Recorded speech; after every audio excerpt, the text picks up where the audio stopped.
right, guys. Welcome back. If you are new here, you can tell by the title of my channel, Southern Take, that I'm from the South and I give my take on current situations. Okay.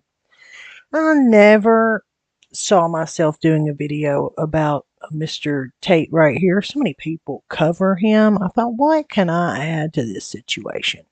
But for the last few, I don't know, something he did this video. I'm sure you're aware of. We're going to watch some of it anyway with just pearly things, where he came on and did like this panel with four women, one, two, three, yeah, four, including Pearl, where he spoke about like what he typically does. Men this, men that, whatever. So I mean, he said something in that debate that kind of hit me strangely. So what I'm going to do right now is I'm going to do what I typically do. I'm going to kind of go through this storyline. I'm going to let you make your own conclusions about what has happened here that is curious to me. This guy, something stinks about this dude. Okay, so listen, some of the things that he says can make some sense, right? Like well, if you're unfamiliar with him, I'll show you a few clips of kind of like how he got his namesake. Yes, he was the most Googled man on the planet or whatever. And I thought some of the things that he said, you could make some sense sometimes. Other times, it was almost like what you usually get whenever you watch clickbait or whatever. I mean, he was trying to be outrageous. But here are some of the things that got Andrew Tate his notoriety. And when I go through this tonight, I don't know how long this is going to flip and take. It could take a hot ass minute, okay? Because there's a lot of crap to go through. This dude, I don't know. He got banned and he's made some decisions, and we're gonna go through them tonight. So here's some of his most famous moments. In the world we live in today, you need to establish credibility, and whether people like it or not, wealth is a way to establish credibility. Like, there's a lot of people who dislike me, and that's fine, but it's hard to deny that I am fiscally successful, at least, and that gives you a degree of credibility, which gives you some presence when you speak. It's hard to ignore a guy who you know has hundreds of millions of dollars. No man is completely and utterly a one-woman man. That's my point. There's a societal expectation. So I think that first clip is kind of curious. It's kind of funny because of what we're about to go over tonight. He's made some decisions that I don't think they're based on. I think they're based on money. I think Andrew Tate here might have become a sellout, and I don't really care who I piss off. It is what it is. I think this dude's sold out. Been placed upon humanity, and then we have a biological and evolutionary imperative, and the male evolutionary imperative is not to have one female. Now, there are some dudes out there who are going to disagree with me, but those are dudes, they got low testosterone, they're not the big G, they ain't got no money, they ain't nothing, right? They immediately with the insults. Different. And again, if you didn't know, Caustic and Melinda. Hello, Melinda. I don't know if I've seen you, but Caustic. So, there you go. Good for you. I'm glad you got to see your grandson. Okay, so this guy says some things, and I've given people slides on kind of their take. I think they live in a bubble. I think a lot of these people are used to going to big city to big city to big city. They probably have a lot of money that exposed to a lot of what we call down here cliffhangers, which means like if you have a lot of money, you've got girls that only care about your money. They don't kind of really even, they'll put looks on the back burner. Hey, can you pay for me to take a vacation every couple months and drive a $100,000 car? Then you can look like a freaking two. It just is what it is. Some people are like that. Okay, so in this situation, am I too loud out there, ladies? Does my mic sound too loud? It's pegging out on my OBS, but I don't know. I don't know how this thing works. But anyway, but down here where I live, and again, I'm a smaller town kind of person. Like everybody I know in my family, my grandmother had 9 kids. I have a lot of aunts, uncles, cousins. But like how it works where I'm from is like there's this mutual respect in relationships. Okay, thank you, Costi. There's this mutual respect in relationships where I don't know if you where you're from, but like if a man walked up to a woman and said like, "Get in line, ho," know your place, it would be a short freaking relationship. Okay, that's not to say that women can walk up to men around here and be like, "Listen, boy, go make more money." But again, it's a mutual kind of thing. I think it's a healthy balance. and I think most parts of the world, that's how it should that's how it should be, right? Like you have this, you know what each can bring to the table and you appreciate them for what they bring to the table. It's not a, get on your knees. I mean, down where I'm from, you chop it right on off. There is Betty. Look, the ladies are coming. The ladies are coming.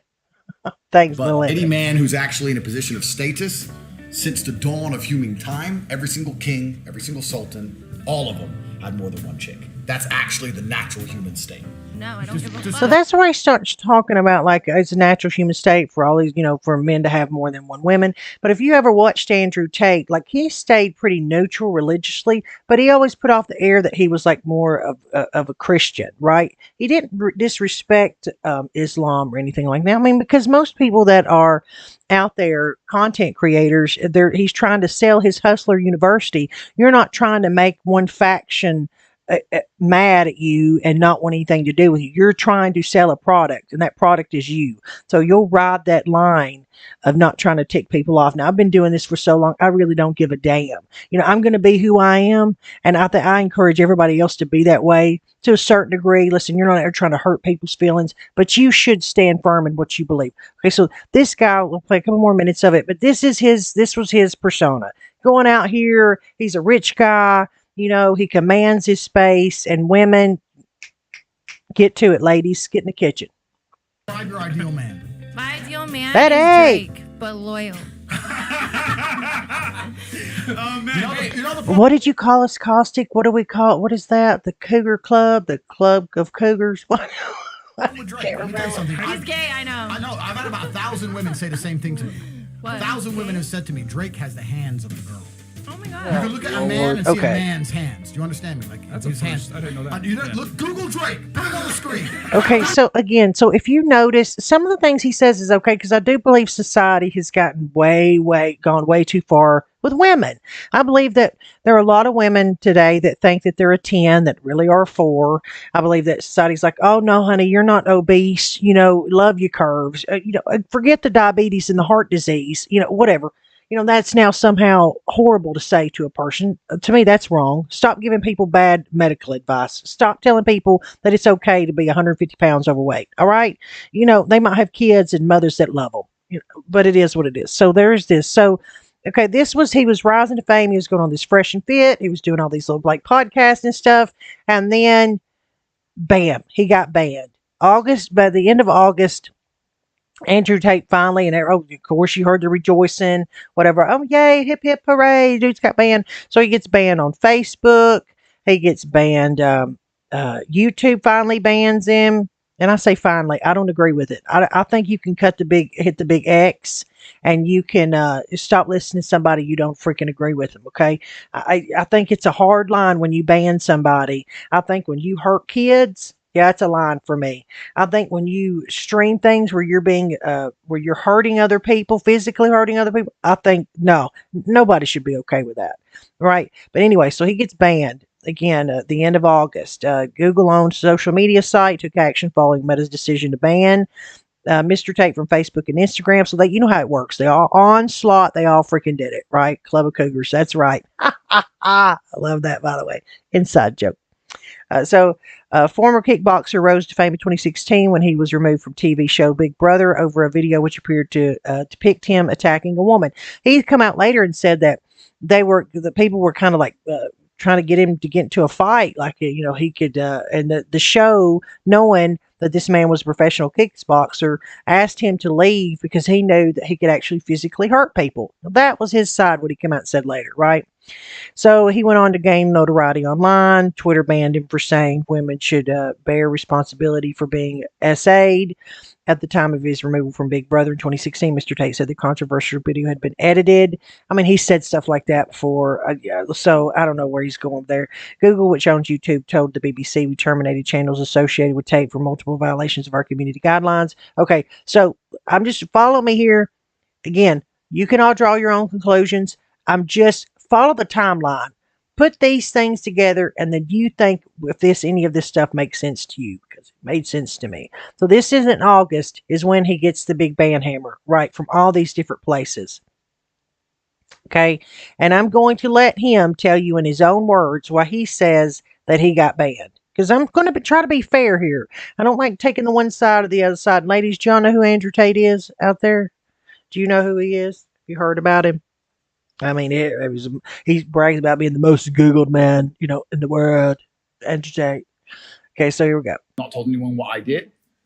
The media machine, in synchronization with the ban, we can call that coincidence if you want to believe in such things, came out with some kind of bullshit explanation that I'm misogynistic or some garbage.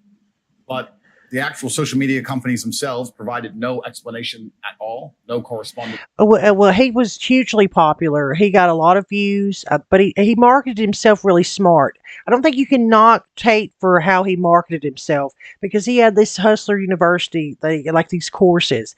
I believe he got his followers to put little videos together promoting it and promoting Tate in that university, and that's why I think you saw so many people on TikTok or Instagram with these little Tate videos. He basically got his followers to make videos of him and push them out there.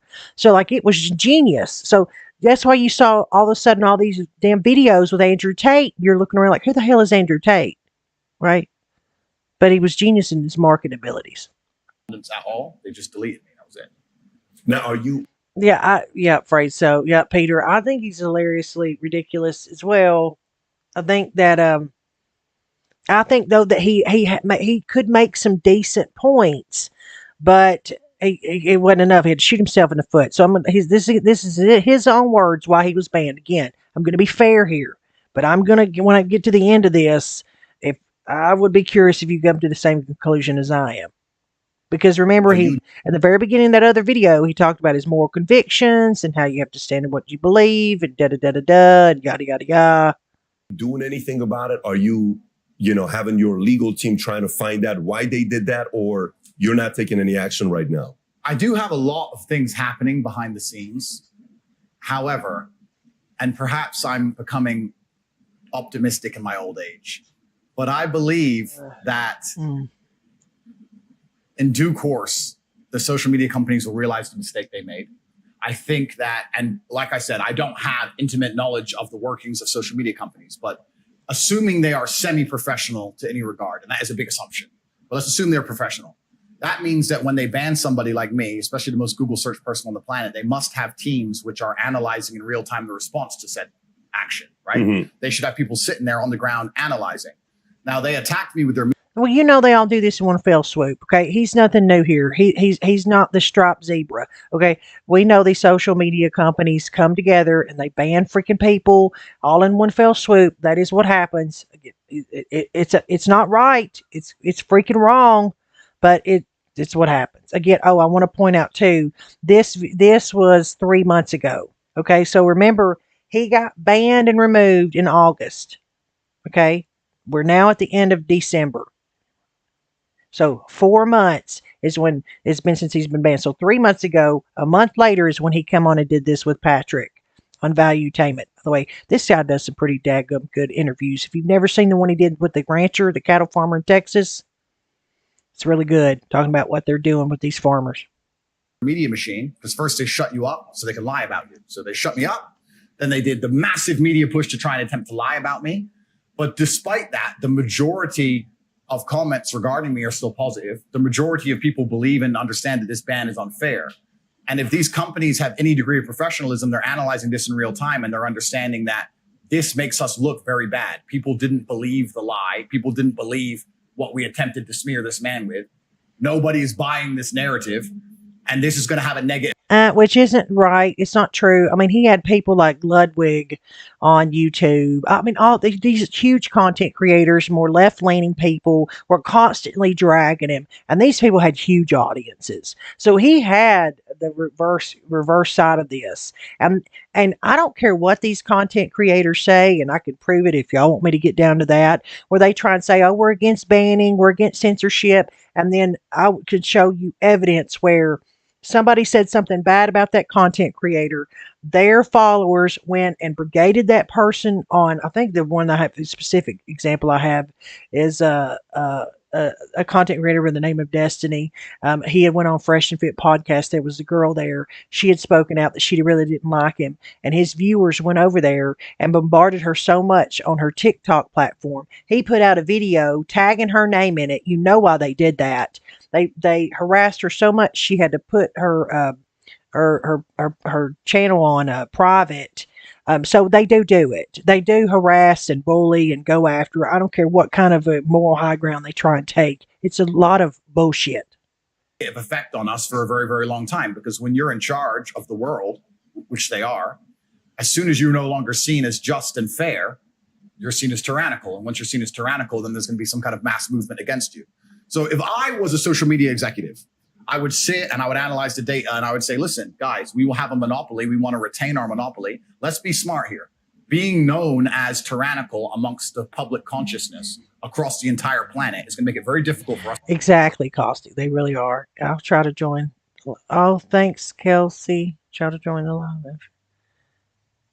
To hold our monopoly for a longer period of time, as opposed to being seen to be fair. Even if we're biased, we must be seen as fair. Sure. As soon as we're seen as tyrannical, that's when the revolution. Look at Ceausescu. As soon as you're a tyrant, that's when everyone hits the streets. Yep. So I think that if they have any kind of serious data monitoring and if they have any kind of serious business professionalism, they are now talking in dark rooms, understanding that this has played out very badly for them.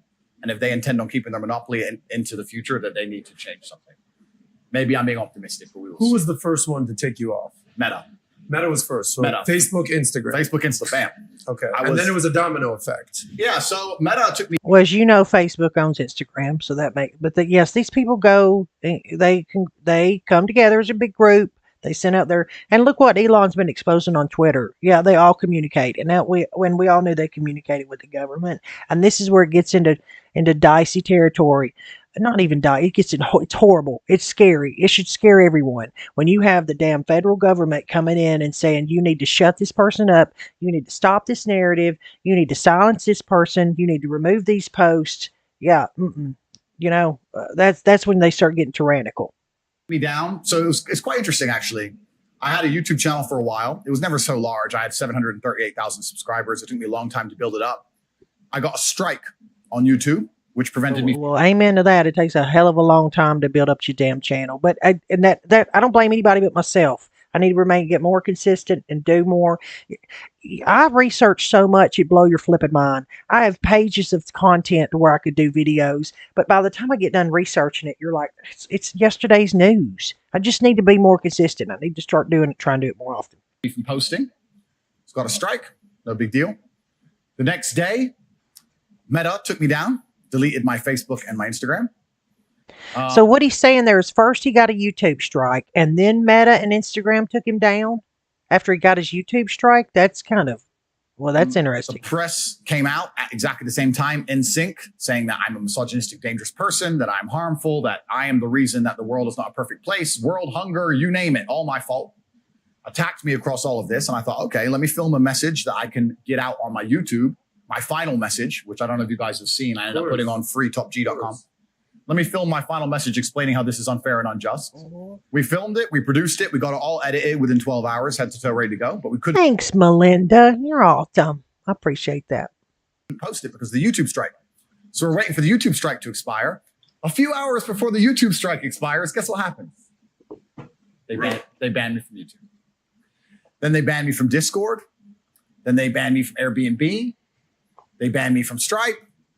I can't even remember. It was Now remember, now he's going on what a lot of people don't know, that they banned him from Airbnb.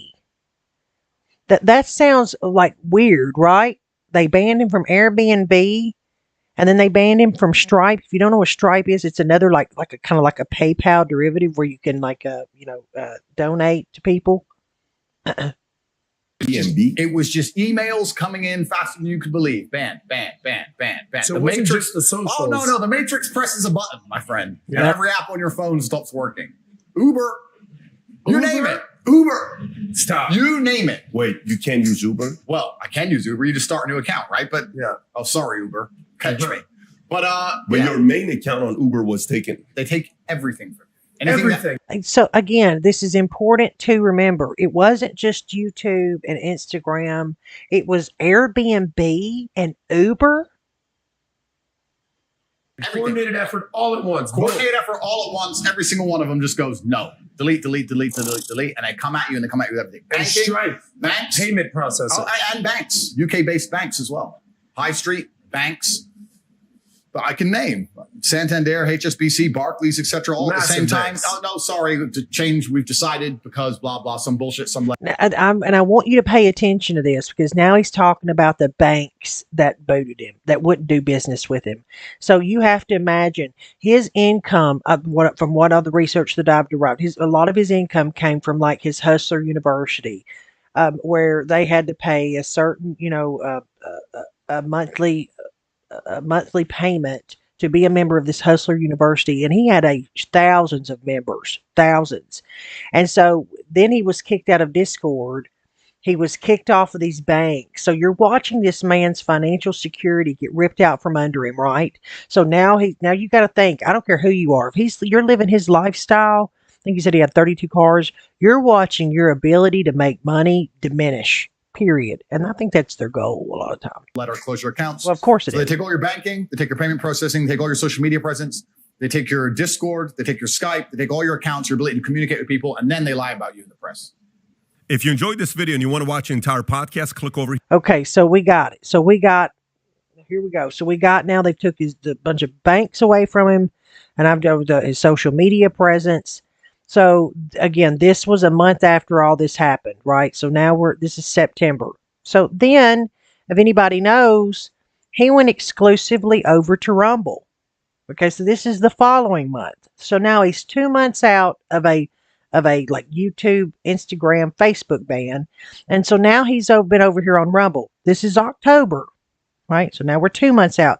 And he says something interesting here. I'm going to play it for you as well. Where he talks about, I just want you to pay attention to where they're at and what he says here. And I'll reiterate in a second. Oh, please don't tell me. Will you see this? You see this? Loading. What the absolute is this jazz? Are you kidding me? Well, the producers are certainly better. No. That's to be debated because this is the first emergency meeting in history where Mr. Producer is not producing. There are producers. He said this is the first emergency meeting in history where I'm not the producer. So they have other producers. I'm going to try and boost this up so you can hear it. Sorry if it's a little loud, but I think it's important. Producing this show. Professional. Well, the producers. Okay. It was the first thing out of his mouth when they come on. Nice, beautiful, fancy studio. Not quite as good as ours. Well, the producers are certainly better. No. That's to be debated because this is the first emergency meeting in history where Mr. Producer is not producing. There are producers who are producing this show. Professional ones. I'm a professional. I'm number one. I'm the best. So I'm going to put them to the test. They think they can be Mr. Producer and replace me. We're about to find out. So, for example. So he said himself that this is the first time they've been in a studio where he's not the producer. They have producers. So this is big old production value here when he's gone exclusively to Rumble. Because let's be honest, what other options does he have? This is 2 months out of a ban. And where are they at? Example, right now I would play the Mr. Producer song. I don't care about all that. That's the game. Well, I'm glad we have proper producers, and I'm glad that Mr. Producer isn't playing. So this is not our usual studio because we are here in lovely Dubai. Why are we doing an emergency meeting here, though, and not at our house in Dubai? Why? So he's like, why are we doing this here in Dubai? So they're in Dubai. They're at the Rumble studio in Dubai, which should be probably another deep dive into what's going on with Rumble and Saudi Arabia or whatever. And then he says, well, now we have we're in our house in Dubai. Okay, so they're all right. Here. What's going on today? We have a special guest. I'm going to ask him some questions. I'm going to, find out the story behind the story. I'm not only Mr. Producer, I'm also Mr. Interviewer now. Okay. So now, imagine how much influence Andrew Tate had. He was the most Googled person for a while. Okay, so he's got a lot of influence. A lot of people follow and listen to him. Now he's come on this platform to bring on somebody. I think it's Steve will do it too. He brings on. Yep, there he is. Steve will do it had just been removed from all these platforms. He'd been canceled. He had a massive following. So you following me here? Then they're in Dubai. They're at the Rumble studio, 2 months out of a band, right? If we're following along. Okay, then this happened. This was a month ago. So now we're at the end of November. So we're 3 months out of his ban. And then some things start getting, quote, exposed. And I hate to tell you, most people, when stuff like this leaks happen, they're not freaking leaks. People actually wanted this shit to happen. Oh, hey, American Nurse. The wrap-up's mirror. Yes. Oh my God. I like the freaking gif with the cat with, yes. Okay. So anyway, so listen what happens here.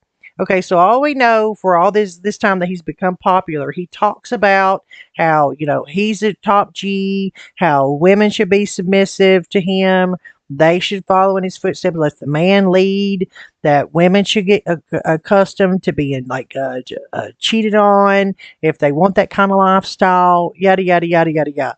And then this guy also was banned and canceled. His name's Nico. He was banned and canceled. So what comes out in this revelation? Follow along. Oh, well, I knew that. I thought it was secret information, so I guess we could talk about it now. But you understand that's exactly what I'm saying, is he told me that exact number in confidence. I met one of his wives. It's actually a hilarious story. I'm sitting there in Madrid, okay? I'm sitting there with Pat and our... He just said, I met one of his wives. Okay. Production team. We're sitting there, and we're just having a conversation. We're doing the interview with Tate the next day. And I look across, we're at the Four Seasons in Madrid, sick hotel. And I'm looking across, just like this, how I see Natalia right there. I see a gorgeous brunette girl, gorgeous. And I'm looking, how you doing? I look and I go and I'm like, huh. And this is how my mind works. That's an attractive woman. What the hell is she doing there by herself? Definitely probably not by herself. She's probably not paying for a room. Probably with the dude. Let me go look for the dude. Boom, I look this way. There's Tate walking towards her. I go, oh, shit, there's Tate. Pat, hey, there's Tate. Boom, boom, boom. Hey, what's up, Tate? How are you? We do the whole interaction there. He says, hey, do you guys want to grab dinner tonight? We're like, well, yeah, maybe we'll think about it. Actually turned out. Understand what they're saying is, Tate has never said anything about being married. Never mentioned anything about having a wife or anything. Now they're talking about how he's got a wife. Okay, but we just tip the iceberg. To do dinner. We're going to do a whole conversation tomorrow. Why, talk about everything we're going to talk about tomorrow. The point is, he introduced the girl as his wife.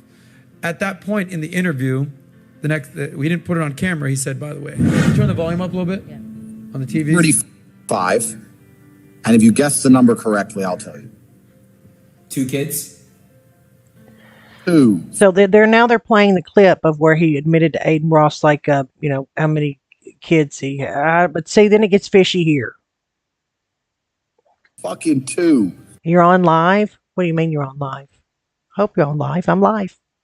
You think I'm some bitch? 5 kids. 5? You think I'm some bitch? 10. Closer. 12. Around there. Okay, you have kids, Dan. I didn't know. So Aiden says 5, and he's like, you think I'm some bitch? And so then he goes 10. He's like, well, closer. This is what doesn't make me. Oh, yeah. There you go, Betty. Got you live. Oh, yeah. I need to put on live chat. Thank you for reminding me of that. Where he's saying that he's telling this guy that's supposed to be like one of his little buddies that he's got around 10 kids. And when he says 5, he kind of laughs at him. He's like, you think I'm a bitch?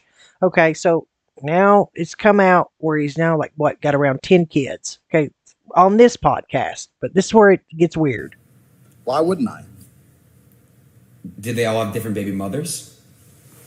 I mean, not all different, but there's been a few ovens to bake the bread. Cool. Now, put these on 1.5 so we can fast forward through this. So there's different moms. Okay. We got 10 kids, which kind of makes sense. God love her. Woman had 10 kids. I mean, but this guy, anyway, keep going. This is the first time I've heard Tate acknowledge that he's got kids. Okay. He just said he had how many kids in this video since you did a reaction video? Closer to 10? Double digits. Right? And I will say, you don't have to be a behavioral analysis to see how freaking uncomfortable this Nico kid looks right now. I mean, he looks seriously uncomfortable.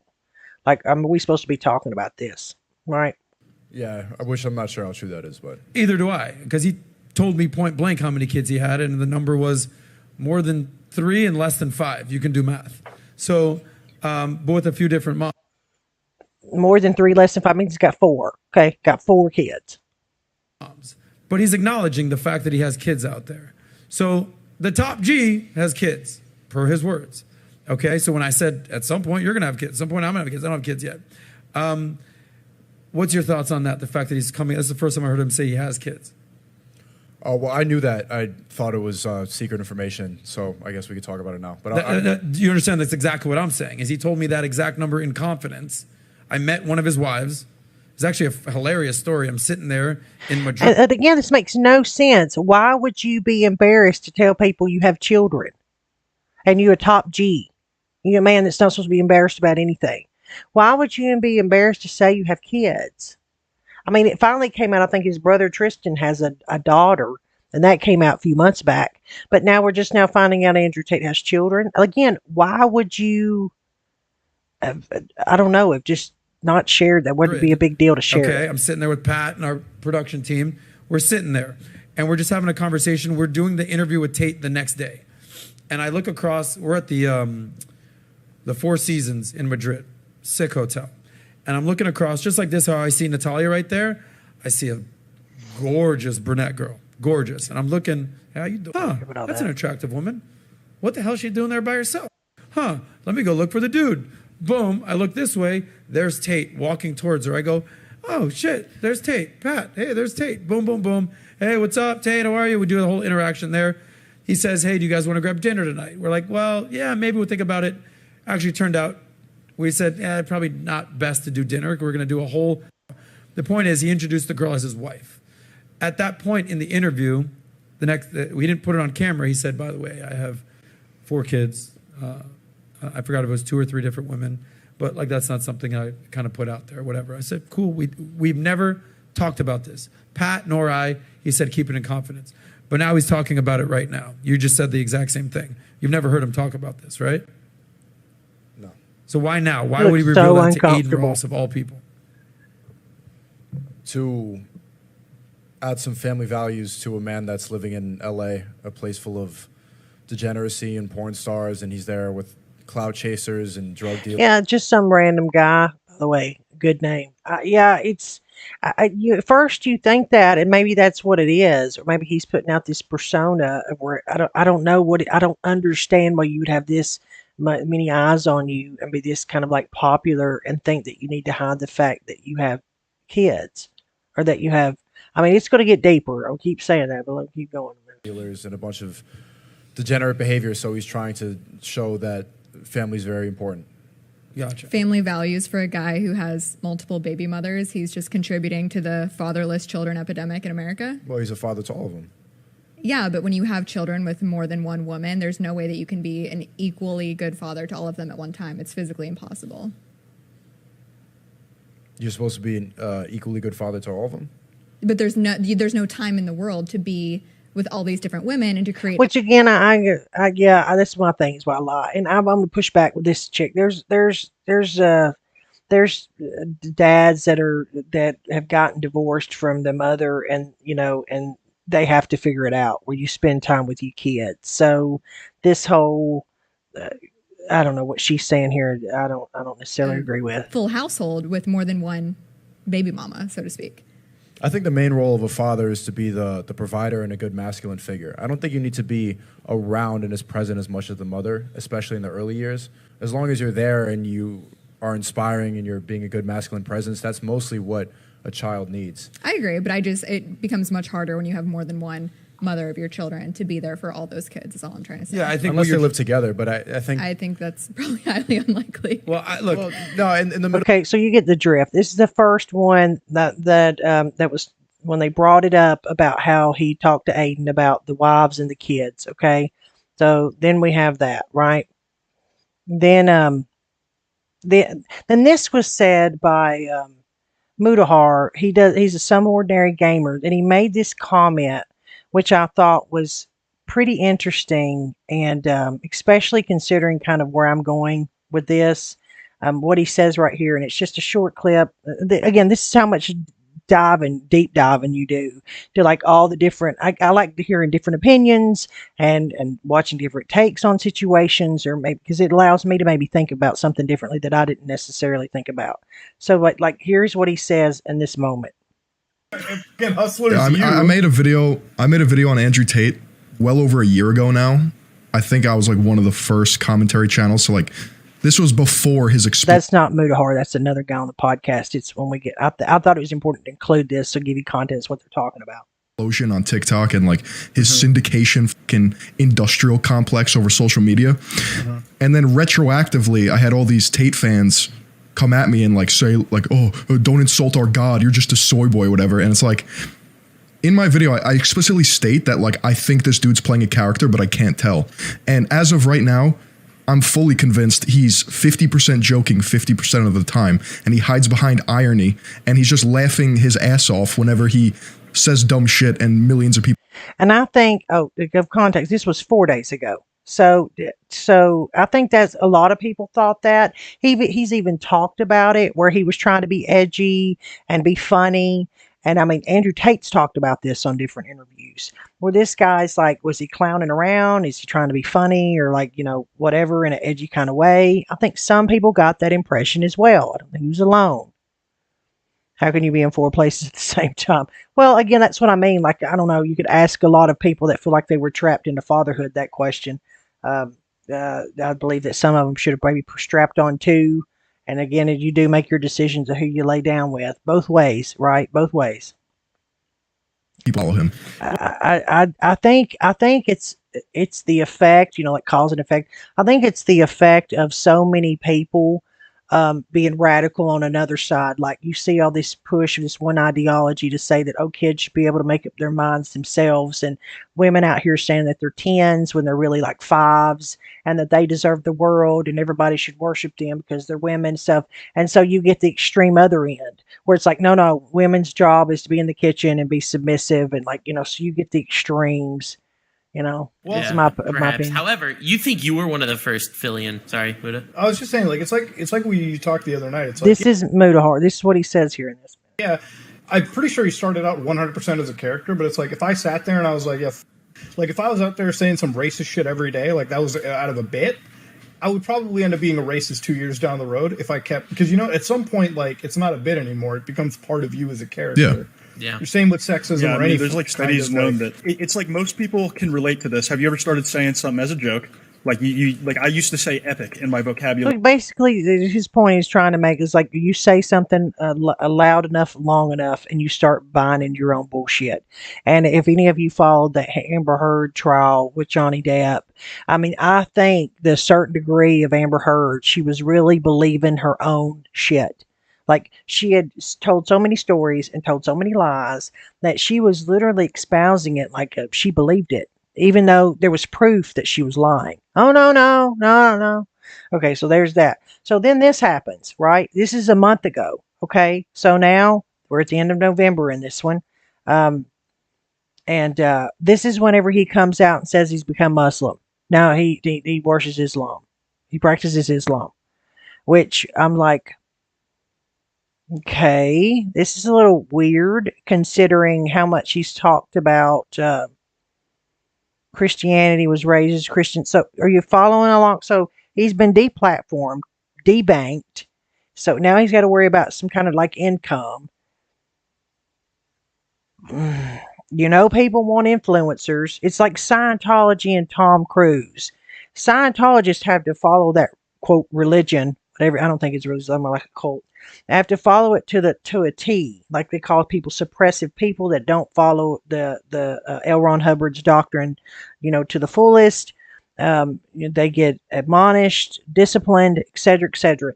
Unless you're someone like Tom Cruise, and then they let Tom Cruise get away with freaking, everything. That man does not have to follow any of these rules that normal Scientologists have to follow, right? Because why? Because of his influence, because of his star power. So they let him do whatever in order to make Scientology look better, right? So this is when I first saw him come in. And this guy right here, he says some really horrible things about anyone that doesn't follow Islam. and reading the Quran and feel like you're, you don't deserve to breathe if you don't practice their religion. Like if you speak out against it, then off with their heads. You know what I mean? So yeah, I agree, Caustic. It's weird. When I talk about Islam, because I'm new to it, Yeah. I'm a little bit careful, right? Because I'm new to it. I'm certainly not a scholar. There's so much I need to learn. I know I'm on a learning journey. I'm not here to sit here and talk scripture. I don't know those things yet. I'm here to learn. Yeah. But So again, I started it here because here, remember this a month ago. So he says, I'm new to it. I don't know much about it. I'm here to learn. I don't know if I would dive head deep at the deep end of a pool and decide to join a religion and not know really much about it. I mean, back there, I didn't say it. I didn't say it. He said it. careful, right? Because I'm new to it. I'm certainly not a scholar. There's so much I need to learn. I know I'm on a learning journey. I'm not here to sit here and talk scripture. I don't know those things yet. I'm here to learn. Yeah. But and we're here at your assistance. thank you, Anything bro. want to Thank say, you. honestly. Thank you. Yeah. But it's just for me, it feels like the last religion on earth. I feel like there's no other religion. People say to me, "Why did you convert?" And I said, "I don't really feel it as a conversion. It's almost like I knew God was real, and now I've become religious." And they say, "Well, you were religious before." I was like, "Religious before how? Christian? What does Christian mean? Like, who's not a Christian? You go to Christian nations, and everyone says they're a Christian. Look how they live their lives. Go into the average church. Is anyone actually fearful of God? Anybody? No. The girls are out on Saturday night drinking, and then they turn up to church because their parents made them. Like, there's no substance to the I believe for somebody that acts like they're so smart, so educated, to make that broad statement about an entire religion is so irresponsible. I believe as a Christian myself, I'm a Christian. It of course bothers me to hear someone again talk about a religion like that, to act like everybody acts the exact same. Everybody follows that religion the exact same. The only people that go to church because they're forced to. That people don't. I mean, it's so outrageous to me that he said that. Like I was like, "Are you kidding me?" the religion. And also, Islam very closely reflects my personal beliefs.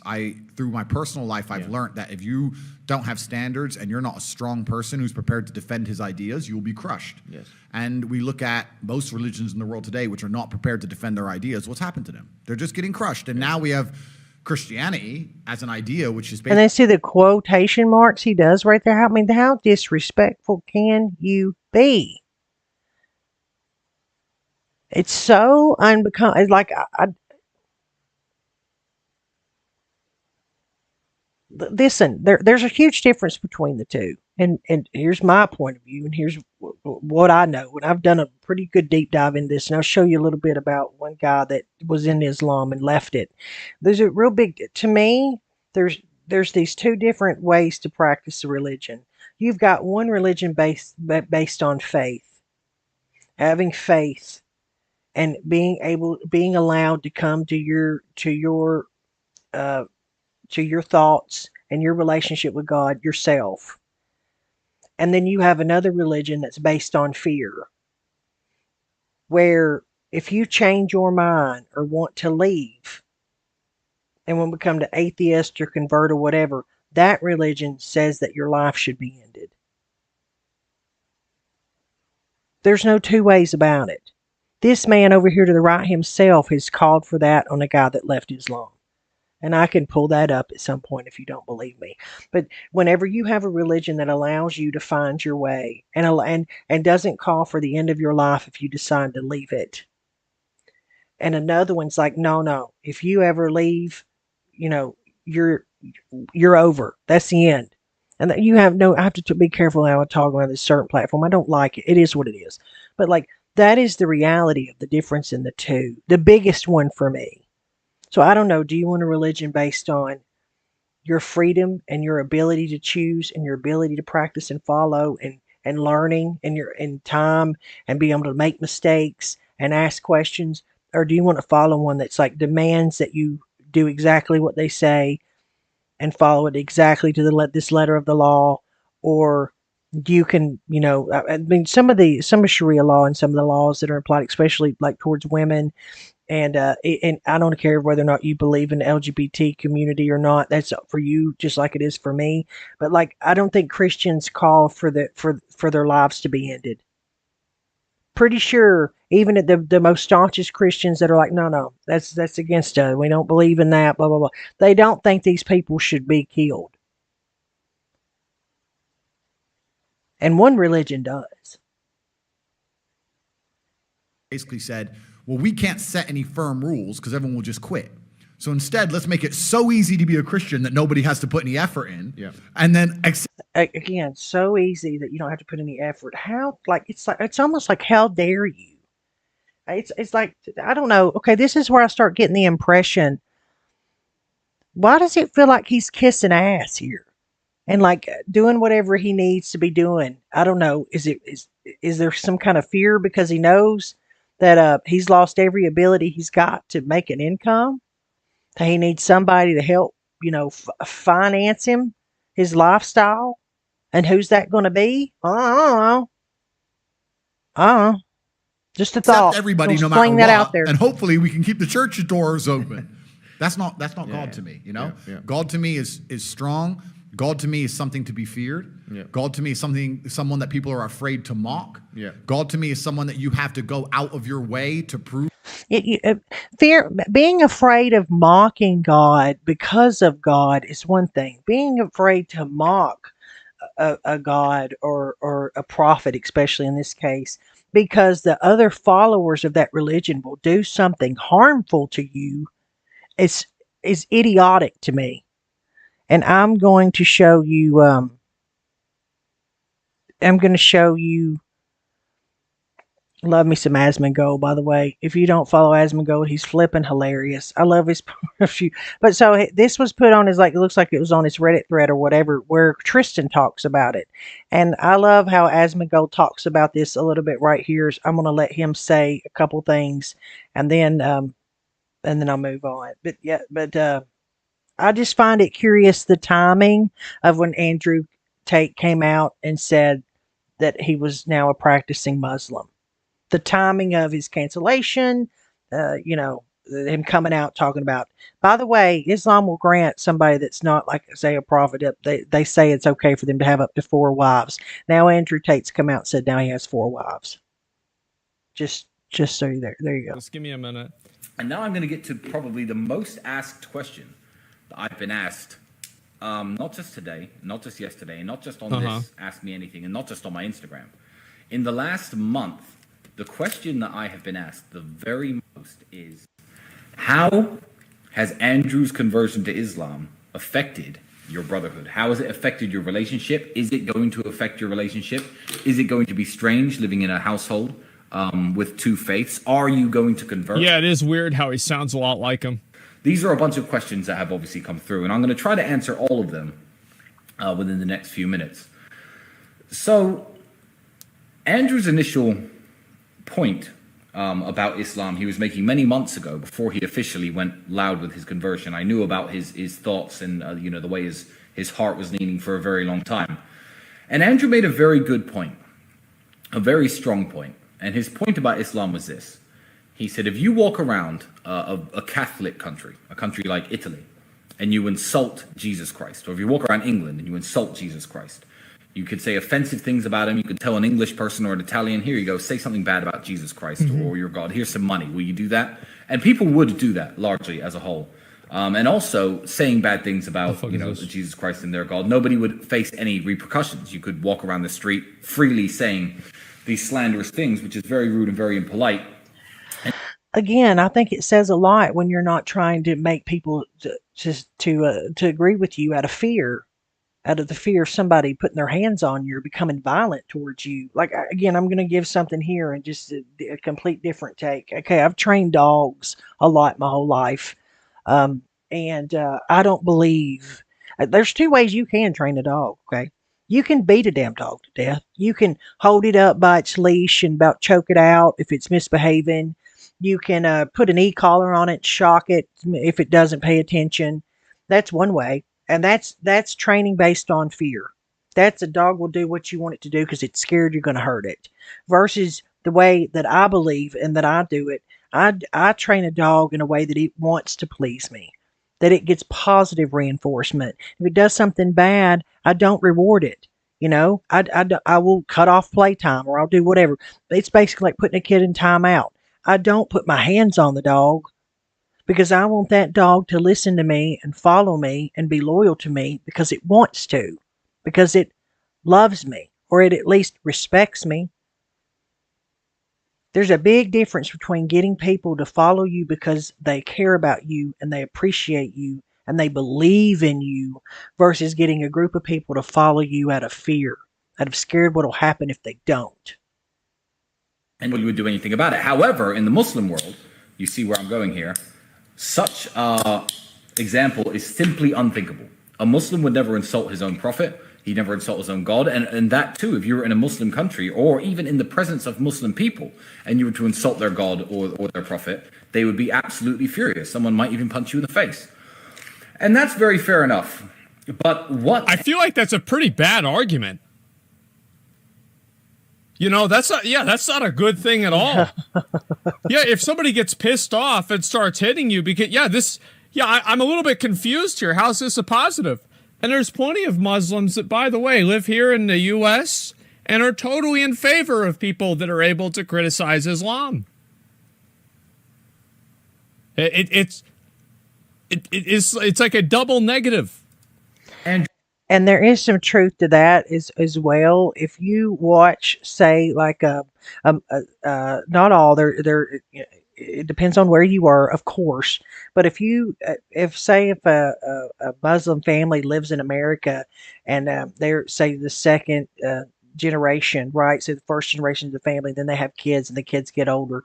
Like a westernized Muslim that believes in Islam is usually a lot more understanding and a lot less violent in what their beliefs are if you don't agree with their beliefs. I have seen it myself. So there is that. There is an argument to be made that as time goes on and people become more accepting, will that faction of that religion die down? But it's so hard to try and even make that point because there's so many Muslim majority countries that that are closed off and they're so like say indoctrinated to that belief of this is how we should follow Sharia that you're in a very, very, very small minority to say like there's a Muslim community that won't agree that violence should be taken a part of if you don't agree with them. So that's just the truth. You failed to mention, which is a point that I think I'm going to raise right here, is there are people in the world who will punch you in the face if you insult Jesus Christ and if you insult Jesus Christ, or the Virgin Mary or anything, and those people are the Muslims. Now, if you don't know religion and you don't know religious history very well, then I guess you don't know that one of the most important prophets in Islam is Jesus, son of Mary, as they refer to him, or Jesus Christ, as us Christians call him. So Mary is revered. This Dubai, Caustic says they seem to forget how much older Christianity is than Islam. Christians used to kill apostates in the Middle Ages and before. What's that? Stoning and burning after torture. My United Arab Emirates. The Muslim world is a part of the world where you cannot walk around and freely insult Jesus. So I feel perfectly at home in the Middle East, and I feel perfectly at home living with my brother, who is now a Muslim. He's going to put a Quran up above his title belts in the house. I have no problem with that book being in my house. I am very happy for my brother and the decision he made. I think that it's going to benefit him in the long run. I think that he's a lot happier than I've seen him in a very long time, and good for him. Now, I was at... Yeah, I'm not a fan. Now, see, that's what I mean by Tristan, who's his brother. It says that he's, I believe. Don't get me wrong here. This is just what I believe I've seen to make sure that I'm right on this. But Tristan believes in Christianity, and you have Andrew Tate now that's a Muslim that's practicing Islam, and so now you have these two brothers living in the same house. What do you think that those people around Andrew Tate now think of his brother? If they're going to follow their religion to the letter and things that they talk about on their channels, I can bring them up. They're horrifying. They're bad. Okay. about what they believe and people that don't believe in their religion. So what do you think that's going to do? So if they tolerate Tristan, let's just say that if they go out and hang out with Tristan and laugh and shake his hand, da da da, then they're not holding to the same doctrine that they think that other believers should. That exposes to me the fact that they're full of shit. Like if they think somebody brings enough clout and influence, then they will tolerate things that they would never allow, say, their neighbor to do or the person down the road to do. So they're sellouts too. So don't come at me with all this, oh, we're steadfast in our beliefs. We do this and this bullshit. The minute that you think somebody can offer up something that's worthwhile of you being a little laxy daisy, they'll do it too. I think this is I think the reason why it's bad is that it's bad in two different ways. Like, number one, it's bad because it presupposes the idea that criticizing somebody else's religion is something that is justifiable through violence. And it also presupposes the idea that Muslims are violent by nature. And yeah, sure, there's Muslim countries that have like really, really bad religious rules. I mean, Poland outlaws abortion too. And that's Okay, so I brought this up because of him saying that he didn't know enough about it, that he was now learning. Again, highly suggest that you at least, get the basic foundation of the religion before you decide to, quote, join it, right? Convert or whatever you want to call it.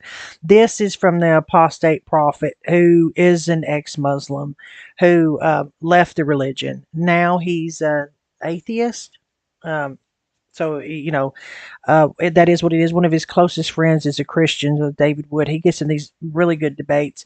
But, like, this is what he talks. He's watched this before you convert. So I thought this was interesting to watch. It's almost like I feel like, should Andrew Tate have watched something like this? Okay, you know what I'm saying? Am I making sense? Like, this is crazy to me, the timing of all this. He had been popular for months and months and months and months and months and months and months. Then he gets banned. He gets debanked. He gets deplatformed. All of a sudden, he comes out that he's got kids, comes out that he's got wives, comes out now that he's a Muslim practicing Islam. Now he's showing up in Dubai's Rumble studio, bringing on other people that have been banned that have a huge following. Like, it just, come on now.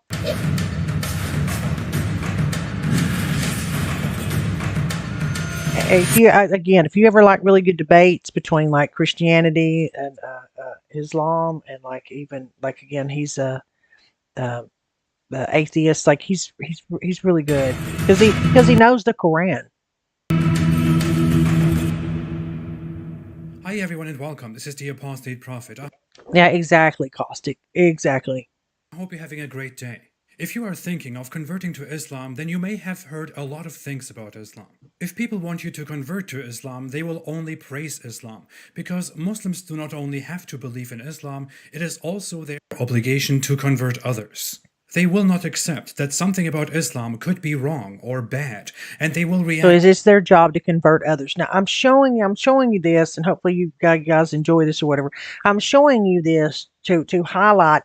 Think about how he lives his life, what he does, the people he hangs around, and now supposedly this is now his religion. Very strongly to criticism and to critics, especially to ex-Muslims like myself. It would be unwise, however, to only listen to the advocates and not to the critics. Converting to Islam requires you to fundamentally change your life and the way you think. It will be a decision that is awfully hard to reverse, and even if you want to change your mind afterward, you will find yourself forced to justify your conversion and to stay loyal to your decision.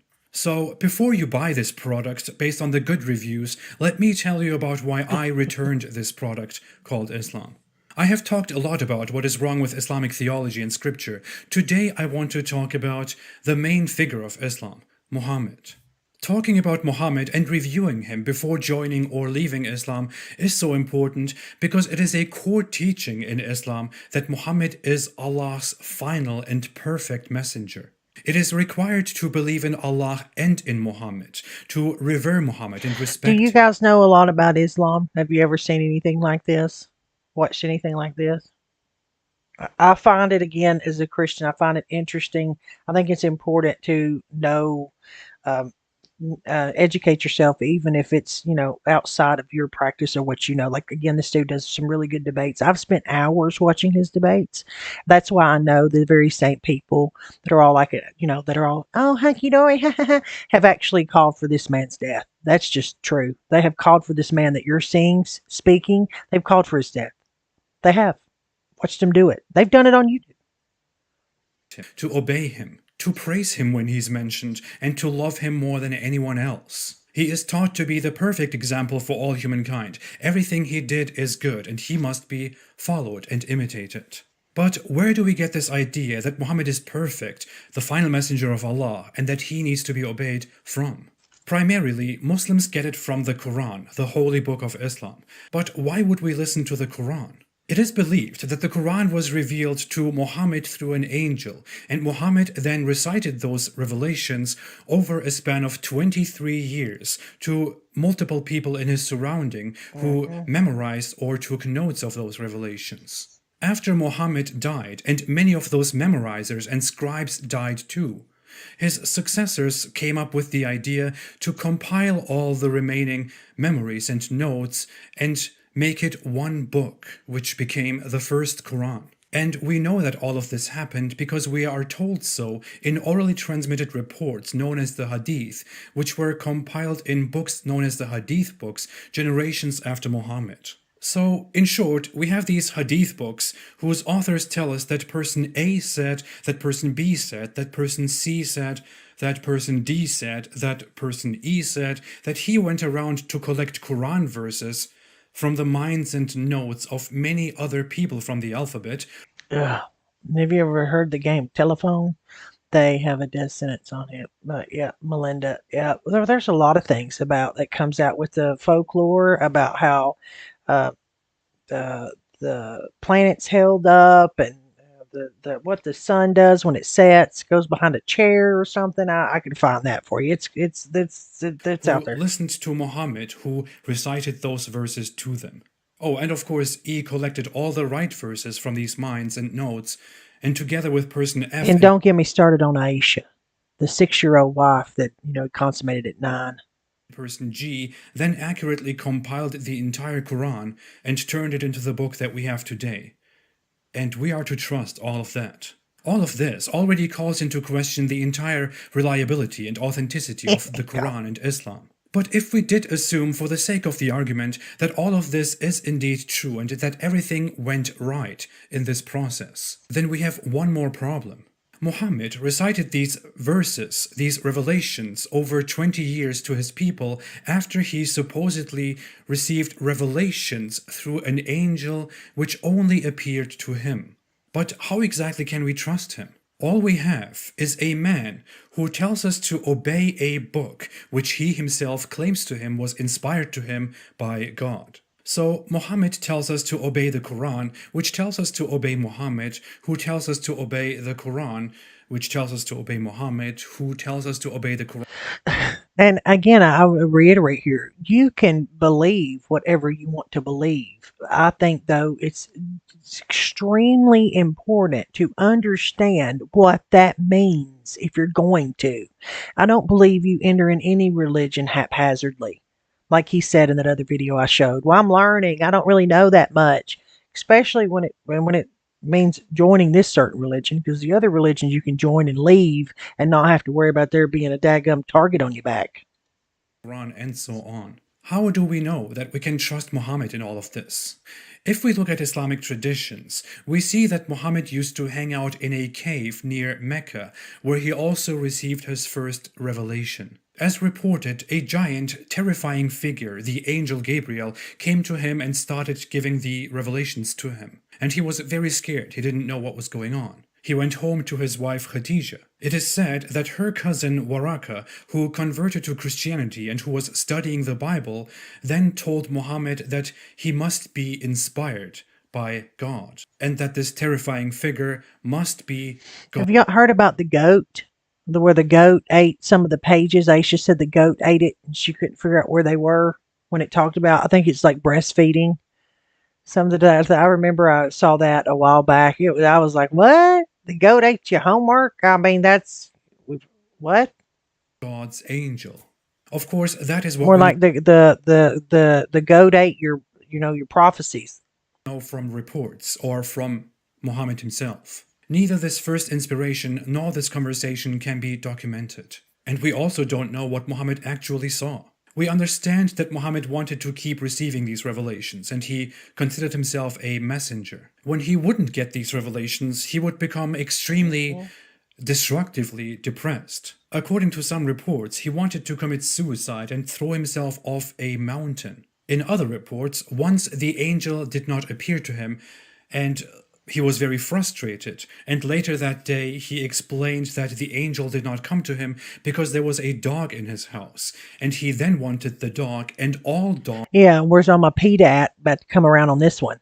in the city to be removed, and ordered dogs to be killed, which his followers followed. Muhammad was also not the best example. The Quran does make a rule that his followers, the Muslims, can marry up to 4 wives, but Muhammad himself had a dozen Now, how many wives now has Andrew Tate come out and said that he has? 4. wives. For no reason, he didn't have to marry those people. He did permit his loyal followers to lie in order to deceive and kill one of his opponents who This is another thing about this that bothers me. Is this really, and you can read it for yourself. You can read it and wherever you want to read it, where it allows them to lie to people and deceive them if that means that it helps them advance their cause, which is a little alarming. spoke ill of Muhammad, or who incited others to hate and oppose Muhammad. The supposed miracles that Muhammad performed in order to verify his prophethood are majorly 2 miracles: the splitting of the moon in his time, and that he rode on the back of a horse-like animal to Jerusalem and then to heaven and back. For the moon splitting, we have absolutely no evidence from anywhere in the world, which already kind of discredits Islam's claim. And the other miracle, where he rode on the back of a horse to the sky, is also unproven because it reportedly happened while he was asleep in his bed. In scientific terms, we call that dreaming. Muhammad kept claiming that the end was near. He claimed that And now this is where I'll give some, if it's that long ago and you really don't have a concept of dreaming, like how would you write that down? Like how would you relay that? So again, there is that. Like how would you relay? Again, don't think if for any minute that I'm defending any kind of the Islam at all, because I'm not. Because of course I'm a Christian. I'm not going to. But like if you don't know how to write down what a dream is, I mean, you're going to come up with, I was riding a horse, to Mars. a child in his company would not grow old until the last hour would come. According to another report, he thought that an individual in his presence was the Dajjal, the Islamic equivalent of the Antichrist, who was expected to come before the end of the world. If Muhammad himself, who was supposedly constantly inspired and guided by Allah, said that, and he was clearly wrong about it, then how can we trust anything that he said? He married a child when she was 6 and had sex with her when she was 9. This is extremely hard to justify, I imagine, if you have not yet converted to Islam. The center of worship that he prayed towards, the Kaaba, which also all Muslims in the world pray toward, was a pre-Islamic pagan temple with no connection whatsoever to Abrahamic monotheism, no matter how much Islam tries to make that connection. It is no surprise that even according to the Quran's own admission and angry responses, polytheists in Muhammad's surroundings accused him of lying and of making up things as he goes, of contradicting himself and replacing Quran verses. Just because some people did believe in him due to political power and alliances, and maybe because his message was quite enticing for that 7th century region, we cannot simply accept him as a truthful prophet. No one has ever witnessed Muhammad's interactions with the angel and with Allah. All that we know is that Muhammad claimed to be inspired, and these revelations and inspirations seemingly came as needed. If we trust him, why do we not trust many other self-proclaimed prophets who make similar prophecies and claims without any proof whatsoever? But as said, until we even get to Muhammad, we first have to trust that his successors actually did everything right, and that is highly dubious. I'm only scratching the surface here. I have gone into detail very much before, and I will keep doing so in the future. If you are seriously thinking of Yeah, like he's got several videos about this, which is really good. Yeah, right. So this now leads me to uh that he did this 2 days ago. He did this entire debate. He was on this panel with just Pearly Things is the name of her channel, and she does a lot of like red pill stuff where uh, I can get into her like um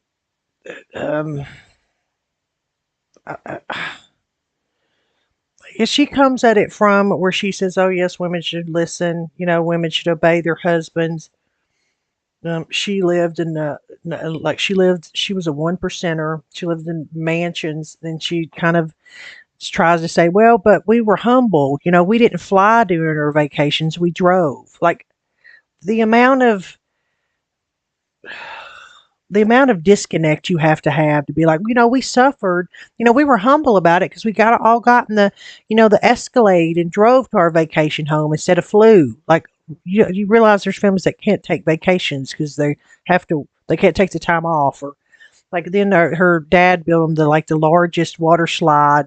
Um, I believe I remember even one time saying like Guinness Book of World Records came because that it was so huge. But you know, they were all humble, you know. So it's just I don't know.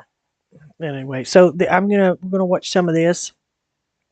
Um, yeah, I think there's good points that can be made in this sphere about how women have become so entitled, and they think that because society's saying, "Oh, if you're morbidly obese, you're beautiful," or if you're a bitch, you're just opinionated. You know, there needs to be pushback on that for sure, for sure. Do I think that the lessons that should be taught as women need to just sit down and shut the hell up? I mean, I'm a woman. I got an issue with that. You know what I'm saying? Just saying. It wouldn't fly where I'm from. But this is kind of And we have a this is his last appearance that I know of, where he's on this channel, and he gets pushed back on some, but like this is how he's became so popular, is because usually the people that sit around in a room with him don't know how to. I don't think don't know how to push back in a way that, again, I'll show you how I would push back. They constantly will talk about, when they're talking in these forums, they're talking about the majority, right? They'll say things like, we're not talking about the outliers, we're talking about the majority. There's always going to be exception to the rule, but we're talking about the majority. But in reality, they're constantly talking about the one percenters. They're talking about the Andrew Tates, or the quote top G's, the men that have a lot of money. Those are the men that should be that women should understand might have multiple partners and will deal with that because their husbands are taking care of them financially because they're super wealthy. That's 1% of the population. So you are talking about the outliers when you're pushing this kind of rhetoric. When you're saying this is how these people should be, you're not talking about a typical relationship between a man and a woman that's out here both having to work to bring in a paycheck so you can both live, and then you hopefully get to a place where if you get ready to have a child, that you get financially secure enough where the woman can take time off work or leave work and raise the child. Those are the typical like dynamics. Is, you know, middle class working people. So this is where if I were to push back, that's what I would say. You constantly say you're not talking about the outliers when you're talking statistics, but the rhetoric you push is to push for this 1% about how women should put up with stuff, but from one percenters. What the hell? special panel tonight. But before we get to that, a couple announcements before we start the show. The first is that we have 2 Clips channels, just Pearly Clips and Pearl Daily. Make sure you go subscribe to both of those. Sign up for our membership tiers. Follow me on Instagram, and thank you for 800K, and thank you for 100 episodes. All right, guys, let's take a quick second and hear from our. And I think that's the part of it that kind of bothers me is that a lot of young guys watch YouTube. And I would think a lot of the audience is young men, and they're educating these men or they're giving these advice to these young men, as they should go out and treat women like they're a top 1%er, like they're one of these huge money makers, these top earners. That's not who these typical men are. Right? They're middle class people that are just living paycheck to paycheck. So that's my complaint with it all. And they're talking like this isn't typical. Again, small town America. I'm going to talk about America, so I'm from America. Small town America does not live like this. They're not driving around in Lamborghinis, living in $2.3 million homes. They're not. You typically got a wife that's working, maybe a teacher if she's lucky, and a husband that's been working at a factory for 10 years, whatever. That's the normal relationship dynamic, not these high rollers. Introduce yourself. Say your name, your age, your relationship status, where you're from, and just a little bit about you. Why don't we start here? Okay. Hi, everyone. My name is Brittany Renner. I am 30 years old. If you don't know much about her background, let me tell you real quick. She got put on blast because she did these videos from her car where she talked about, ladies, if you're trying to be set for life, then you just need to land you one of these NBA players because they're stupid. They don't worry about protection. You can get knocked up, be set for life. Well, fast forward like 2 years later, and guess what? She gets pregnant by an NBA player, and she's currently right now in court fighting for child support from him. So it did, and then she went on when she was questioned about that. She doubled down and was like, "Well, I played the villain because that's what everybody assigned to me." Stop that bullshit. Stop that crap where you're blaming everybody else for how you're treated when you're the one out there and acted like a dumbass. If you go act like a dumbass, people gonna treat you like a dumbass. I mean, that's just how it is. But I hate these people that come out later and be like, "Well, I just played up to the role everybody wanted me to play up to." Nah. Shut it down. Shut up. That ain't okay. Then you got to live with the consequences. I'm single as a Pringle.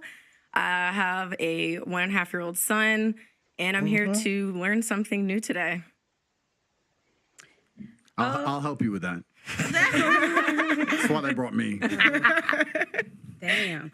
Well, sir, they brought me here to look for trouble. It's the novel, The Troublemaker. You thought she couldn't do it, but she did it. Here she is.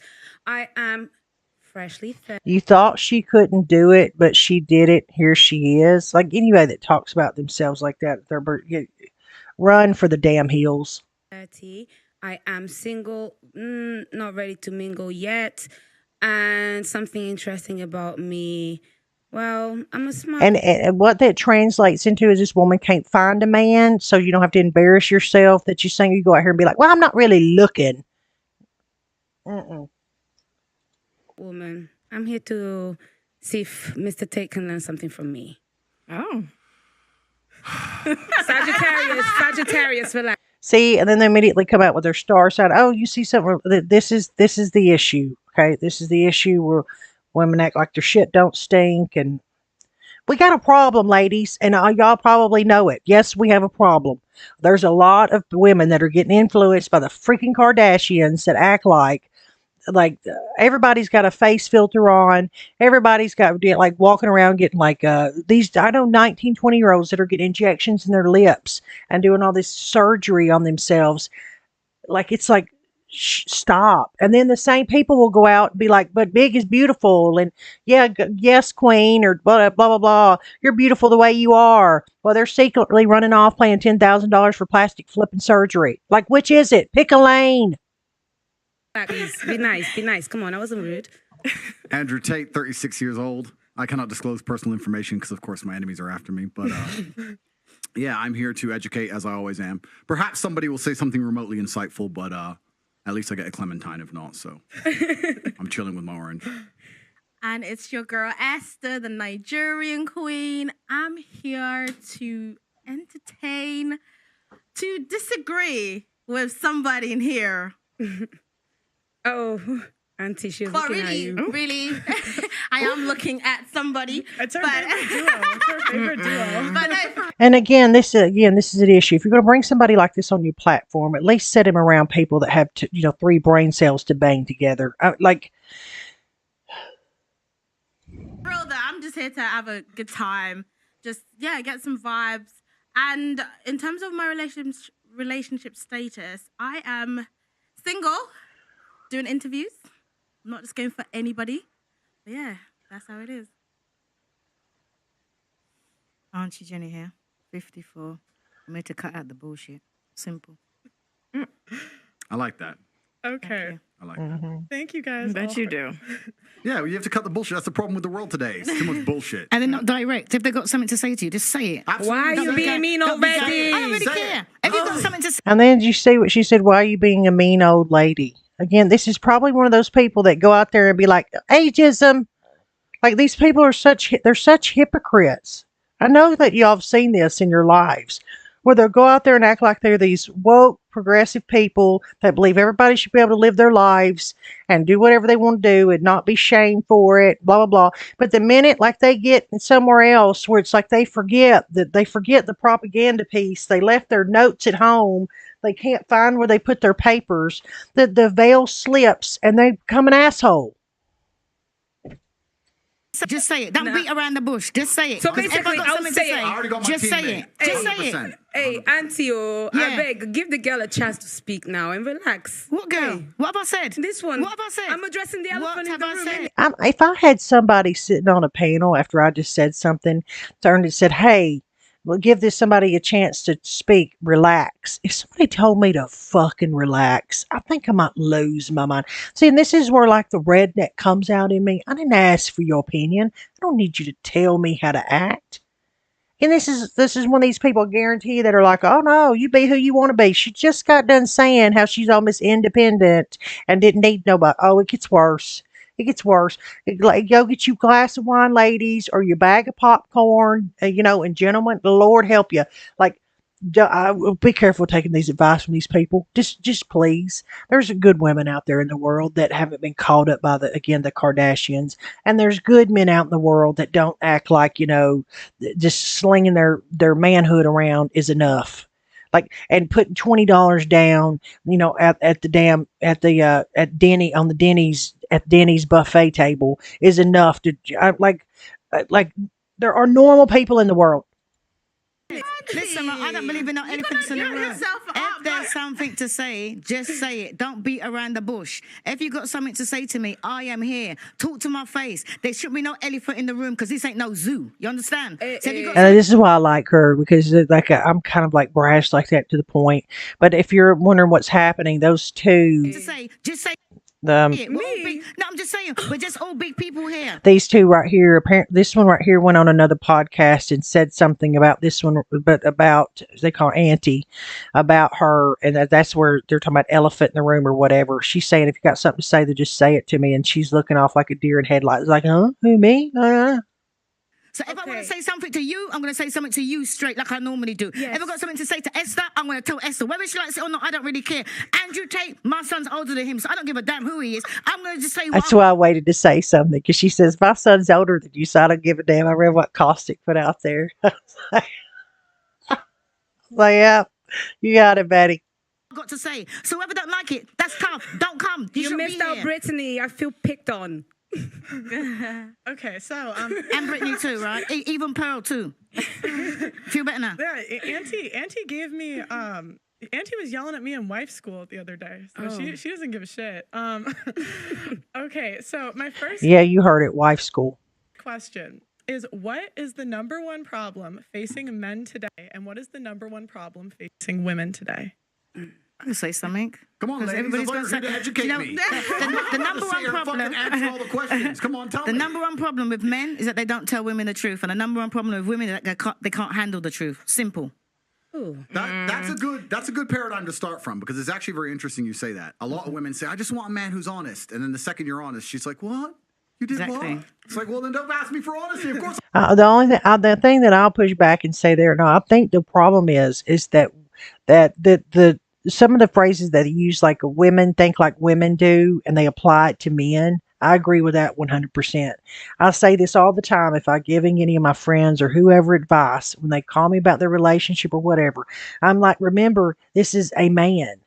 This is not a woman. This is a man. They're not mind readers. You have to tell a man what you need, or like you have to explain it to them. And if you're sitting at home going, well, he should have known, I blah blah blah, or he should have blah blah blah. Again, we're talking about men here. They're logical things like, just tell me what you need, tell me what I did, da da da da da. And women are like, well, he should have read my horoscope and known what I wanted. Like, that's not how it works. Men, if they care about you, they have no problem in trying to make you happy or understanding where you're coming from, as long as you don't nag them to damn death. But like, women expect them to, like, women that would expect them, well, he should have known, blah blah blah. No, he don't. Tell him. Fucking lie. Thank you. So that's a good point. I agree with that one. I don't think it's the biggest problem, but it certainly is a problem in relationships today. That is a problem. The biggest problem with men today is that I think the world is becoming hyper competitive. Most men are not aware and understanding of how quickly there's going to be a genuine shift in between those who have things and those who do not have things. Not just finances, but also female status, everything else. And it's a status game, right? And it's becoming harder and harder for men to play. And that's all women's fault, of course. But it is, because women choose the winners, right? Women choose who the high status males are. So women pretend to give a shit about men. Of course they don't. They give a shit about themselves. And a woman, if you ask her what she wants from a man, she's like, I don't want much. I just want to find a nice man who's a millionaire and 6 foot tall and funny and charismatic and interesting and spontaneous and looks after me and doesn't cheat and is funny and good looking and strong. I don't want much. Like, they name all this shit that most dudes are never going to have, and it's becoming harder and harder, and you end up with people. And this is what I mean by he makes good points. Like, he does make good points. Like, women will sit there and be like, oh no, he's got to be 6 foot tall, and I want him to, at least have this kind of income coming in, and I want to, like, it is true. I don't want him to have any back hair or receding hairline or blah blah blah. That there is a lot of damn requests that women will put out there, but by God, you tell a woman that she needs to lose some weight, and they lose their damn minds. G's who own everything on the planet they could ever possibly wish for, and then you got other guys who have nothing, and there's this large divide. There's no longer any middle ground. You have dudes who can't get any pussy, and then you got dudes who are just blocking girls left, right, and center. Lord have mercy. And that's what the problem with being a man is today. What about the women? What about them? Well, Should I say the problem I with would women say. is? I'll tell you. Well, everybody's got a chance to talk. I'm gonna shut up and have my clementine. No, I want to know. I want to know. I want to learn from you, sir. You want to learn from me? Well, I wanted to answer. I feel like it goes for both. It's not just one or the other. I feel like it's self accountability. Women are not accountable for themselves. I agree with you there. Why 0%. just women though? What It's about both. men? It's Yeah, both. It is definitely both. It is both. You're right. But society punishes men for not being self-accountable. But society does not punish women for not being self-accountable. I'll give you an example. If you're a man and you're arrogant and you think you're something when you're not, trust me, society will teach you very quickly that you don't matter when you don't get laid and you stay a fucking brokey. If you're a chick and think you're something when you're not, you can run around with your ego, still get dates, still get laid, still have a fairly sensible social life. Society as a whole doesn't come along and slap you in the face with realizations. If you're a man, Again, see what I mean by, like, he makes decent points, like, but and these are decent points. It's when they get to this part where what women should put up with from men, where he loses it, because he's talking about himself and these 1%ers, which is not the typical person, especially, we're all over the world. It's just not. But like this point that he's making about how society will shame men, they do. Men get shamed all the time. Their friends will call them out all the time. Now that's hopefully where I'm hopefully a little different with my female friends. Is I'll tell my female, like, chick friends, I'll tell them exactly what I think. And that's why they only call me if they want the brutal truth. I'm not going to be the one that's going to coddle you. I'm going to be the one that's like, listen, you got to get off his ass. Like, you got a good life. Why are you mad? Like, really though. But like, see, this is what I mean by he has some good points of view, but he ruins it when they start getting into this mentality of, well, because they talk in generalities. Then they try and say, like, But they're talking about these men that make a shit ton of money that have women kissing their feet just so they can drive a damn Range Rover. You think you're something you're not? It is a ticking time bomb until society teaches you a lesson. That's the difference. This is why men in general are more self-accountable, because the men who are not self-accountable get fucked up. So those who are successful are very self-accountable people. They look at themselves and go, okay. Now, let me correct something real quick, because I just thought of something too, though. I think that is how it typically is. I think this last kind of like generation and a half that's coming up, like, I don't know, 30 years old men and younger, I believe now we're running into a place in society where they are getting coddled too. You know, you've got these 25-year-old men living in their parents' damn basements or in their bedrooms, playing video games all day, not had a job, not looking for a job, like don't want to work, thinking they're going to be the next YouTube star, and like their parents are putting up with it. Parents are like, all right, well, we'll make your car payment. We bought you a car. We're paying your insurance, paying your cell phone bill. And then they sit up all night playing damn video games. I believe we are running into that issue. Okay. But like typically, like I think, I don't think, I know men are held accountable a lot more than women are. They just are. Now, again, if somebody calls a guy fat, it's laughed off and be like, if a woman's called fat, you're fat shaming her. If a girl says she wants somebody 6 foot tall and the dude's 5'7", he doesn't go, you're tall shaming me. He doesn't go cry to his friends saying he's been bullied. It happens to men all the time. But Lord, you say something bad about a woman, you know, or negative about a woman, then you're bullying her and you're sexist, or give me another phrase. Guy on the Buffalo, very good take. His goal of having many women is only for the top 1-5%. Yes, he doesn't mention that though. That's exactly right. That's my problem. Is again, these people will talk like they're talking in generalities whenever they're talking about statistics or whatever, but they don't differentiate. To your point, what I was saying earlier is that they don't differentiate what he's talking about. Only a certain men can pull off. But they act like this is how men should be treating women, and women should be like this is how they act like typical relationships go, and it's just not reality. The way I'm going to get and progress further, the reason she left me, the only way I'm going to do better, make more money, et cetera, is I have to change. Most women don't want to do that. They don't sit and think I have to change. They think, oh, he left me because it's him, and I lost my job because my boss, and this is this because of this. No, you women don't look in the mirror and change a fucking thing. Don't forget what you're forgetting right nowadays. They can't change it because it's all about body positivity. Are you they saying can look sexy in size 28. Are you saying Lizzo's not a 10? Are you guys trying to get me canceled? See, I'm not gonna lie, I don't agree with what you just said, because 90% of and again, see that I think they should differentiate here. I believe that's true for people that have grown up and live on their cell phones and hang out way too much on damn social media. I believe that if you still have these like people that like don't live on their phones, don't hang out on TikTok, and live their lives out here in the real world, they don't have near as many problems. We have a certain generation of kids that get their ideology from, 14-second clips. Cosmetic surgery is by women. Women are trying to change as much as possible. Men don't want to change. They're not accountable for themselves. They think that because they're a man, you're going to be... The problem is that women are changing into something that men don't typically find appealing. And women don't understand that. Women are changing into fake eyelashes and fake extensions and fake boobs and fake butts and fake attitudes and like materialistic, shallow people. And I'm talking about people that live online. And men don't care for none of that shit. Men are pretty simple creatures. I call it the 3 F's. Food.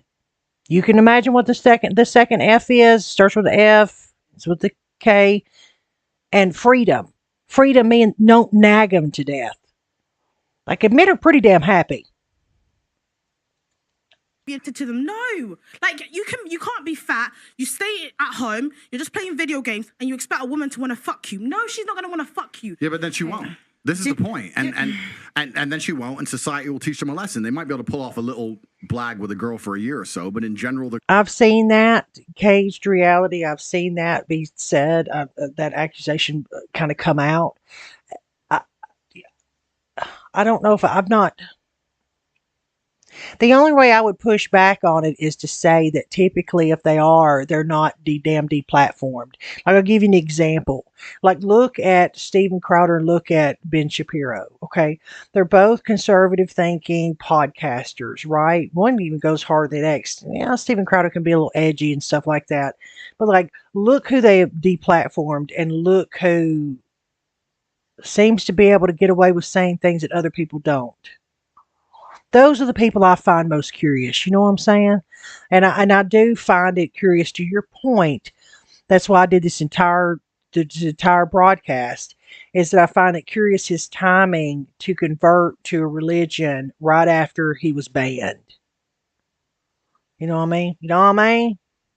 looking up lonely. In general, they're going to struggle to find partners. I agree with you with the cosmetic surgery thing. Women are happy to change how their appearance and change how they look, but they're not happy to change how they act. Most of them, they're not happy to change. No, they're not. The women are changing what the men don't care about. The men don't care about the big old lips. Yes, they do. And no, they do it. The women are doing that for themselves. Yeah. Because the men don't care about it. The men would rather a woman change her stinking attitude than put on all that makeup and hair and everything. That's what the men want. But the women will go out there like, oh, I'm going to change this, I'm going to change that. If you look at a man and the man said, yeah, he's fat. The man will most, if he's feeling bad about himself, he wants to make sense. He'll go and hit the gym. What's the woman going to do? Go and do? Get a BBL, get her lips done, put on her makeup, put on her hair, and stay the big old fat person that she is and say, oh, it's body positivity. The men don't even want that. And the women are not getting all this cosmetic surgery for the men. They're getting it for themselves. You can't turn around. What man wants a woman that's going to turn around, go and have an operation and can't sit on a plane because her ass has been injected or been interfered with? She got to lie there on her stomach. Do you think the men want that? Or wake up in the morning before you got to hit the house, she's got to put on. I'm sure I worried about some of the men because they must go out with a woman. Ooh. And then when they wake up in the morning, they think, who the hell is she? The scars, by the time you take everything off, women need to change their attitudes before they change their makeup. I'm sure that even more than that, change your attitude.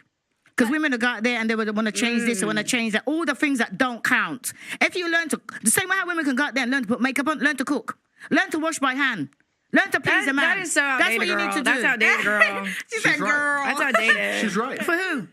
I'm saying it's like we had literally just talked about this off camera when you guys. But how she says that's outdated. That's outdated for her. That's outdated in this new ideology that women don't understand that they are changing a lot about what they think. Again, you can grow up and be an old cat lady if you want to. I mean, it's up to you. I don't give a damn. You can choose to be whatever you want to. That's why there's so many more depressed women at the age of 40 and 50 years old that chose their career and said, I'm going to be a boss bitch, and did not focus on trying to start a family. And I'm talking about you, Cage, because I don't know your situation. Yes, women can get involved in some really crappy relationships, some really crappy men, I myself included. But what I mean is like what the ideology now is, like these women thinking that they need all these different surgeries to impress men. They're telling themselves that. In the airport when we were talking about, what's the value system or the point Or system? it don't matter if you can cook or not. Well, I mean, again, it's a game. Is she attractive and she fit and she fun? Will she go hiking, or will she go, like on trips, or, do things that are enjoyable to them? Blah, blah, blah, blah, blah. There's a trade in all relationships, healthy relationships. Again, differentiate healthy relationships. I'm not talking about toxic ones. System for a woman who cooks versus a woman who can suck good dick and fuck well. But you can cook and suck dick as well. No, but I'm saying is that Pearl, if you can correct me if I'm wrong, but quoting her was that when she interviewed people on the street, that there was more points given to something for like a sexual return as opposed to, wash dishes by hand. There's a dishwasher. Why cook? We can eat out. There's a chef. People don't give a fuck about that. That's what they think. But we literally just talked about this yesterday. See how her mind just went to there's a chef. Again, these people are living in an ideology where she got pregnant by an NFL player. This dude has like 30-something cars. These people are living in a reality that the majority of the rest of the world does not live in. Like, for the fact that she just blew out, we can get a chef. How many people do you know have a chef? I don't know of anyone that has a personal chef. No one. And I know successful people. They still don't have a damn chef.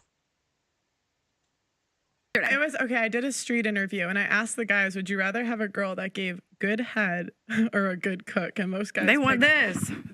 But I think that's For more, the I think, quick but I think satisfaction. that's more for like a one night stand. But what I'm versus trying to say is that long-term. if you, all the women out there, and they're talking about, well, some of the women want to be settled down. They want a man, right? And you got to think what the man wants. The man ain't interested in that. Look at when you're doing street interviews, you're interviewing single people.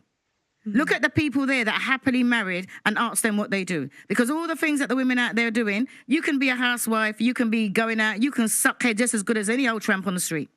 And keep your man and have a man. And I can say that because I'm 32 years in counting. Auntie, you can't say Wait, attraction's not I've- important though. Talking to your mic. You can't say attraction is not important though. It is important. For you to Initially. get initially, exactly. A man is not gonna find you attractive and then think, oh, because you can cook well. It's got a chef. A man's going to Especially a man find you that's got money. attractive. See and what he's I mean? See there again on this one percenters. Well, we've got a chef. This man's got a chef, especially if he's got money. This is what bothers me again about this entire ideology is that they are talking to the 1%. There's 100. We're talking about 1% of people can afford to do that and have that. So why do you feel like you're talking to a general public and giving them advice when nobody can do that? Let's ask Andrew. Andre, would you be with a girl that's 5 out of 10 because she can cook? That ain't what I said. Oh, well, firstly, that's not what she said, to be fair. And secondly, I'd be with the 10 out of 10 who can cook because I'm top G. But to make the point, I think They're what you have to laughing, but I understand mean is that's what men are looking for in a the relationship. truth. So you did the street interview, and you're asking single people, probably young people, probably idiots who know they're on camera talking shit about good head, all this garbage. It's bullshit. What men are interested in life, not just in their relationship, but in their life as a whole, is status. I don't think most people understand, especially women, how competitive the male world is and how competitive it is for status. This is why men do everything they do. Men buy. Again, it would be really nice if he would have said that men that are in my position in the top 1%, they care about status. If they're a professional businessman and they have to walk around and make deals, then they care about how they look in public at these meetings in front of these CEOs. The average man is not worried about how many damn TikTok followers he has or Twitter followers he has. He's too busy going to work every day. The faster car, not to drive any faster because of status. It's why we want a bigger house. We don't give a shit where we live. It's because of status. It's why I want to go to the gym and get big and strong because of status. Everything we do is about status. It's why I want the better jobs. It's why I want more money. It's why I want to be respected. So what's the number one thing we want our female to give us? Status. That's what we want. So she can give us status by being beautiful. That's one thing she can do. But another thing she could do is if I turn up home and I come home with my boys and she says, I'll cook you all a steak. That's status. That's all my boys going, Ross, you just been out all night and she's here and she's going to cook for all of us and she'll clean up and tidy up. Boom. That's the kind of girl a man's not going to want to lose because it makes him look good. That's what men want. Status. Suck a dick, blah, blah, blah. Listen, dick can only be sucked in so many ways. I mean, no, let's be serious about this. Have you had the gut through? Good Lord. Do y'all understand what I'm saying here? What I mean here is that, again, they're speaking to a very small fraction of society. And that's the problem you run into with constantly bringing in these 1%ers on here to talk about how society works and relationships should work, is they're not talking about the general public. They're talking about a small portion of society that has the ability to live that way. No, this is actually a serious point, right? This is a very serious point because the Western world has collapsed in real time and it's a failed society. And one of the reasons it's a failed society is because of the over-sexualization, especially of females as a whole. If a woman comes up to me and goes, I'll be the best sex you ever had. Isn't it amazing to call it a failed society, but that failed society made this dude a millionaire? I am fucking revolted. I don't want the best sex I've ever had. I want you to be pure and a virgin. You should know what sex is. Cook my fucking dinner. Shut up. Don't come and talk to me about fucking... See what I mean? See what I mean? Look what he's doing right here. I care about what your purity. Pure and a virgin. You should know what sex is. Cook my fucking dinner. Shut up. Don't come and... Cook my dinner and shut up. Do you think the majority of men would get away with doing that kind of crap? Talk to me about fucking sucking dick. It's vile. Do real men It's pluck their disgusting. I eyebrows? don't want to hear that shit. Can I say I don't want to something? hear that shit. What I want is a woman who makes me look good. No woman who's running around talking about sucking dick can make me look good. So I lose interest completely and utterly, and that's the truth. So what she said. And there's a way to have put that. Like, do you think men find it attractive if you're got an OnlyFans or if you're on Instagram with everything hanging out for the world to see? Do you think that that's somebody they want to bring home to their mother? I mean, there's a way to put that kind of stuff. Saying is completely correct. These are old school things, but it's not about the act. Yes, you can order food, of course. It's about the status that comes with it. That's what it's about. Sagittarius spoken like a true one. That is true. Here we are with our star My sign. man's a Sagittarius. Listen, well, my man's a Sagittarius. so basically, it's a straight shooting sort of. And then, but again, so see, they're even making concessions for him being on this show because this show constantly ridicule people for talking about their horoscope and their astrology sign, and yet now we have this one that's doing it. He said the Clementine, but then the auntie's talking about her star sign. It's like, see, it's like these people are fake as hell. It's like they'll call people out for doing it on one show, but if you have a certain person on your show, let's cater to their needs because they might get us more views. It's like, don't talk to me about some moral compass. Don't talk to me about sticking with your values if you can't even stick with them from one show to the next. Conversation, but I think that sometimes we get distracted and we talk about the bicker of between men and women.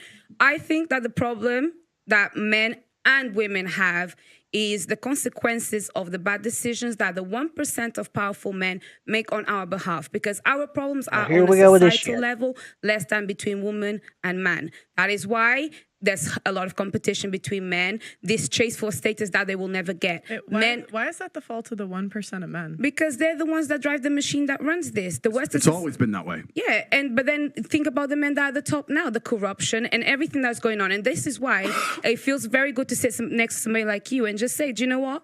I appreciate that you say things that are... But I think that to our benefit here, that there are a lot more people waking up and realizing about the corruption. Whose fault is it if you have 1% demanding and dictating how society's ran, and the 99% are just walking along? Here we go. I guess this is what we're doing now. At some point, you have to take your life by the balls and say, no, we got to stand up for ourselves. Really true. You expose a very toxic truth and a very true truth as well that is out there. But the reality is, on the trenches, when you go to the grassroots, people don't feel the way that you feel. It's not as simple as what you say. They are victims of... And again, like to your point, Cage, people falling victim to social engineering. And I think the problem is a lot of people don't realize that's what's happening. A lot of people don't realize that there's like social engineering happening. That they think that that all these thoughts have naturally came to their mind. It's organic the way that they're thinking. They don't realize that it's being pushed and pushed and pushed and pushed and pushed and pushed and pushed. This system. So my job here is really not to try and make it about men and women, is to make you understand that actually we need to start changing the narrative. You don't want to make it about men and women because they're both messed up on either side. Because then women look bad. No, because it's about everybody together. Women have their traumas, men have their traumas. I'm not here to fight against men and women. That's small. I understand what you're saying. But the idea that this 1% of men have created this terrible society. Yeah, I talk about that. I talk about the Matrix. I talk about these things. But it's always been this way. It's always been a small elite group of men who are in charge of the world. And unfortunately now we're fighting battles in different ways. The days of old, a man proved his worth by going to war. Basically, every man at any point in his life was going to end up going to war, and he came back victorious. He came back with honor. He got himself a wife. That's how it worked, right? Now men don't have to go to war as much, depending on where you live in the world, and it's slightly different. And we fight our wars in other ways. And one of the true expressions of testosterone and trying to really express your ability and your combative ability now in the modern world is power and influence. So in the olden days, you'd go to war, you come back with a ribbon. Nowadays, you got X amount of followers, you can move the world with money. I can bend reality with money. Please understand, if I walk into Jimmy Choo, they lock the door. No brokies allowed in. Tate's here. And I buy whatever the fuck I want. There's lines outside because I'm there. Mm-hmm. I bend the world with money. That's how the wars are now won. So you're talking about high status males, and it's always been that way. Now you have a whole contingent of men who aren't dead. Okay, they didn't die in a ditch, but they're lonely as fuck jerking off. And that's the reality of it. And women don't give a fuck about them. And why should you? I'm not sitting here actually shitting on women in any way. I think women have a biological instinct to a degree to try and find the best mate they can because it gives them the highest chance of survival in the harsh realities of the world. And if they look at a man who's not capable, they just don't feel an attraction to him. And that's the bottom line of it. And that's why I actually, I'm largely misunderstood. I don't blame women for a lot of the problems. Women are guilty of certain things, but I have a massive amount of blame to place on men because there's so many men who are genuinely incompetent. If I was a chick, I wouldn't fuck these losers either. Like, they're losers. So it's hard out there. Balance. I love it. Do you know what I don't understand? And again, I think it really depends on where you live and the people that you surround yourself with. I believe it's so irresponsible to be like, oh yeah, men are like this. Well, yeah, if you live online, trust me, if you live in these communities where you think you're going to be the next big star, then you see these type of people. But if you're just, again, an average American out here working, coming home, doing your job, going to eat, dinner at your parents' house on the weekends, going fishing with your friends, or four-wheeling. I say that because I'm from the South, so it's what I know. But these are good, responsible people that don't have their head too far shoved up their rear ends. The same thing for women. So it's like oh, it does matter where you live. You don't think there's a difference between small town USA where I live versus LA or New York or Miami? You're nuts. Why people are always going for the 1%? All the women want to rush for the 1%. Why don't you just find a regular 9-to-5 person that's going to look after you? You can be his queen. Why can't you just do that? Why is everybody really rushing? I've got a man. We don't go on social media. If it weren't for Pearl, I want nothing about social media. 9 to 5. I've got our own property. 32 years. Happy as Larry. What is the problem? It's not old-fashioned. It works. No, Auntie, let me clarify. When I meant 1% is not the 1% of attraction. I mean the actual people that are in charge of the things that run the world the way that what it I'm does. trying to say is that it's always been an umbrella we've lived under. But the difference is functioned underneath it. So why is it going to affect me? I'll explain why. Because as Sir Mr. Andrew King Tate said, I want to know as he said, I want to know what Here's a prime example I give to people all the time. You tell me what in society made a diamond worth more than an opal. It's because somebody decided, hey, let's make sure that we tell everybody that the diamond is the most coveted gem out there. Not the sapphire, not the opal, the diamond. Why do people think that they want to wear a Gucci instead of Levi's? Because somebody had to promulgate the fact that that's the in style. That's what everybody should have. That's status. That's why. I know what she's after. I'll have this one after this know what she's point. after. She's going to go home and dry that now. Put it in Exactly. It is an artificial market completely. Exactly. It is. Anything that's made popular, more than likely it's been made popular because somebody had the amount of money to push it out there to the population. I've been drinking Or some family is the one behind it. Some, you know what I mean? Like this family has pool and, they have the ability to make sure that their product is made the most popular ones, i.e. like the New York Fashion Week or whatever. Have you ever seen some of the fucking clothes that they walk down those runways with? It looks like these people are wearing damn trash bags. I have never in my life seen somebody out in public or even in pictures or even in these damn gossip magazines with these paparazzi or whatever. People actually out in public wearing the horse shit you see in fashion and these fashion shows. It's horrific. You wouldn't be caught dead down here wearing some shit like that. I mean, you'd be laughed off the damn street. But somehow they're in a fashion show?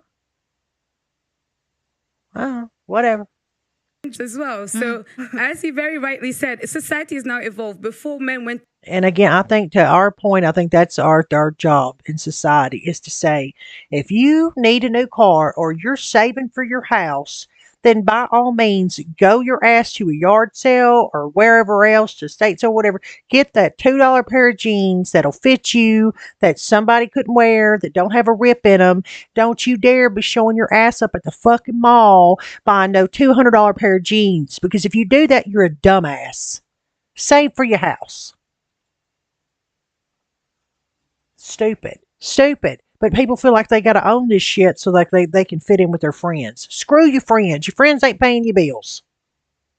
Now men don't go to war. So there's a lot of sense of no purpose that they need to find. And then on the women's side is that the same way that a society evolved and made men feel less purpose, they have now had to take on bigger purposes. They have to go to work like they didn't have to do before. They have to take care of the family and work and do all of these things and now deal with the fact that men are feeling a little bit like out of, you know. No, but she, rubbish. That ain't what I'm saying. No, you get a 9 to 5 person, right? What is wrong with you going out there, find a regular 9 to 5 person, right? You can function underneath that because I'm always saying the women say, "Oh, we ain't got enough money. We ain't got enough money." Work with what the man's got. You're right. Work with what the man's got. You can make a man your alpha. Everybody wants to go and find these top earning money. Find a 9 to 5. Work regular. Save your money. Learn to cook and not have takeouts, and then save your money as they did before. Then you should direct this to the men that feel upset because they're not like Andrew Tate. Always direct something to the man. No, Why? but she's completely right. I'll tell you this. There's not a girl on this panel or on the planet today who couldn't walk outside and find a man who's going to be nice to her, loyal to her, and make her his queen. Women don't want that. So they'll sit there and go, "No, I want Chris Brown."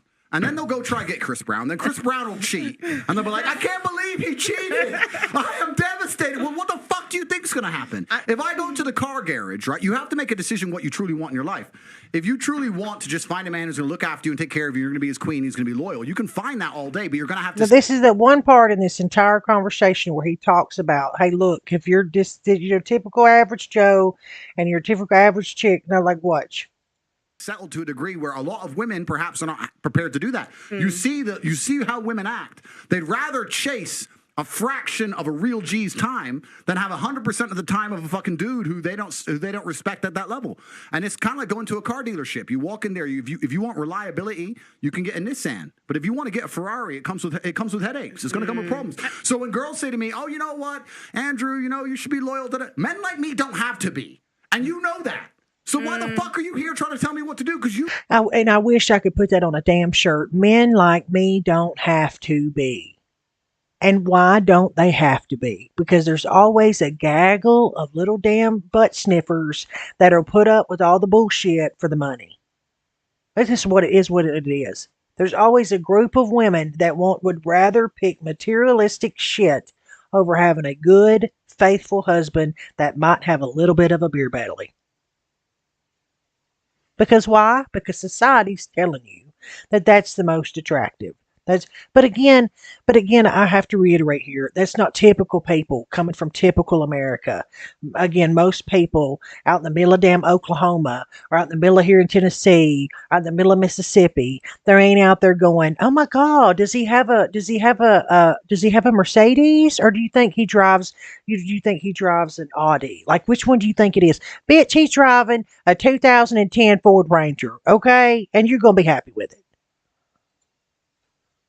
I don't have to be loyal, and all the girls I'm fucking don't have to be loyal. So, but see, this is where the vulgar part comes in, where it's like, again, it's like where he goes a little off the rails. So like I pointed out earlier, he made some valid points. I just wish they would differentiate between reality and what the 1%er is versus what normal people deal with on a daily basis, and what real men, the average man, can expect from a woman and what an average woman should expect from a man. There ain't no damn women out here that are 4s that should be thinking they can get 10s.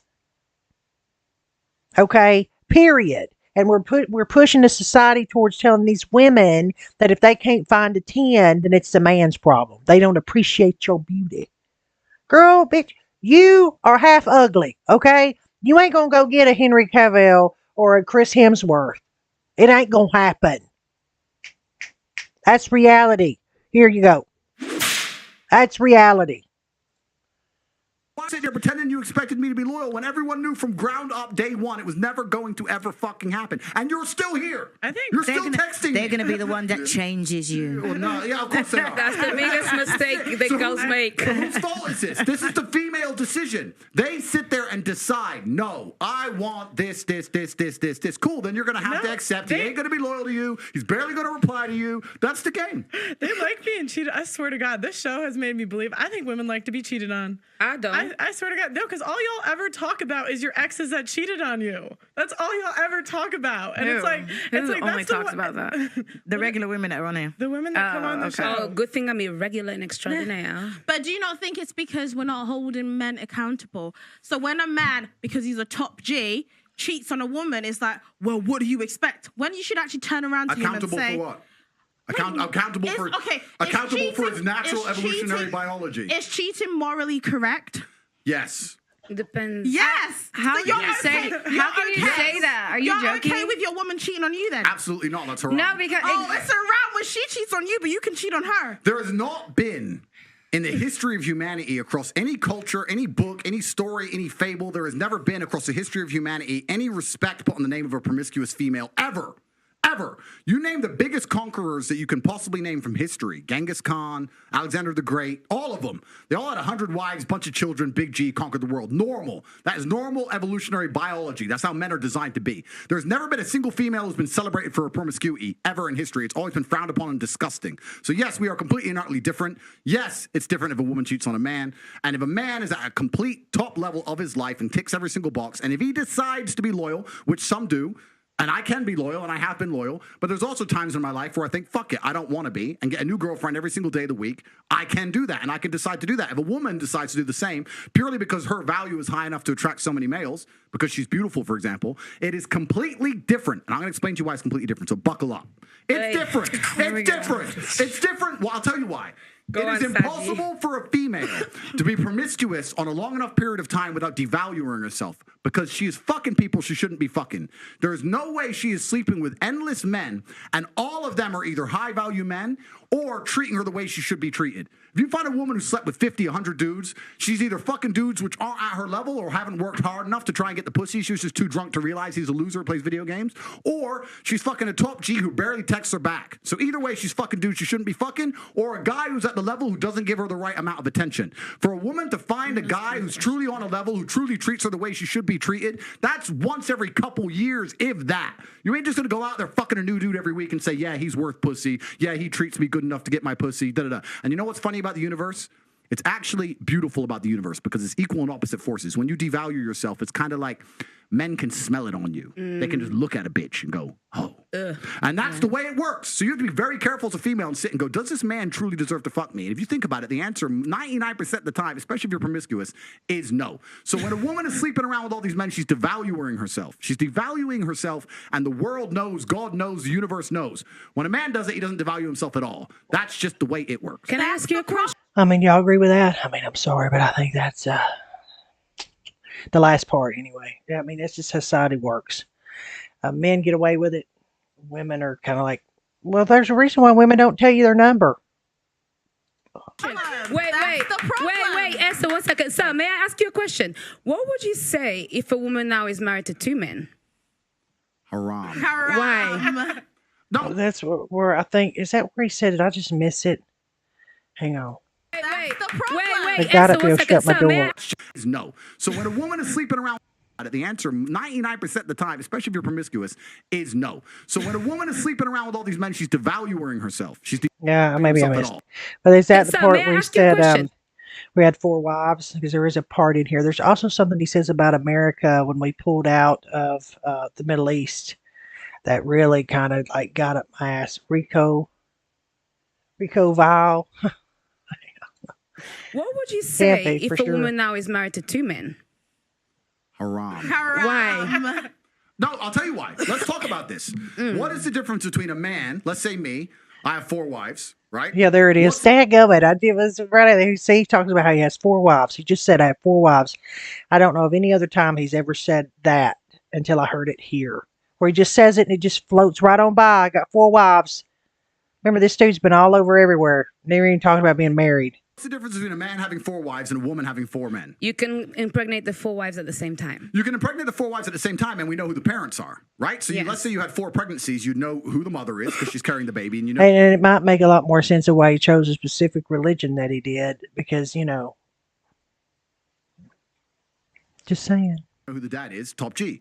If you had a woman with 4 men and she gets pregnant, who's the parents? What about if... But no, I'm asking. Okay, Do you know? I ask, what if they're different races? Answer one white, the one black? question. You don't know. Answer the question. You don't know. Now, modern science can come along and maybe fix that for you, but that doesn't mean it's not wrong in the eyes of God. The idea of having a family, the idea of a child being born, one of the baselines for a new life to come onto this planet is for at least to understand who the 2 people who made it are. At least.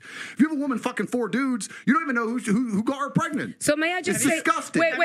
Have you seen the twins that had two different dads? Oh yeah, I saw that. May I just say something then? So if that is the case, yeah, if the one thing that you're meant to have is you, at least you know who the two people that put that child on earth are, then that's why promiscuity for men is also a problem, because they get women pregnant. Sometimes they don't even know they have children. That's haram, no? No, it's completely different. It's different because you have to understand, I'm talking about humans. You have to look at humans from a societal perspective, but society has changed, right? So let's say 200-300 years ago, if a woman got pregnant. Again, this is the part where you need to differentiate between what are you talking about, what members of society are you talking about. You think the average people, especially in this country, are out here being able to provide for 4 different damn wives, and you got women that'll be fine with bringing in 3 other women into their house. They're like, oh yeah, it's her night. I mean, look what just happened with Sister Wives. That whole damn family fell apart. She needed a man to survive. If that man didn't take care of her during pregnancy, she was going to die. She couldn't work a job. She couldn't hunt, couldn't fish, whatever, right? A woman literally needed that man for survival. So if you were to come to me and say I'm pregnant, but you've been fucked by 4 different dudes, I'd be like, who says it's mine? Why am I looking after you? None of them want to look after her. She will literally perish. This is why in most of the world today, still today, virginity is so coveted, and throughout all of history it's been so coveted, because that's the only way to ensure paternity. She's a virgin, I know that's my baby. She ain't a virgin, prove it's mine. Outside of this modern science bullshit, shaitan, the devil we have here in the West, in most of the world today, without virginity or at least a low body count or at least anti-promiscuity, you can't tell that that's your baby. So it's a completely different thing. You're looking at the idea of a woman being pregnant and coming to a group of men and saying, one of you has to take care of me and put up with me when I'm fat and moody and annoying and I need my bills paid. And all the men are going to sit there and go, no, fuck no, prove it's mine. You can't prove it, bounce. Where it's different. If I get 4 women pregnant, we know the deal. Okay, so let me ask you a question. So obviously back then for survival, women needed a man. Otherwise, when they were pregnant, they could die and all of these things, they would perish. In today's society, given evolution, given the fact that as women we can go and get, men. Yeah, but I'm not saying that. Isn't there a glitch between what is actually happening and the nature of what we have in our bodies? I think that's probably the conflict that we're having right now.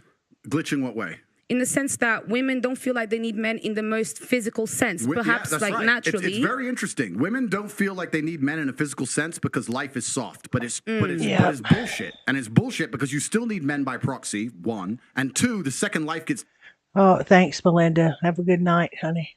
Yeah, this is the point. Now, this is a huge point to me, where he makes that. This is why you hear all these women that'll say, I don't need a man. I don't need a man. I don't need a man. They don't think about the couch they're sitting on or the roof they're sitting under, or I mean, like literally how they got in their car that drove down the road. I mean, like none of it. They don't think about who's driving the fire truck, or usually it's behind the wheel of the police car. Like their people are so spoiled and so privileged in these first world countries. They don't understand how idiotic that sounds when they say, I don't need a man. Well, great. Then go sit out in the middle of the field somewhere with your 2 sticks and let's pray that you can create a fire. You very quickly don't even get me started on having to hunt for some food and then looking around, be like, well, what do I do with the rabbit once I've caught it? But women will go, I'm independent. I don't need no man because I have an OnlyFans and men pay my OnlyFans. And if anyone comes up to me, I'll call a male police officer. I don't need men. Shut up, you fucking idiot. Of course you do. You just named your whole life is based on fucking men. The road you're driving on was paved by a man. The house you're living in was built by a man. The car you're driving was designed by a man. Your whole life depends on men. And the second anything bad were to happen to you, the second you were physically threatened, or times were to get hard, or war were to start, or famine, or riots, the first thing you do is find a big strong man, shit yourself, and throw the feminism out the window. Feminism goes out the fucking window the second that the snow needs shoveling, or there's a fucking broken down car, or the tire needs changing. Then all that crap vanishes. It's garbage. And this is the very interesting thing. I'll make a point here, which is going to be canceled again, but I don't give a fuck.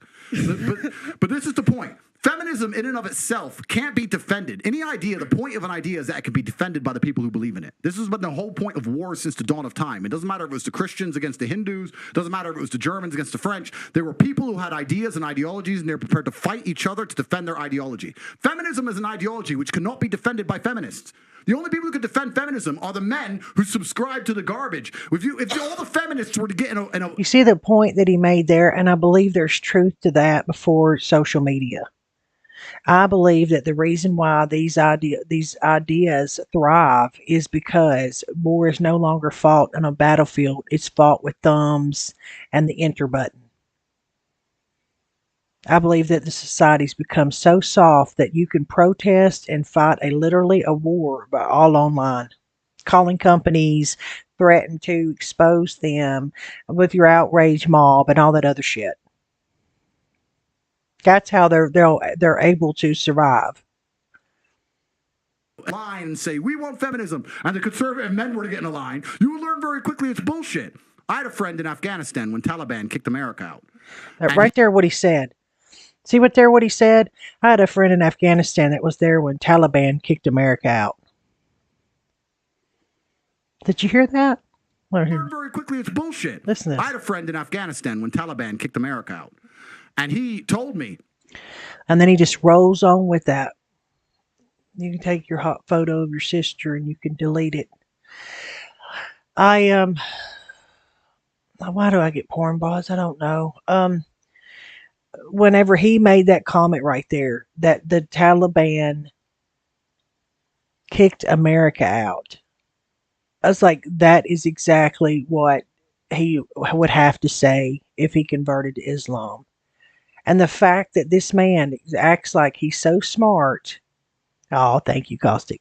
This guy acts like he's so smart and knows so much for him to have said that the dumbest statement I've ever heard in my life. Well, not the dumbest, one of the dumbest I've ever heard in my life.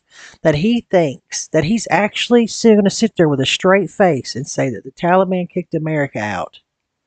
That somehow we didn't leave voluntarily. That we didn't pull up stakes. Well, thanks to Biden, we left in a horrible way. 13 Americans soldiers were killed. We left hundreds of Americans behind. It was a horrible way to pull out. It was. I mean, it was disgusting. But the fact that you don't think that we did that voluntarily, you think they kicked us out? The Americans were telling the girls they could go to school. So they built all these girls' schools, and they put the Afghanistani Defense Forces there, and they funded the Afghanistani Defense Forces to protect these schools. You had American satellites. Yeah, exactly, Costa. That's what I mean. The fact that he said that blew my mind. I mean, in a way of like, he really said that. Like, wow. You had night vision goggles. What does he think that's going to do with the majority of his American fan base? That's not going to feel a certain type of way. That proved to me that he is having to espouse these ideologies even at the sake of him losing some of his fan base. Taliban were afraid to attack. America leaves. Now you have Afghani Defense Forces. They're basically blind. They don't have satellites anymore. Don't have night vision, whatever. So now it's a real war. The men are standing next to this girls' school. The Taliban are coming. You're some dude. You're standing there, and you're looking at this girls' school going, I don't really give a fuck if girls go to school. Bounce. And you didn't fight. So that's why they all gave up and Taliban took over so quickly. And when I said this, the girls like, yeah, they should have fought for us, feminism. Why don't the women fight? Can I ask? Oh, wait, the women can't defend their own fucking idea. You need men to defend feminism. So that's why the whole thing is stupid. Because the second men don't defend it, it just fails as a fucking ideology. It's garbage. May I tell you something now? So this is the thing. This is when we assume that women perhaps don't have the physical or even mental ability to go to a war. Wait. Because this is the thing. For example, in Ukraine, a lot of women took up arms. And in fact, I'm Angolan. I'm Angolan. Wait, I'm Angolan. And don't lie. Listen, to the people at home. Wait, no worries. I'll talk about my personal story. Let me tell you something. This is the thing. I think it's also really like silly to assume that, for example, a woman, because she didn't go to school, she'll not be as intelligent as a man. Therefore, naturally, a woman is not intelligent. No, it doesn't make sense. If we're now starting to normalize equality and we want to put everybody in the forefront, give a woman a Who's gun. Who's normalizing equality? Well, that's what people are wanting. Then that's people the case. Like who? Let me tell you, Auntie. Who wants to normalize equality? People like who? Feminists. Who else wants to? Well, actually, no equality. I want respect. That's really what I want. Stopping you from getting respect. Exactly. No, I get respect. I get respect. I get respect. So, that's what I want. That's what I like. Respect. What I think is, you don't even know what you want. I'll tell you what I want. Don't know what you want. You want equality. As a woman, I carry myself differently. I actually hold the things that I have done in the fights that I fought. I hold it. That's why when you speak to me, I don't move different. I move different to many of the girls. That's why when you talk to me and you argue with me, I don't take it. You do sometimes. And I'll tell you something. A lot of women may have the accolades ways to be somebody, but they're uncomfortable to own that. And the reason why, then I would like to ask you, for example, I do need a man, for example, to, you know, procreate. But other than that, I'm quite strong. And I would find a way to protect myself differently. With that mentality, what would be the man that would be for me then? Denelva, what would you do? And the fact that, too, I'll say this, too, the fact that Pearl, who is running this channel, who is an American, didn't push back when he said that, to me, made her know better. It's supposed to be all factual, and we're supposed to be getting to the bottom of stuff.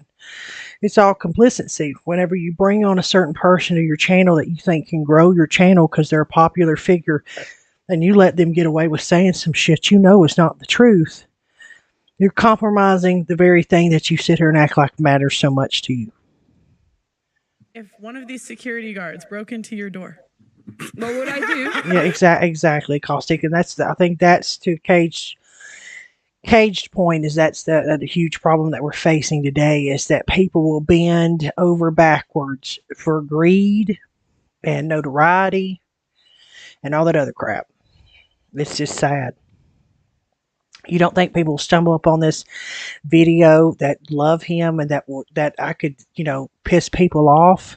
Of course I could, but I don't really care, because I'm not willing to bend who I am as a person for anybody, for any amount of views or whatever.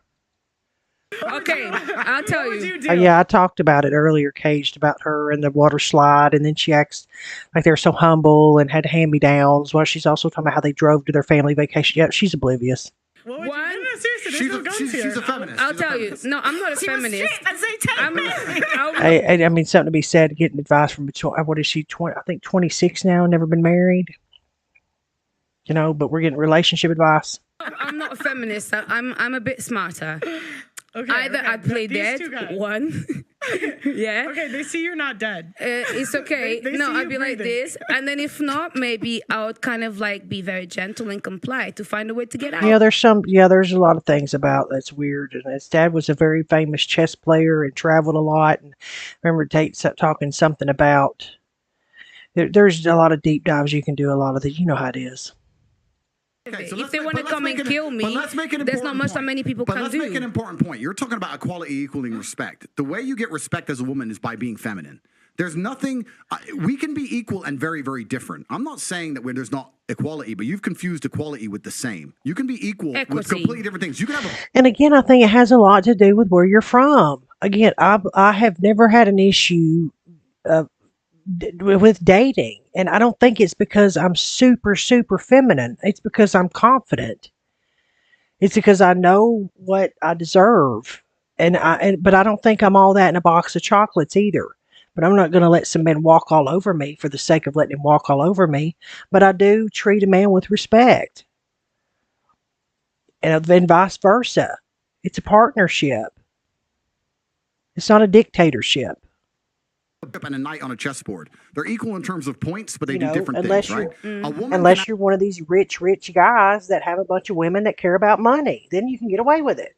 Have equal respect to a man if she is very good at being a woman, and a man gets respect for being very good at being a man. When a woman decides she wants to act like a man, or a man wants to act like a woman, that's where all gets fucked up. We try and pretend it's all the same. It's not the same.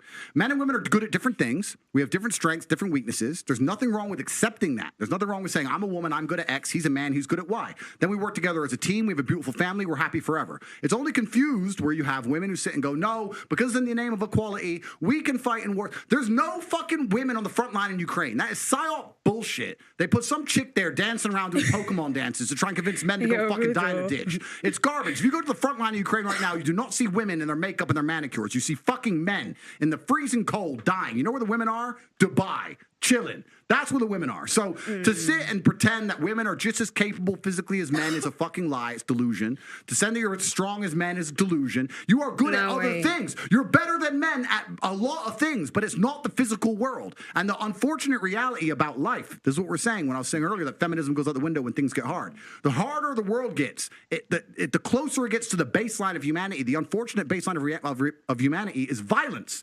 That's what happens when if all the electricity were to go out and all all the police sort of quit, this would become a violent place very quickly, and there would be fucking zero feminists left. Zero. You would all need men. That's the bottom line of reality. That's the bottom line. So you have to understand as a woman and say, okay, I need a man who's good at being a man. And this is my yeah, exactly. And this is my point of being like, this is I think how he wrote people in, because of there was so many points that he made that as a society you could see what was happening and the influence that social media had on some of these young people's minds to contort their ideas about what it meant to be a partner in a relationship, et cetera, and what you deserved in life, and how people should, hold you up even if you didn't deserve to be there, shit like that, right? But then it gets all twisted up in the fact that he didn't differentiate between what he's living his life versus normal folks and how they're living. But you see what I mean? Like, it's sad because there's young people that listen to this and they cannot. It's like you take the whole basket of apples. It's like this younger generation doesn't understand how to pick and choose. Like, okay, this is kind of some good advice, and I understand where he's coming from here, and this over here is like horseshit. You know what I mean? It's like it's even the same thing with politics, and I know y'all have all watched it. If you follow politics, you've seen it yourself, where if you are supposed to support this certain politician, then you better be all in. Because if you say anything negative about something you saw that you didn't agree with, all of a sudden you're a traitor. You're a traitor. Get out of the club. You're no longer a member. And it happens on both sides. I don't care what anybody says. You have witnessed it. I'm sure you guys have witnessed it. It's sad. The leather has barely spoken. She got put in her face multiple times. Yeah.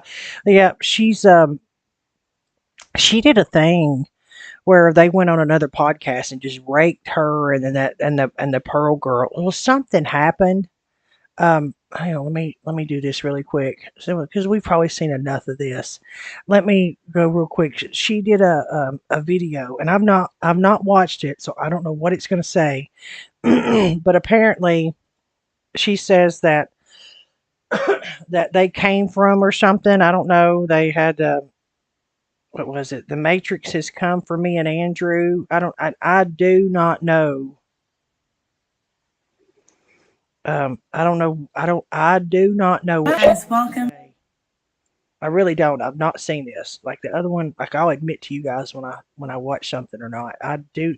So Lord, hold on, because she could say anything here.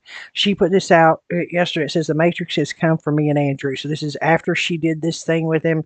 So I don't know what this is going to say. The Matrix means to me the bubble. So let's see. Welcome to the Just Pearly Things YouTube channel.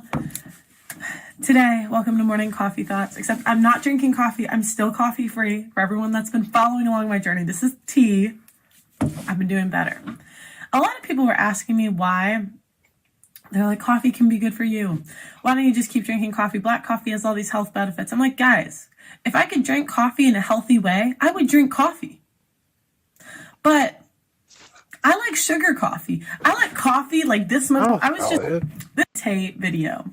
So as you guys know, I did the video with Andrew Tate. I'm going to tell you guys how it all came about and the challenges that now we've come about. So this video was so hard to put together. Basically, I was supposed to go to Dubai and film it in Dubai. And this actually, Brittany Renner did not want to go to Dubai. So it's a good thing that we actually ended up doing it in London because... Well, and think about this too. Remember, Andrew Tate's supposed to be living in Romania. Why is everybody all of a sudden now he's got a place in Dubai and everybody's got to fly to Dubai to do interviews with him? Why does it seem like Andrew Tate's moved to damn Dubai? Why does it feel like that? Because she wouldn't have ended up being able to go. So we were going to go to Dubai and do a panel there. And I bought tickets. I bought hotels that I can't even pay back, so I spent a lot of money that I can't get back. It was non-refundable, which is a lesson I learned, to always make everything do the trip insurance and stuff. Lesson learned, just a lesson. So basically, I found out last minute, like a day or two out before I was supposed to fly. My manager went to Dubai and he had an emergency passport. They don't accept those there. I couldn't get into Dubai either because my passport expires within 6 months. So I'm like last minute trying to get a passport. Look at these countries that all make it, have all these stipulations before you can come in. Huh? We as Americans, we don't know how that is anymore. I go to the embassy, can't go, have to cancel all the flights, tell everyone not to come, blah, blah, blah. So then Tate agrees to come to us. And he flies, we pick out a date. So then I have to like replan everything. And I decided to cancel shows, or we tried to recruit for shows, but it was like, everything was just so chaotic. Got Brittany Renner to agree to come. Got 2 other girls to be on the panel, got everything ready. And yeah, we did the panel and it was a lot of fun. I actually got along with Brittany better than I thought I would. Oh, good. Have a good night, Betty. Thanks for being here, honey. Have fun at the museum. I just thought we'd disagree on more, but she's actually more based than I thought she was going to be. Now, a couple complaints that I've gotten from people. They say she's manipulating me. Guys, look she might be. I don't know. But my thing is, if someone's nice to me, why would I not be nice back? They said you're letting Brittany do a hoe apology tour. Okay, guys, let's take that premise. Let's say Brittany, that's what she's trying to do. She's trying to grift, rebrand, all of that stuff. Let's just go to the extreme. Anyone who takes her seriously, that says more about the interviewer, blah, blah, blah. Guys, I'm thinking about the next generation of women. If she has had mistakes that she regrets now, even if it's a fake regret, to be a hoe apology tour, rebrand, all the stuff you guys said, why not let her be public and let the people see? What are we doing right now? I thought she said that this was about the Matrix coming for her and Andrew. We ain't heard a word. Now we're talking about Brittany. And this is what's not be genuine. Brittany Renner. Okay. 2. YouTube has now, so I dropped the panel with Andrew Tate on Christmas. So today is the 26th. I dropped it on Christmas. It got 1 million views in a day, which is literally amazing. And then YouTube decided to age restrict my video, meaning that everyone has to be signed in to watch it, which I don't think the majority of people are signed in. And it has to say that they're above 18 on their account. So now the Matrix is coming for my channel. I would say more it's because Andrew Tate's in the video, but well, maybe it has to do with something to do with all the language that was dropped in it, with the P word and the U word and the SSIY word. Like I restrict my videos on my own because I know that I curse, or I know that things get talked about that I wouldn't want somebody's child to stumble up on. Like maybe that's why it was. I just thought. It's just calling women hoes. I don't know. A bit crazy that you put all this work into a video just for them to age restrict it. But, we're going to be posting a lot of clips. So, what else can you do? And we're going to post it on Rumble too. So, what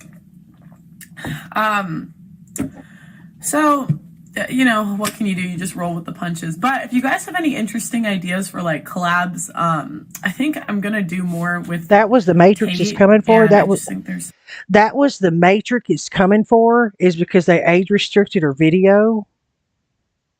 Or like, are we dumb here? Like, holy crap. I don't even know what to say there. Like that was a dud. What the heck? That was a dud. Wow. Oh, well, I have a little bit more time. Is there anything else y'all want to go over or talk about or whatever? I cannot believe I clickbaited on that shit. Oh, it's the Matrix. He just dropped the PUYSSY. Like, listen, I know YouTube's got some problems, okay? YouTube's got some issues with some of the banned words. I don't like them because it don't allow me to talk about people that harm children, and I don't like it. I mean, I think if you voluntarily say that your video is not meant for little kids, you should be able to talk about that. But on the flip side of that, I can't imagine having, I don't know, good Lord, hundreds of thousands of hours worth of videos uploaded to your site every flipping hour. I, I can't imagine that headache. I've thought a lot about this because I've heard, trust me, the complaints, and I have my own. But I can't imagine trying to make sure that you don't have crap come on here that is somebody deciding to do drive-bys or you know but there was that one video that came out with that YouTuber where he locked his girlfriend outside on the balcony. They went out there later and she was dead. I mean, could you imagine? And that was on YouTube. I mean, could you imagine being the YouTube monitor there being, oh shit. I mean, caged reality. Okay, let's see. All right.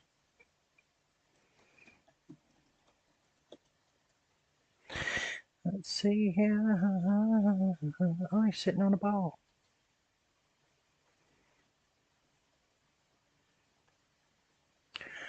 What is it called? To matrix decoded.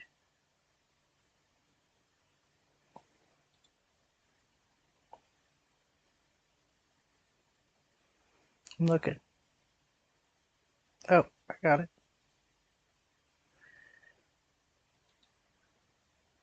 The reluctant hero, the savior, and the one who would lead his people to freedom.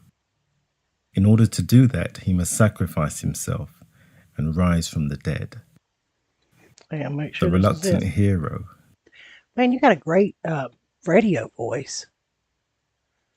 Is this it?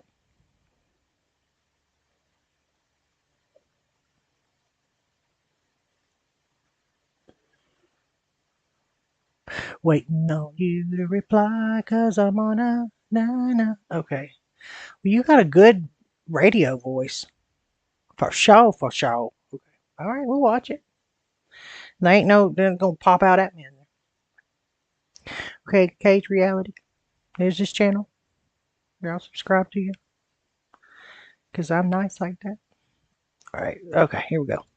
The savior, and the one who would lead his people to freedom. In order to do that, he must sacrifice himself and rise from the dead. Does this sound familiar to you? This is not Jesus. This is Neo in the film The Matrix, an extremely popular film franchise. The film bears many hallmarks of not only Christianity, but also Gnostic theology, Buddhism, Hinduism, and mythology, and the esoteric meanings reveal the religious premise the film was based on. There is too many esoteric symbols and words to cover in one video, but let's look at the main ones. Neo's real name is Thomas Anderson. Using etymology, Anderson is from the Greek root word andro or andros, meaning man, and son, which makes Neo the Son of Man. Son of Man is a title used for Jesus. His first name, Thomas, alludes to the biblical doubting Thomas in John chapter 20. Thus he transforms from doubting Thomas to Neo.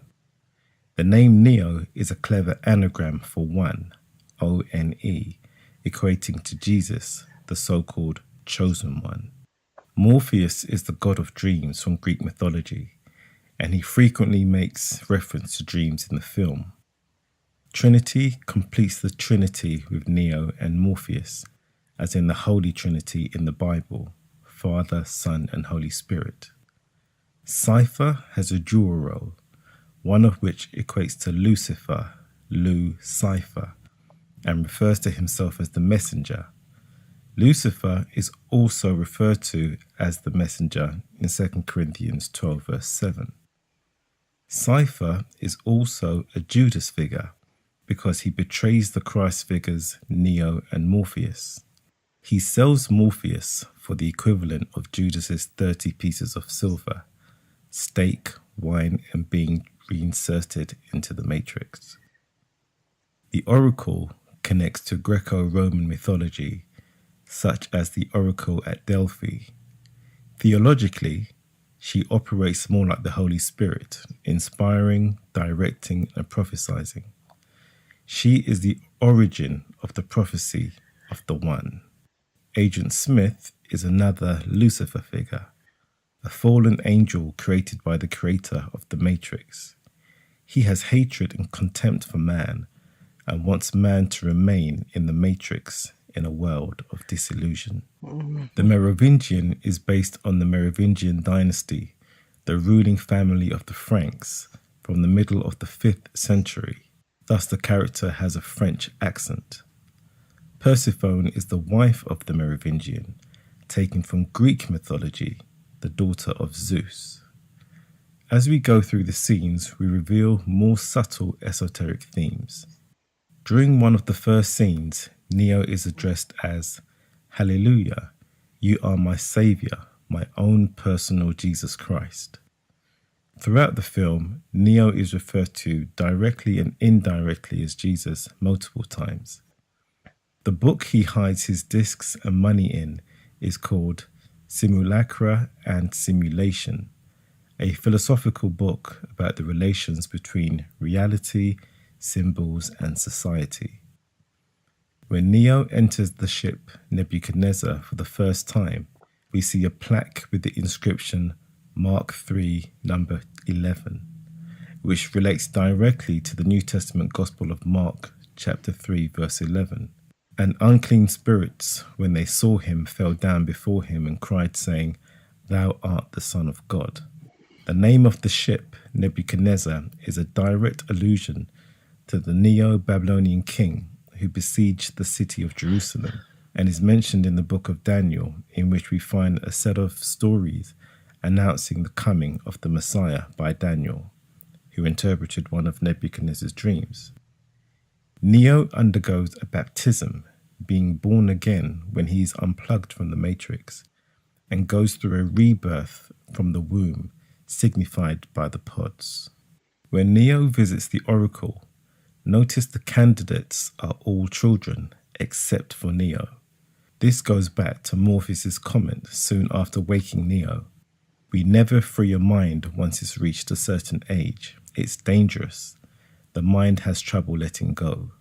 The same is true of people's reluctance to accept truths and leave religion as they get older. There is a placard above her door. This is a Latin phrase translated as "know thyself."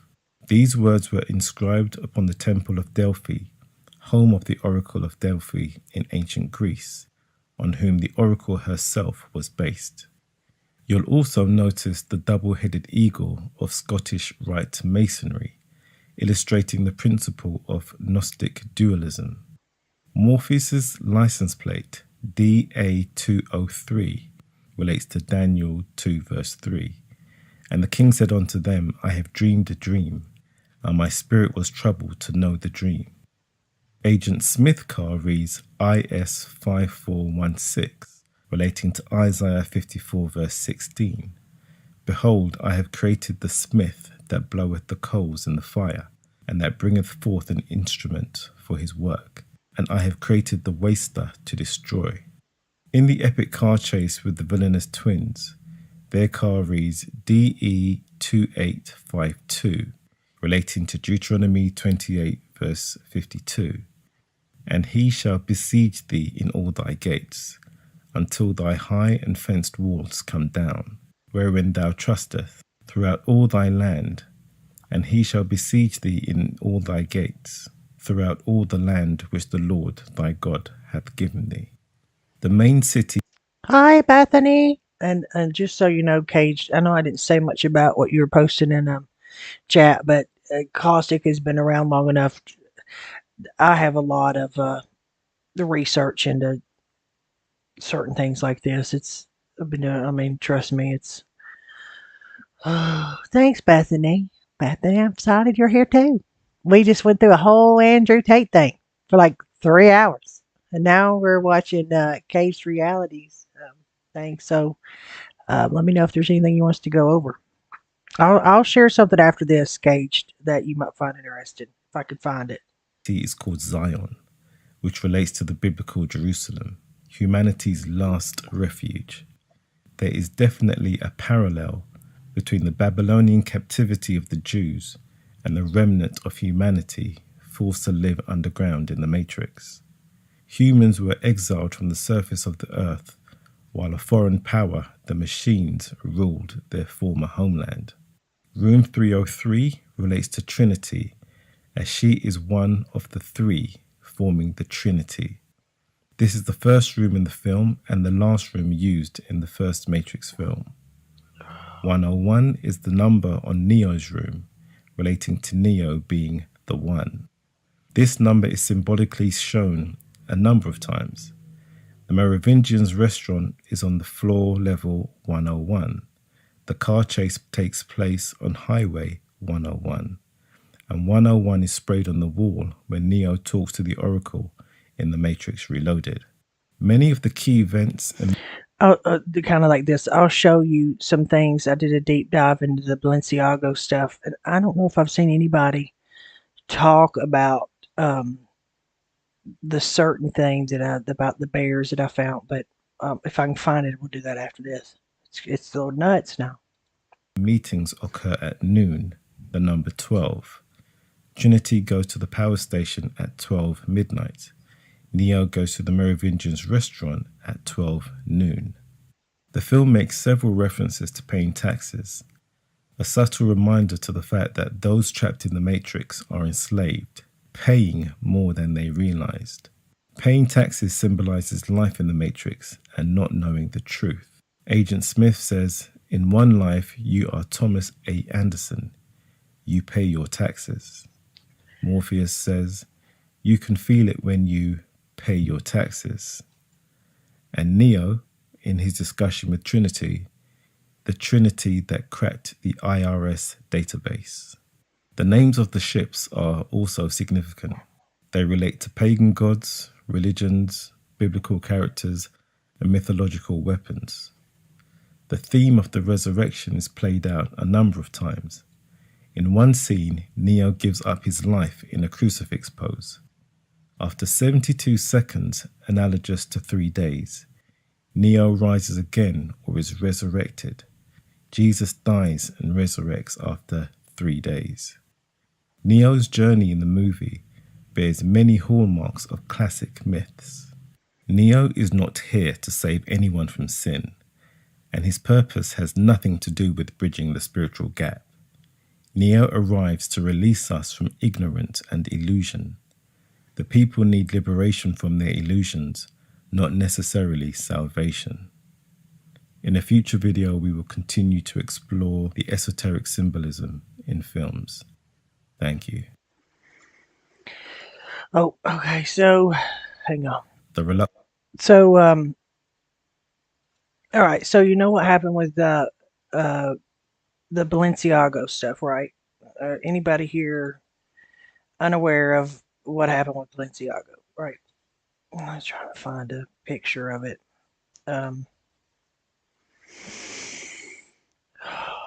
Let's see, Raiders, but I could fall asleep. I know, right? So I thought it was the person in chat with Caged Reality. I was like, is that your voice? Man, you got a great on-air voice. I'm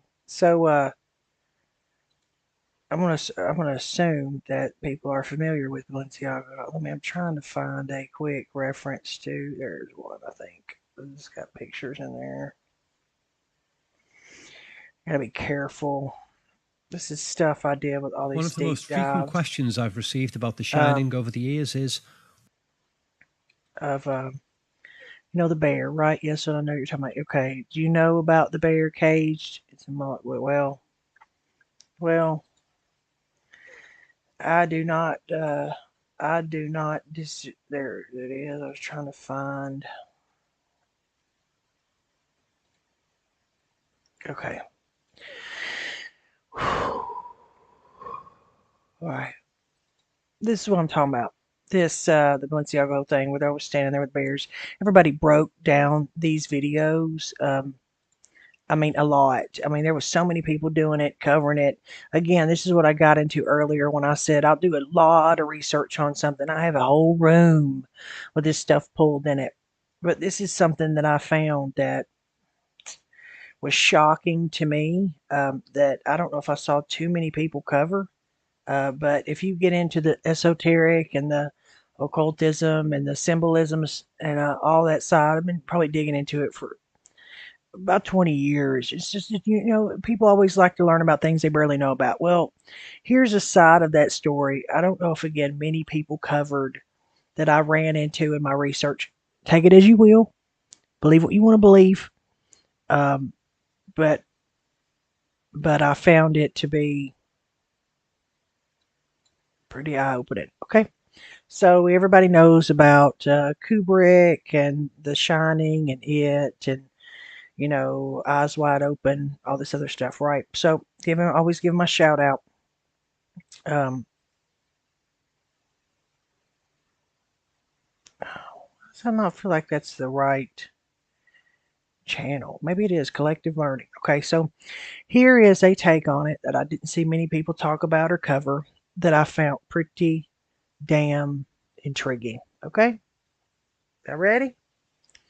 Don't forget my channel finally got monetized, so that little dollar sign down below if you want to donate on my YouTube side. D Live, I've always had my limits. So, all right, here we go. We're going for now 3 hours, well, almost 2 hours, 46 minutes, and 15 seconds. Okay, here we go.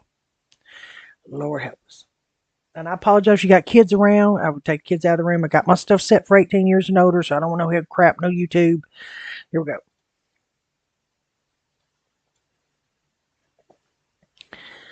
Lord help us.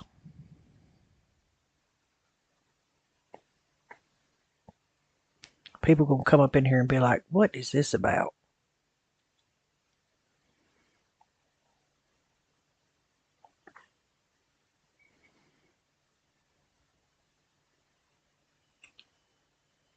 One of the most frequent questions I've received about The Shining over the years is, what does the guy in the bear costume mean? The popular interpretation is that the scene is a throwback to a subplot of Stephen King's novel in which a party guest in a dog costume has a homosexual relationship with one of the hotel's former owners. Now, the first thing to note is that in the film, the guy is dressed in a bear costume instead of a dog costume. A shift from dog to bear doesn't have any significant effect on the aesthetic scariness of the scene, so there must have been some sort of logic at work in Kubrick's decision. And I think it's more than just a case of, we couldn't find a dog costume, so we just used a bear costume. I'm sure you'll agree with that as we go on. The second obvious factor is that Kubrick has omitted the entire backstory associated to the dog-costumed man in the novel, leaving his audience at a complete loss as to this scene's meaning. Seems like a pretty damn clumsy thing to do. If you're going to remove that whole backstory, then why have the bear-costumed or dog-costumed man in the film at all? It seems like a amateur mistake to make, and Kubrick was a hell of a lot more in-depth than that. He would spend years... Oh, yeah, for sure. I'll check it out, yeah. Years revising scripts, having other writers work with him on scripts, making sure things that were all ironed out nicely. He wouldn't just make a stupid mistake like that. The switch from dog to bear is an essential key because there are lots of other suspicious appearances of bears in the movie. We'll start with the easiest one to notice, which is in the scene of Danny talking to the psychiatrist. Danny has just had a nightmare vision in the bathroom, so his mother has called a doctor. In the close-up of Danny, we see that his pillow has a teddy bear face on it, which is placed prominently in shot next to his head. If Kubrick didn't intend that to be there, then it's quite a mistake because it's rather distracting visually. We'll come to the dialogue of this scene in a minute because it's important, but first of all, look carefully at this teddy pillow. Here's the original Pillow Pals prop from a catalogue way back in the 1970s when the movie was made. And look at the eyes between the two. In the catalogue, the eyes are round, but in The Shining, the eyes have been trimmed to look more sinister, like the floor dials of the gaping mouth River of Blood elevator. The scene even begins with the doctor looking right into Danny's eyes as if emphasising the importance of eyes in the scene. In fact, her voice brings up the subject of eyes before we even see what's happening in the scene. Now hold your eyes still so I can see. Several times in the movie, this elevator, with its gaping mouth and eyes appearance, is intercut with Danny's screaming face, cross-symbolising the two. And the teddy even has a red gaping mouth, like the River of Blood screaming elevator face. And if you're wondering where the hell Kubrick may have gotten the gaping mouth idea from, there's a little moment in the Shining novel on page 280 where a terrified Jack Torrance avoids going into an elevator because, quote, it was too much like an open mouth, too much by half, end quote. Ugh. What are the odds of Telling you, you gotta like some of this stuff, man. that popping up in the novel and then the face comparison with an elevator popping up in the movie? I think Kubrick read that line in the novel and said, hey, I can do something with that thematically.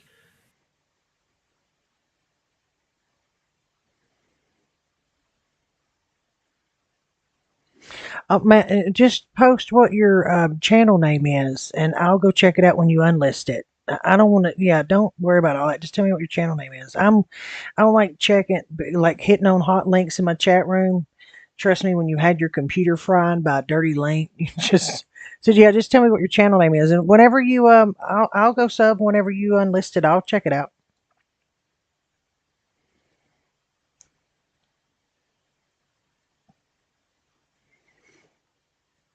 See, like in the marketing poster for the film, note the face within the lettering looks both like a child and like a teddy bear. Ooh, see what I mean? Cage reality.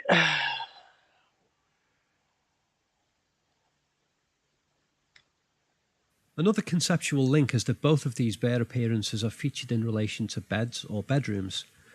Now, I'm not going to beat around the bush anymore by slowly building up to my interpretation of this theme. Oh, yeah. I'll just say it outright. Danny has most likely been sexually abused by his father, Jack, and this bare fellatio scene symbolises the abuse. Here's a piece of evidence which, on its own, very strongly supports the abuse theme. When Jack's employers approach him in the lobby on closing day, Jack is reading a January 1978 issue of Playgirl magazine, not Playboy. So first of all, there's the obvious homosexual innuendo, but the story... It's like trying to be like Balenciaga saying that didn't, that wasn't intentional. Think about that, how prominently they stick the camera on it, like what he was looking at. Like, come on now. That's not by accident. And yeah, if you don't care, Love True, just tell me what your channel is and I'll gladly check it out. Story titles featured on this particular issue include... It's rough. Not everybody can Incest, stomach it. Why But Parents Sleep with Their Children. in reality, this kind of crap can freaking happen. Oh, just a reminder at this point, for those of you thinking that the Shining movie can be explained by the Stephen King novel, no it can't. Kubrick stripped away most of the novel content, keeping only the bare bones plot structure, and even that he changed drastically. For example, in the novel, the hotel blows up at the end, and there is no hedge maze. Mm-hmm. Kubrick then layered a whole bunch of other themes on top of that in the movie which weren't in the novel. See my full Shining analysis article for a breakdown of those differences. The link is in the video description below. Now, before we carry on, I know there will be people who love The Shining and really won't want this theme of parental sexual abuse to be true. If the idea offends you, then you may as well stop watching this video now, because the evidence for this theme is going to mount up very strongly throughout this video. So if you can't handle it, just go watch a dumb Batman superhero movie or Lord of the Rings or whatever escapist stuff makes you feel better. For everyone else, let's carry on. Returning to the comparisons between the bare costumes man scene and Danny talking to the psychiatrist, sexuality is subtly referenced in the second scene and very obviously referenced in the bear scene. The bear man appears to be giving fellatio to the man on the bed, just as the dog man in the book was carrying out a sexual submission role with his partner. The open patch on the bear man's behind in the film simply adds to the sexual emphasis. And in the psychiatrist scene, things are a little bit more subtle, but when you pay attention to it, it's rather obvious.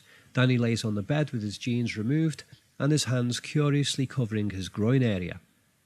And the dialogue is full of innuendo. And this is stuff. Okay, on that name that you have, these like it's stuff like this that breaks down for the movies and dissects and what's being said in these scenes that you just cannot ignore. If you ignore them, you're damn dumb to me. Like, some of the shit that is said is just, it's like acting like what happened with Balenciaga was an accident. Like, you cannot be that obtuse. And those about abuse. Is Tony one of your animals? No, he's a little bit that lives in my mouth. Tony's his imaginary friend. Oh. If you were to open your mouth now, could I see Tony? No, Why not? because he hides Where does he go? in my stomach. Does Tony ever tell you to do things? I don't want to talk about Tony anymore. Okay. That's fine. Another bear reference is found in Danny's bedroom Yeah. at the Overlook Hotel. What was that? Ullman shows the Torrances their apartment, and Jack, not Wendy, steps forward and peeks into the child's room. Directly above Danny's bed is a framed picture of two bears, Freaky shit. one standing and one sitting. Of all the places in the film that a picture of bears could appear, this one is right above Danny's bed, and there are no other framed bear pictures in the movie that I've been able to find. It's also possible that the framing of the bear picture is a parallel of the fellatio bear being seen. And I think what's important, it's like I have to reiterate to people a lot of the times, is nothing happens in these movies by mistake. Like the stage setup that's done, there's intention behind so much of everything that you see. It's not by accident. Door frame. But don't Now, worry. do you think that's an assless bear outfit by accident? Interpretation of the bear issue doesn't hinge on that admittedly reaching observation. In fact, it doesn't need to, because You think you can't figure out what they're doing there? other parallels are much more in your face. For example, Oh, in yeah. another scene in Danny's parents' bedroom in the Overlook, there's a picture of two naked kids, one standing and one sitting. And you think that's accident? How remarkably Have you ever looked at the Podesta's art? similar to the picture of the bears.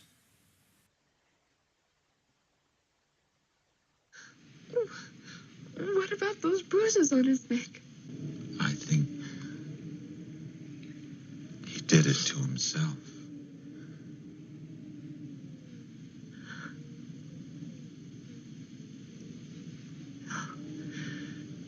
That's not possible. Our partial view of the fellatio bear before he leans back from the bed also matches our partial view of Danny brushing his teeth before his first shining vision.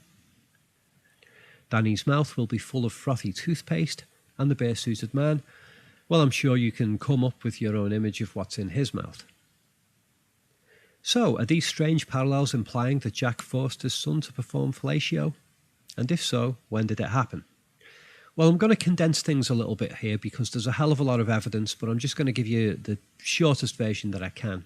As I've outlined in my full article on The Shining, it was Jack who strangled Danny just after the end of the fatherly love scene here, and it happened right after the conversation ended, where there was a jolt of music.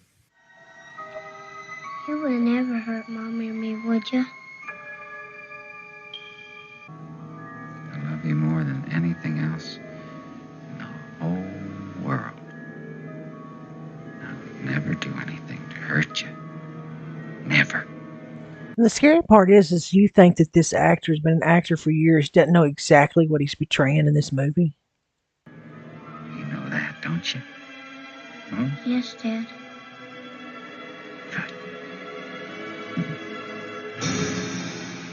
Ugh, man. Traumatized Baseball. Danny then has a nightmare about entering room 237, and room 237 represents the horror of entering his own apartment and being assaulted by his own father. And that scene ends just as Danny is about to see himself with his injuries in a mirror. Wendy then correctly blames Jack for the choking injuries after she sees Danny sucking his thumb. Well, and forget the fact that he's obviously in some sort of shock. You did this to him. Didn't you? You son of a bitch! And then, guilt-ridden Jack tries to block out his own reflection each time he passes one of the mirrors in this hallway. Mirrors mean.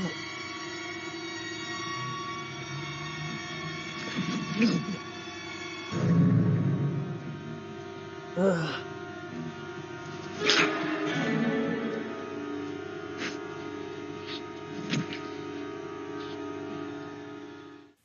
Danny goes into further denial about his trauma and dreams up a story in which he externalizes his abuser as a naked woman in room 237.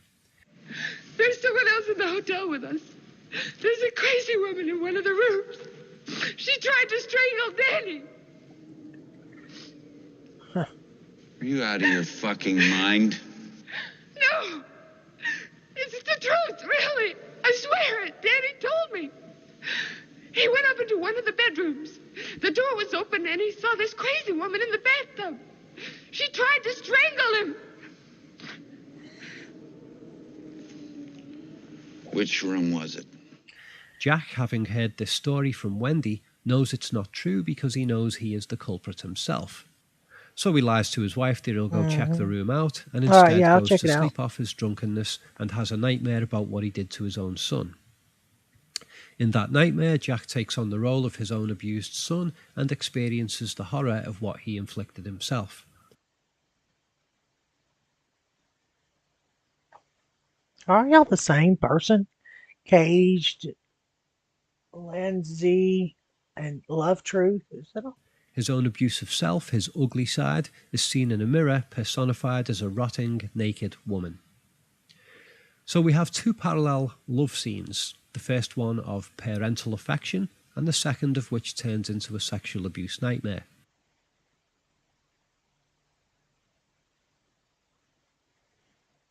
Okay. Bathrooms are prominent in both scenes, and Jack's behaviour mirrors the movements of the woman in the tub.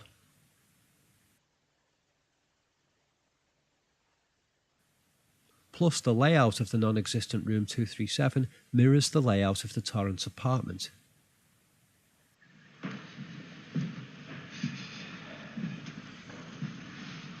Well, the place is very nicely self-contained. Easy to keep. Cozy. Yes, very cozy for a family. And if you feel like spreading out, you have the rest of the hotel to move around in. Well, it's very, homey. Yeah. It's now even more clear why Kubrick chose such a sad, sombre piece of music for the fatherly love scene, because this is where Danny encounters the horror of violent and sexual abuse from his father. Come here for a minute first. Sad.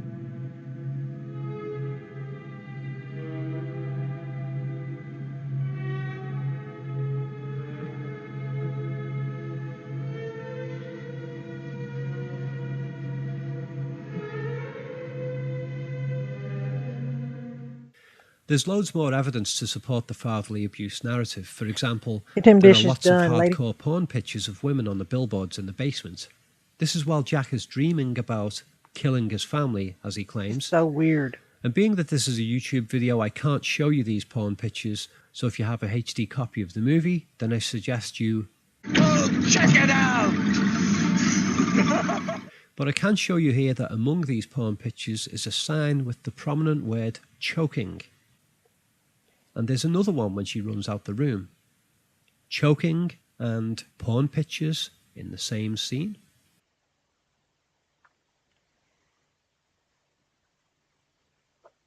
Yeah, and the fact that it's a bare face inside of the, I mean, again, it's just, like, you could make the argument, like, okay, this is in some utility room, this is some kind of CPR thing, but but if you've ever worked inside of an office building, they don't have this CH and then, oh, okay, like, that is not like something that issued by like HIPAA or OSHA or something like that to say this is what you need to do in a case of emergency. This is not that kind of a sign. And then to put a bare head in front of it, this isn't, it's just weird. It's like everything in these situations you always have usually meaning or something. It's crazy. It's crazy.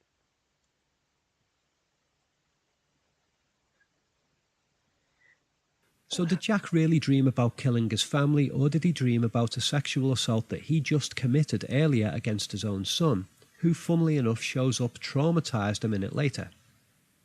Jack is also leaning over his desk, which mirrors the positions of the bear giving fellatio and Danny brushing his teeth. Oh, and about that sweater change. When Danny goes into his parents' apartment, he has a sweater on which has a Mickey Mouse image on it. There was a Mickey Mouse here in this bathroom scene, which mirrors the bare fellatio scene. And then when Jack shows up damaged, he has the Apollo 11 rocket sweater instead. Now you may think, oh, hold on, wait, that's a break in the narrative. And I know that a lot of people interpret this sweater as being a evidence of a moon landing theme. Now check out my video, the moon landing theme debunked in The Shining, if you want to know all about that stuff. But what I will say here is that instead I think what the rocket implies on the sweater and the sweater change is that it's a phallic symbol, and look, it's aimed at Danny's mouth. That fits in with all the other evidence in the movie about a sexual abuse narrative. But watch the funny look that Jack gives here after he gives his false explanation about the dream. Oh, did you? That I killed you. You stayed in the Stanley? Oh, that's interesting. That'd be an interesting story to hear about. Danny, I must be losing my mind. Everything's gonna be all right. Come on, let's get up off the floor. And a big gob of saliva drips from his mouth right after he wakes up. What's that suggestive of? And we see a bear rug with its gaping mouth as Wendy runs to wake Jack up. And one more detail hinting at Jack's guilt as an abuser of his own son is his rotten glance towards Danny's bedroom and towards the camera after arguing with Wendy about Danny's injuries. I have let you fuck up my life so far, but I am not gonna let you fuck this up.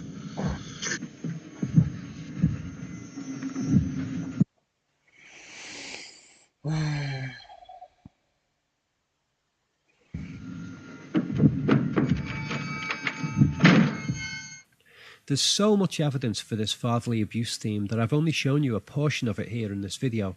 I actually managed to write a 1 hour and 43 minute video called Jack Torrance, the Abusive Father, which can be downloaded from my website. Go check it out. But in this video you're watching, I've been centering everything around the meaning of the bear costumed man in an attempt to... Yeah, that's where you have to be careful. That's like the gist of that. And I promise you, Caged, I'll watch your...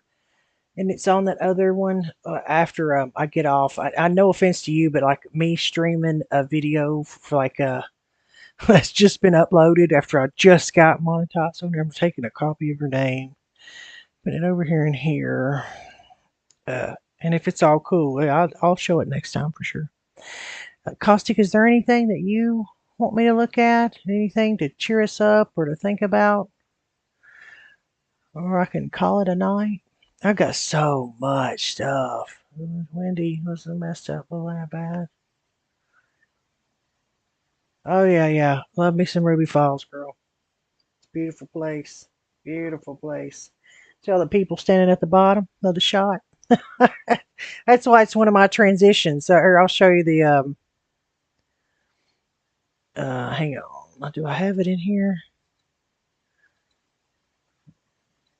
Hang on. Yeah, here. You notice where, you know where that is?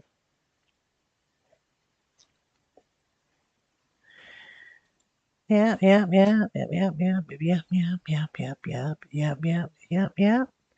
That's Rock City. Oh, I have my last. Oh, they're returning to normal. They're inviting you. That's cool. That's cool. I'm happy. It should be that way. You know, I've been researching the last few days is North Korea and all the stuff coming out there. Also, because it was Christmas, you get into the meaning of Christmas and, you know, the pagan history of Christmas and all this other shit. Which led me into China. I mean, when you go down these dang rabbit holes, they are deep. There was a one. Tell me what we could go there and. Oh yeah, I loved Raccoon Mountain. You fed the raccoons for sure.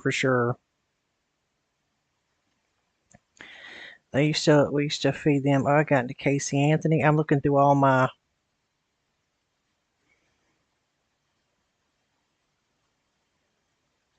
all my wish I could find that one.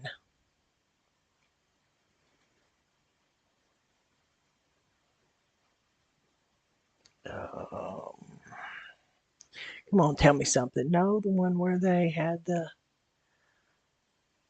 Alpine slides. Isn't that the incline? No, the Alpine slides. Maybe you're right. Raccoon, Rock City, Ruby Falls, Raccoon Mountain, Lookout Mountain. Mm, all that. Yeah, yeah, yeah. Okay, let me see. I want to figure out something funny.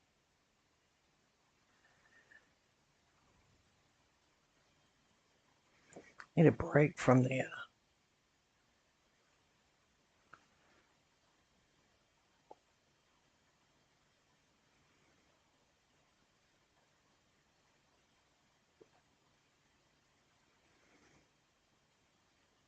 Now let's see. See if we can find the main world. What the f? I had one between. It's called timing your jump. Oh my god. Please don't touch it. Oh, shh. Okay, I think I found. Okay, let's laugh a little. All right, we get into deeper stuff. Oh my god. Okay, are you ready? Cause are you ready to laugh? It's been a holiday. We got some of the dark stuff. I gotta have a break from the memes are nicer, dude. Oh my god. It's only a three. Oh yeah, yeah, yeah. Listen, I love. I think me and my sister and my niece are supposed to go to Savannah in end of February, 1st of March.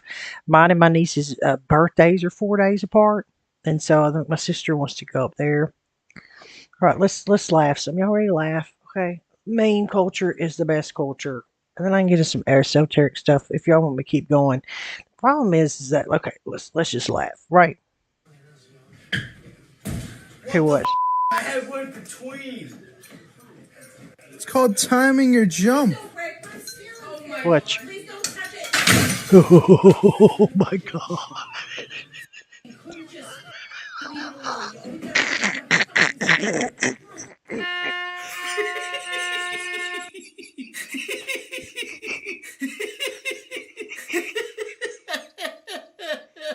Oh, oh, I've been to Tybee Island. I went to Savannah and then on to Tybee Island when I got divorced with one of my really close friends.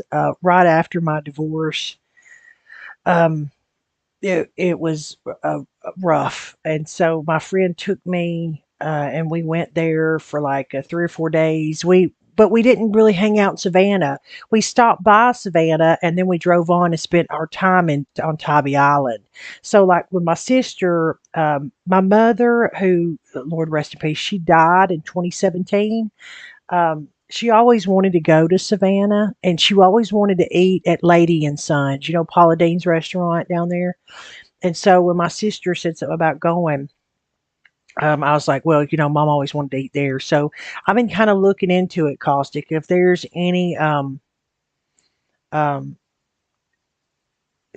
okay, for sure. If there's anything like down below this video on YouTube side, if you see anything that we look into or have any suggestions, please let me know because I've never really spent any amount of time there. I've been again researching the cathedrals there, St. John's Biscopal. I can't never say that word. Cathedrals there. That's got a lot of history. It's they still pay homage to the Celtics because the Irish community helped them build the church after it burned in the late 1800s. So I kind of want to go there. Um, I'm a simple country chick. I'm fine with things don't cost any money. You know what I mean? Like it's all about the. I like going off the beaten path. I don't want to go to the most expensive restaurant where the tourists go. I don't. I'd like to go 15, 20 minutes down the road where all the locals hang out. You know what I mean? Like I want to go see. Um, I don't know, like a landmark that shows that has history behind it instead of taking some guided tour. I'm all about that stuff. Now, my niece, she's in her mid 20s. She's probably gonna because Savannah's supposed to be haunted and all that. She's probably gonna want to do like some kind of haunted thing. Which listen, I'll send my prayers and stuff, but I get it. I was her age. My favorite show on TV used to be Dead Files. I loved it. I mean, we could even watch. I don't want to scare nobody, but you know what I mean. But I get it. As I've gotten older, you get out of it. But yeah, I would love some ideas for sure. Oh no. Oh no. At least the whole thing fell off. Oh no.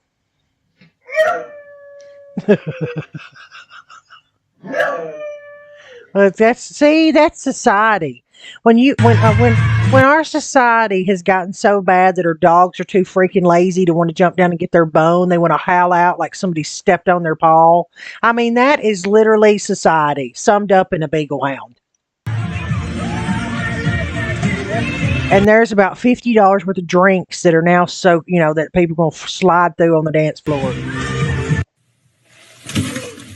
Oh,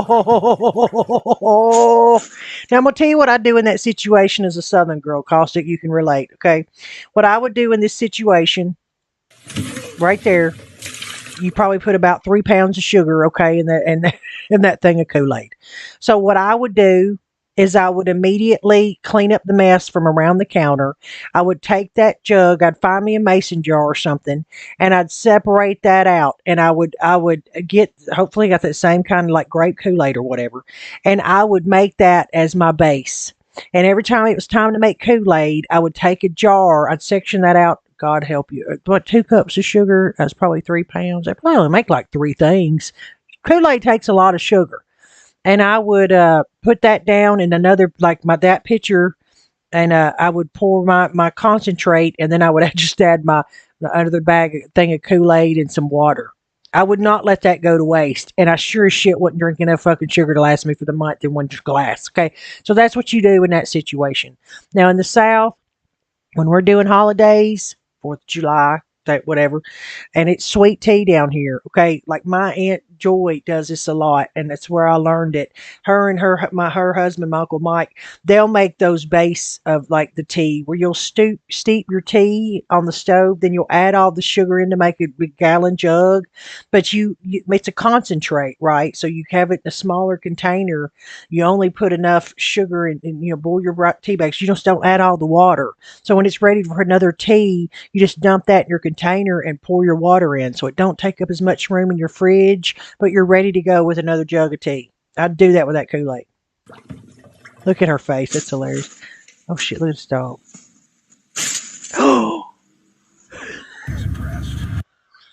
that's when my dad would be like, only get metal shovels, y'all. Oh shit! Oh man. Everybody, I'm Stephanie.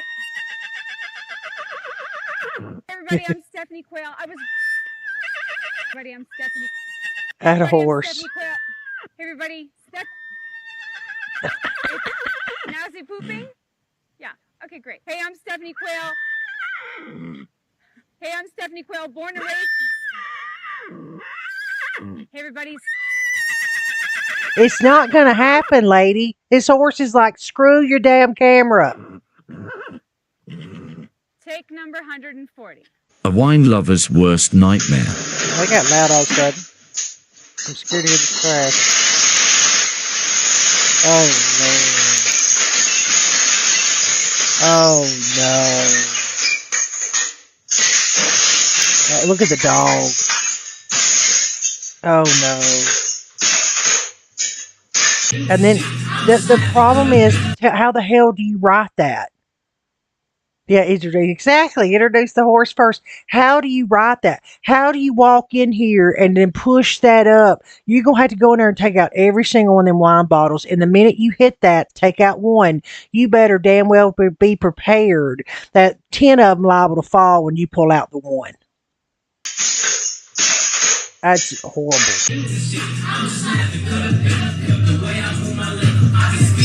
Oh, no. Oh, that's yeah. Oh, look, there's the monkey's like, give me the damn Twinkie. No, what is that? Look, dude's like, at least let me have a bite. Now that is hilarious, okay? That is freaking funny because that's people don't notice, but that is like a little bit of bravery because when he first walks in, the dude's like, "Oh no," like he's scared, But then he's like, "I'm gonna get a bite out of this damn. Watch him. Oh, see, he jumps. Then he leans back and he's like, "Oh God, okay, here, take half." Then the monkey's like, "Yeah, I'm gonna take another half." He's like, "Here, well, let me get a bite. Here, take the whole damn thing." I love this dude. He's my kind of people. You guys finished my puzzle. Oh no. Liam, what the heck are you doing, man? Yeah.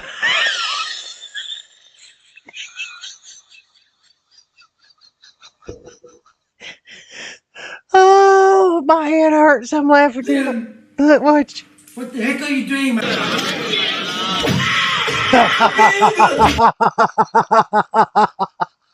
All those people jump.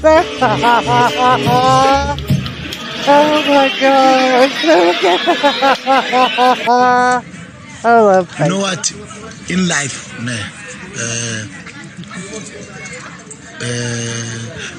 don't cover the church by. Don't judge the cover, judge the book. Man, don't book the cover. Don't whatever. Don't do it. Just don't do it. Don't judge a book by its cover. He cannot get it out. Just like a 2-year-old. Yep. Okay, look, I've seen this one. Look at this. Mom's like, Dad's like, hell yeah, I'm proud of your son. Oh no. Oh no. This makes me feel like these are not people that have been cleaning this up. Number 30. Right? Can you? You're not the one going to be cleaning that up. Apparently. Do you know sine Cat is 2 learning x over calculus. You x? are kidding me. Look at the cat's face. Okay, so sine x over x as x approaches 0 is always 1. No, wait. Ryan! Thank you for opening the door. Oh no! Look at the dude. He's like, you say so, you dumb.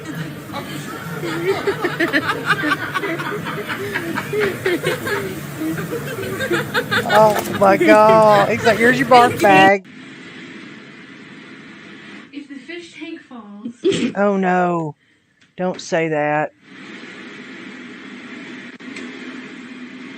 Look at this.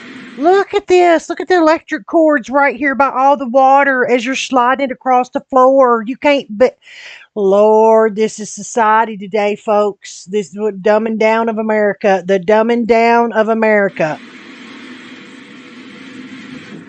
Oh God. Oh Lord have mercy. Lord have mercy. No, he takes it back. Look.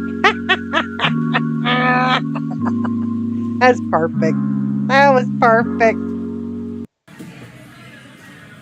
Oh no. I would. Oh my God. Let the So kid much. off the hook. Oh, Teenage angst. famous days. Oh, look at the dad. And that's what happens, folks, when you get older. You don't give a damn what people think. Okay? Are you really? Yes. Look at his face. Look at his face. Is she really? He doesn't know. Oh God. Oh my god. Oh God. Really? Yes. I think that was a setup. I think she knew that he might not take it well, so she brought him over to her family's house and then dropped the bomb so he couldn't act like outraged. If I were a I'm 8 guessing weeks person, and 4 days today. that's your face when you do calculus, and that's everybody's face when they do, right? Unless you're like, Oh my god. look at him.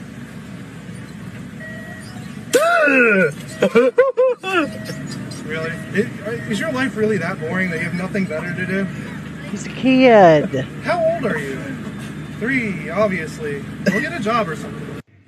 Look, he's a kid. Like, get a sense of humor, dude, at the drive-through. What the hell? That's a arugula. See, it's arugula, brother.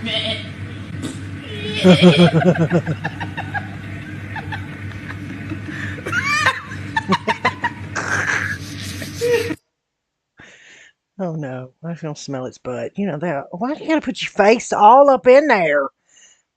Yeah, that's what you get, dirty face.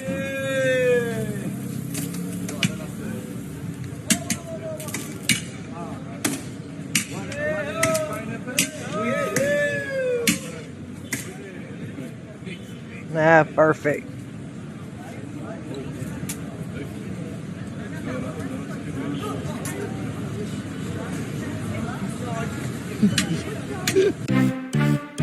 Oh Lord. Oh no. I gotta watch the music. Why's everybody gotta play music? Oh, look at him. He's hurting. Oh, he's hurting. Oh, this poor kid. Tell her you can't hold her anymore.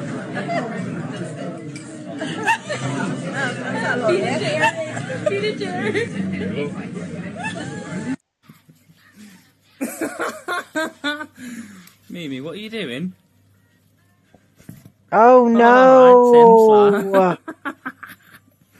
Poor cat. Anyone seen any parachutes around? Oh, there they are. Forget it.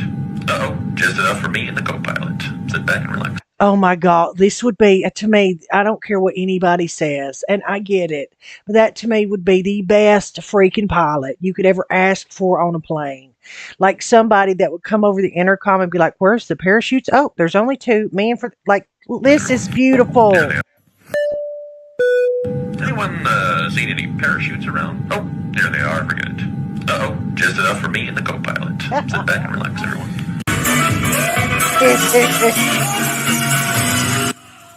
Uh-oh. Oh, God. Sir, do you have any extra food? I don't, sorry. Oh, you don't? Yeah. I'm sorry, man. Here you go. I'm good, so. You don't have any extra food, though? Well.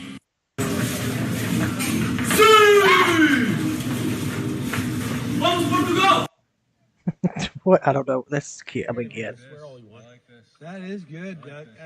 That's Do you ever catch yourself like having to uncaren your attitude? Do you ever like put your have be like are you ever one of those situations where you feel you get annoyed by something and then you have to catch yourself and be like, I'm not really annoyed. Like, am I getting old? Am I getting crabby?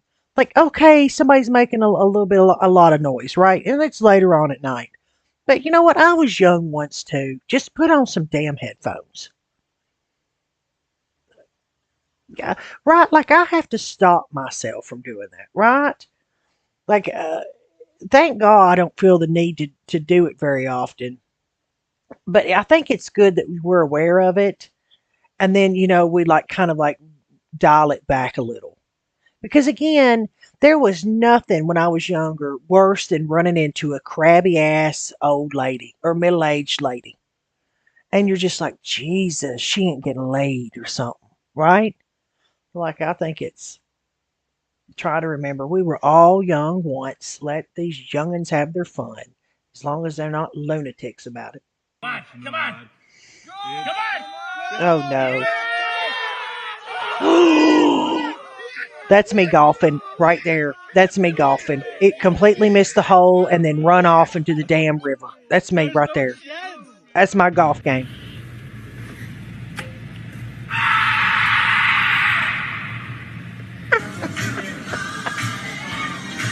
What the hell? Oh God, look at her face. Got my oil changed today. What the what's going on here?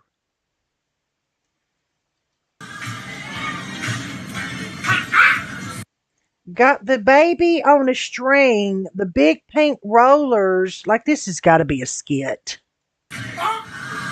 But unfortunately, Caustic, I'm not gonna lie. I wouldn't like something like this happen, and you got to ask yourself: did this happen? Because it's possible.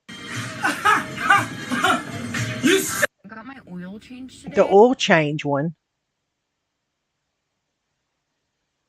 What do you mean? Is it on the same channel? Memers are nice. I love watching these. I'm telling you, nothing's better. The meme culture should never go anywhere. And that's, again, I think the biggest pushback against cancel culture is meme culture. It's like, no, memers. Oh, it's on here? Today. You saw this one before? Yeah. That you don't have to do that for another month. You're not due for another month. How do you know that? Because I took your car last time. Why is it $500 to get your oil changed? 500? Yeah. Where did you go? Is that not right? $500. Yeah. You just got your oil changed? Yeah. Where do you have a receipt? No. Total spent $1,000 because they had me do like the premium air for my tires. Premium air? Yeah. Okay. Premium did I get air? Ripped off? Did I get ripped off or something? You know she's lying. Yeah. You know that's a skit. You know, that's another thing. Listen, that's another thing that makes me mad. I know you've seen this as well.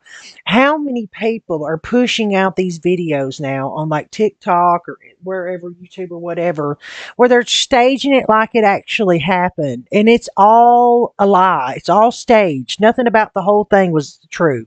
It's all made up. Now this is happening. You know that dang cat. Look, cat.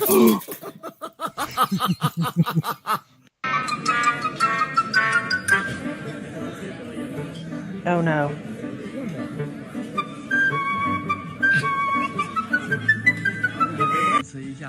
Oh. What the?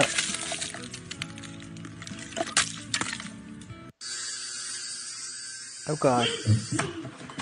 What are you doing? Oh. You don't even have any hair. He won't move. Frank. Francois. Okay, here, baby. Oh, it's gonna spit. I It's wonder gonna if this is spit the one that. that look at his mouth. Oh yeah, He's, it's like, going. doing It's good. stuff. It's pulling it up right now. Oh. You are not helping the situation. Oh shit. What was that? He just spit on her. Oh no. Please get the wipes. Where are the wipes? Have you ever smelt that stuff? Oh, it's not good. It's not good. Oh no. Uh-oh.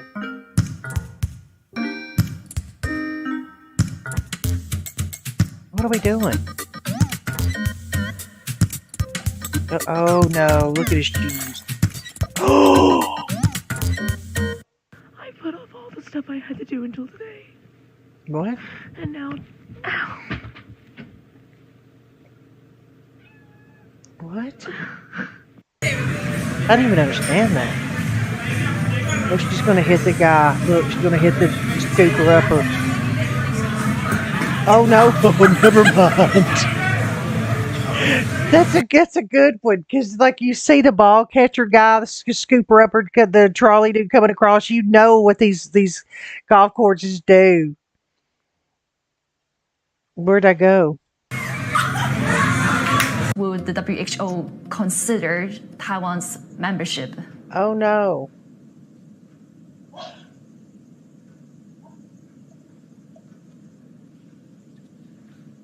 Hello? I'm sorry, I can't hear. I couldn't hear your question. Okay, yeah. Let me repeat the question. No, that's okay. Let's move to another one then. Right, because I'm actually curious on talking about Taiwan as well, on Taiwan's case. What the hell? Team, you're putting everybody onto that shit. So good, dude.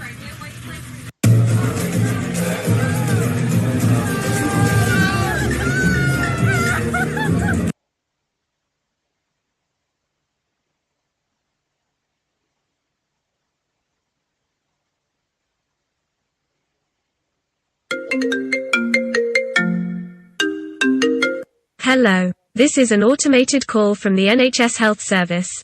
Your sexually transmitted infection tests results are the following. Chlamydia, positive. Gonorrhea, positive. Genital herpes, positive. Fucking scared. Bro, that's my ex. Damn, ex you got. Bro, Mr. Phone great, man. Yeah. Bro, why do you laugh Okay. like that, bro? Well, I'm back. That was weird. Bro, y'all got some weird ass laughs, Okay, hang bro. on. I'm scared I'm gonna get it again. Okay, what happened was that apparently that's what you're always worried about with these mean things, is that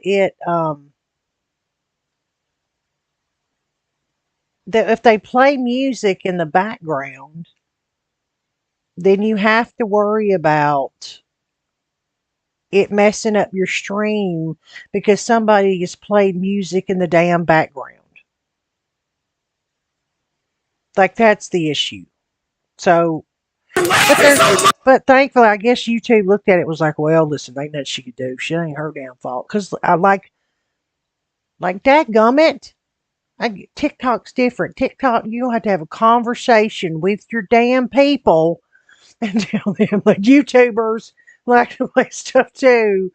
But I mean, this is what I'm saying. People give YouTube a bad name, and listen, I couldn't imagine again having to deal with all that hours of uploads.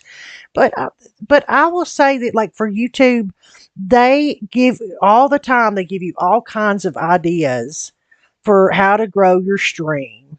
They're constantly sending me stuff. Hey, you could think about doing this. Hey, you could think about doing that. Hey, you could think about doing this. Like, they really do try to help you come up with ideas how to grow your channel. Like, I mean, they just do. So for anybody that wants to, like, talk shit about them or something, like, again, I wish they would lax up on them be able to talk about children. And, like, I think hopefully they learned a lot about COVID, because how many people lost their channels and how many people got struck down and all this, and they were all telling the truth. It was the government that was lying. So hopefully that taught them something there. And, like, YouTube is, to me, a platform that should be able to speak truth to power. They just should. I mean, they should. That's their number one goal, is because we got to have places like this, or we're become North Korea, So, but anyway, but yeah. So I think it was because it was, and I have a little tone or something that I used to play that I had downloaded to, no, yeah, like that, those to cover it. But when it's music, man, you got to catch it fast. So loud.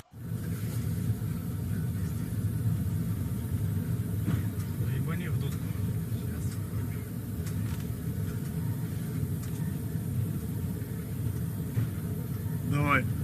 Oh my god. Clueless.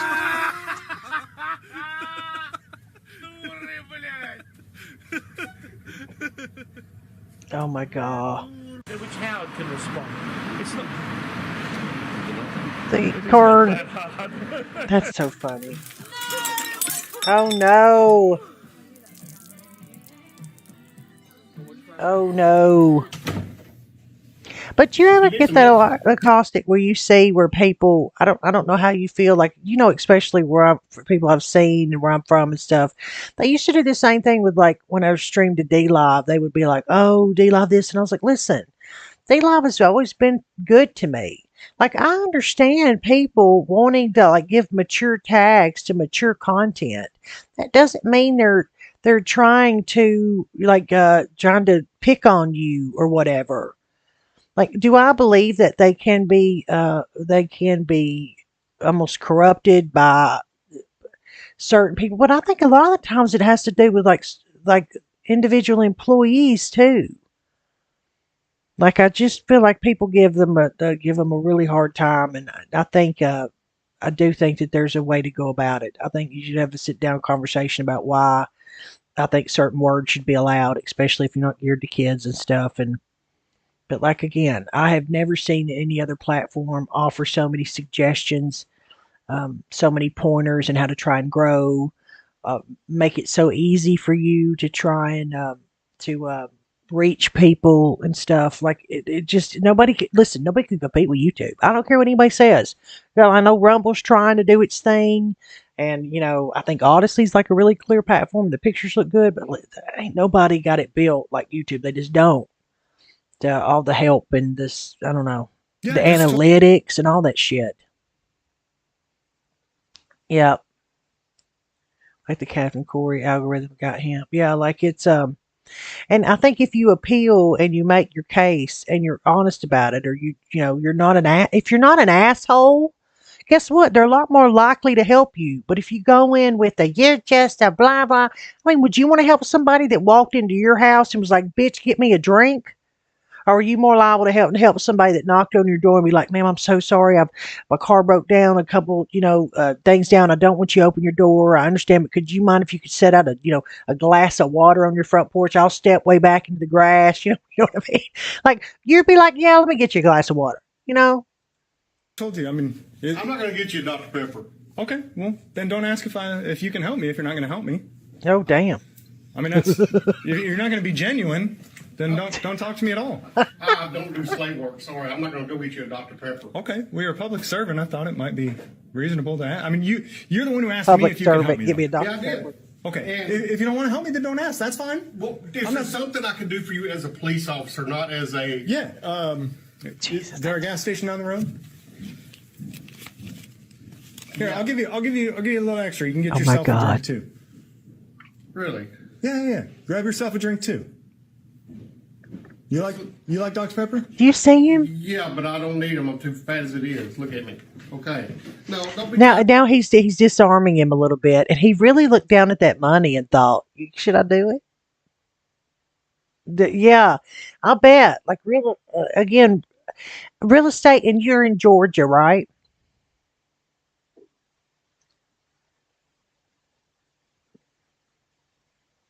Because I want to ask you a question about this. I should just gotta figure out how to set Zoom up with this. I've got StreamYard. Okay. Um, and I'll pause and I'll play and I'll give you time to answer so we can watch a little bit more of this. How is the housing market? A lot of people are saying, some people are saying one way and some people the other, because I think in Tennessee, so many people are trying to move here. Like, I think we talked about a little bit about this before. Does it seem like the housing market's slowing down? Trying to give me money on that. I'm not going to go pick you up a Dr. Pepper. Okay. I would do this. It's just armed. But I'll get evicted from my own home. What's going on? Oh, God. Wow. What the hell? I do not want to be in the same school as you. That's scary. Potato. I thought that was a donut. Potato. It's a little potato. Oh, potato. What? Did you hear me, Caustic? Does it seem like the housing market's slowing down? I mean, sellers, you were in a great position, 6 months ago last year, where to be a seller, you were making all kinds of money on your house. It's definitely slowing down, partly due to the season and partly due to rising. Oh yeah, somebody was saying about the interest rates too. Yeah, for sure, for sure. Do you live in like northern Georgia, central, or southern? I ain't trying to dox nobody up in here. Oh no, don't worry. That's why I said I'll play it and wait for you to answer. I ain't rushing you, Caustic. You know that. Listen, you gave me my first ever super chat, Dono, and I think that's kind of hilarious and fitting that it was you. First person that was usually join me over on the that have been with it so long, been online so long, and then your first one to come over here and support me on finally get my channel monetized. But I'm sure you're good. Oh my God, what did he do? Oh my God, that is hilarious.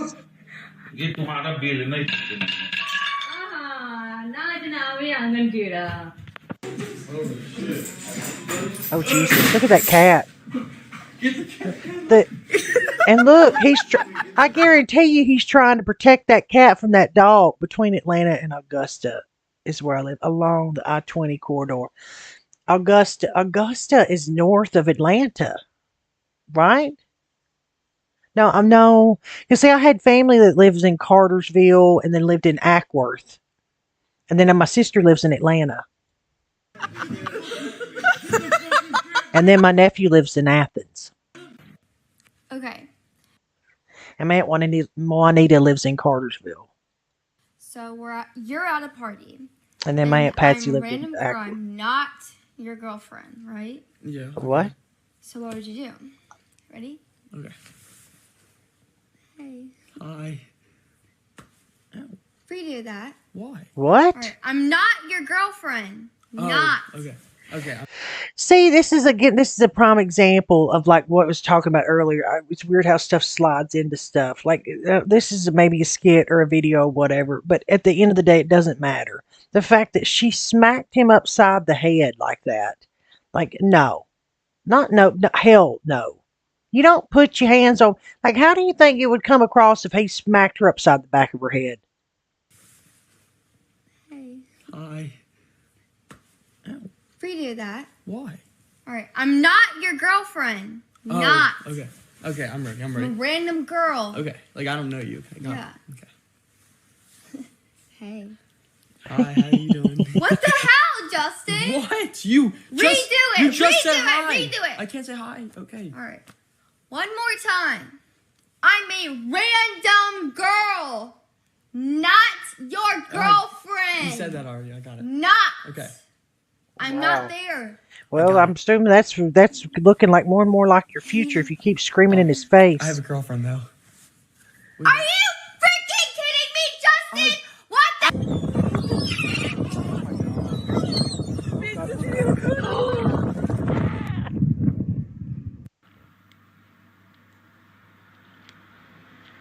Oh, that's so cute.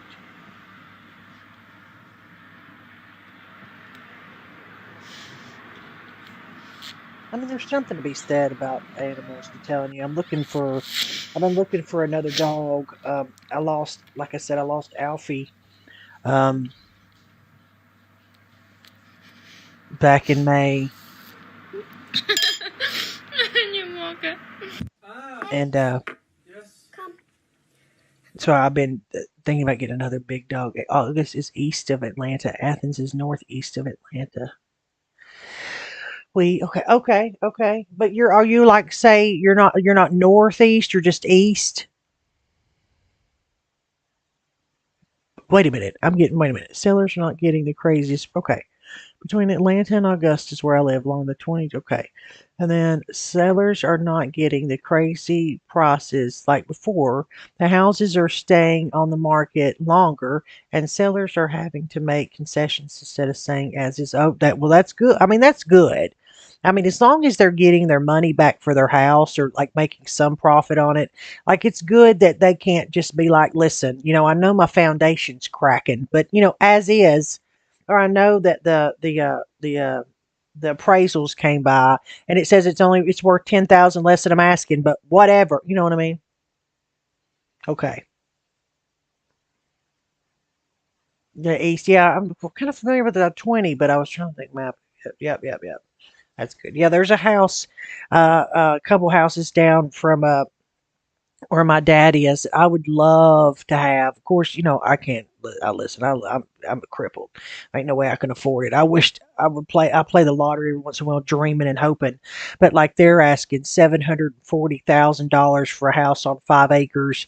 It's 3 bedrooms, 2 baths. It's got a couple outbuildings and a pond for sure, but I thought it would be a great place to like train dogs because again, I love to. I can train dogs, and after losing Alfie and losing other ones, I would only do it if I could get a breeding pair. I never thought I'd say that, by the way, and I could put all that time and energy and effort into training the parents, the mother and the father, and then have the puppies subsequently be really well trained, and then I would sell the puppies to responsible dog owners. Too many people out there owning dogs that don't deserve that or don't need that kind of breed. But when I say train a dog, I don't mean just to sit and lay down and all that. Like I had a 115-pound Shiloh Shepherd that was a seriously trained personal protection dog. Then I've had trained my Jack Russell. He was a tracker, so he would track. I could take an ink pen and throw it out in the middle of a field, and he would find it. I taught him how to do like a gridding pattern. Yeah, Alfie was my heart, dude. He really was. But I don't think I'll ever own a little dog like that again. I was just, it freaking tore me up. Yeah. And they're asking, I would say, a good 150,000 more for this house than they should be asking. I mean, asking 600 for that house is pushing it.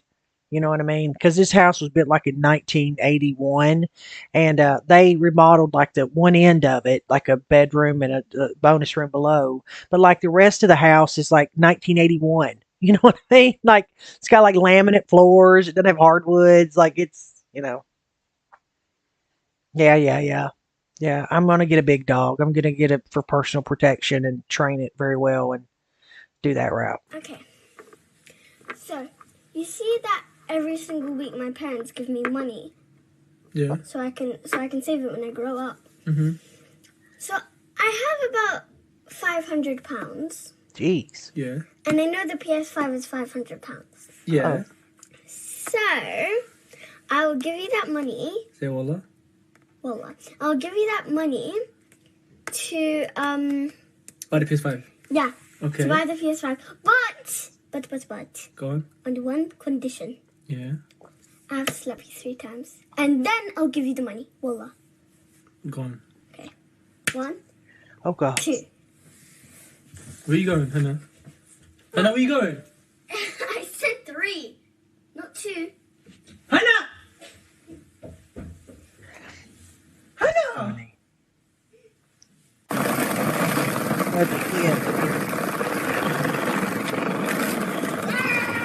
Oh no, oh no, oh no.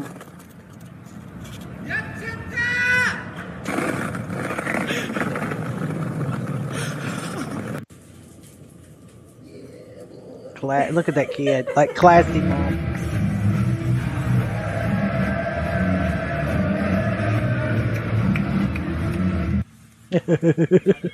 Oh no, I've seen this.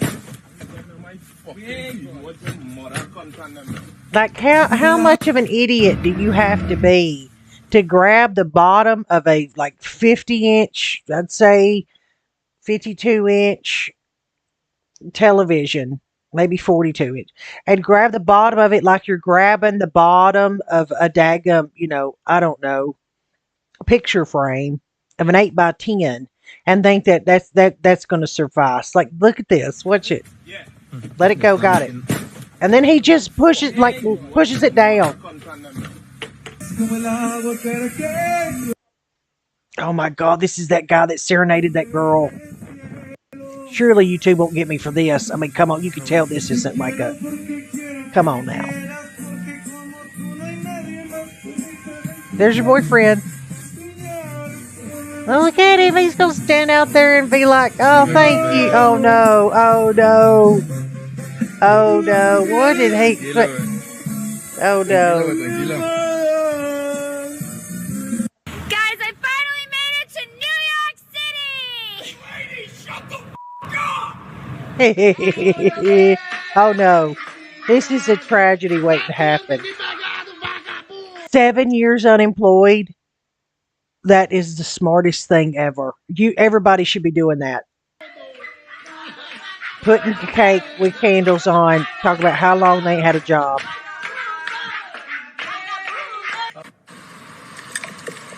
Ew.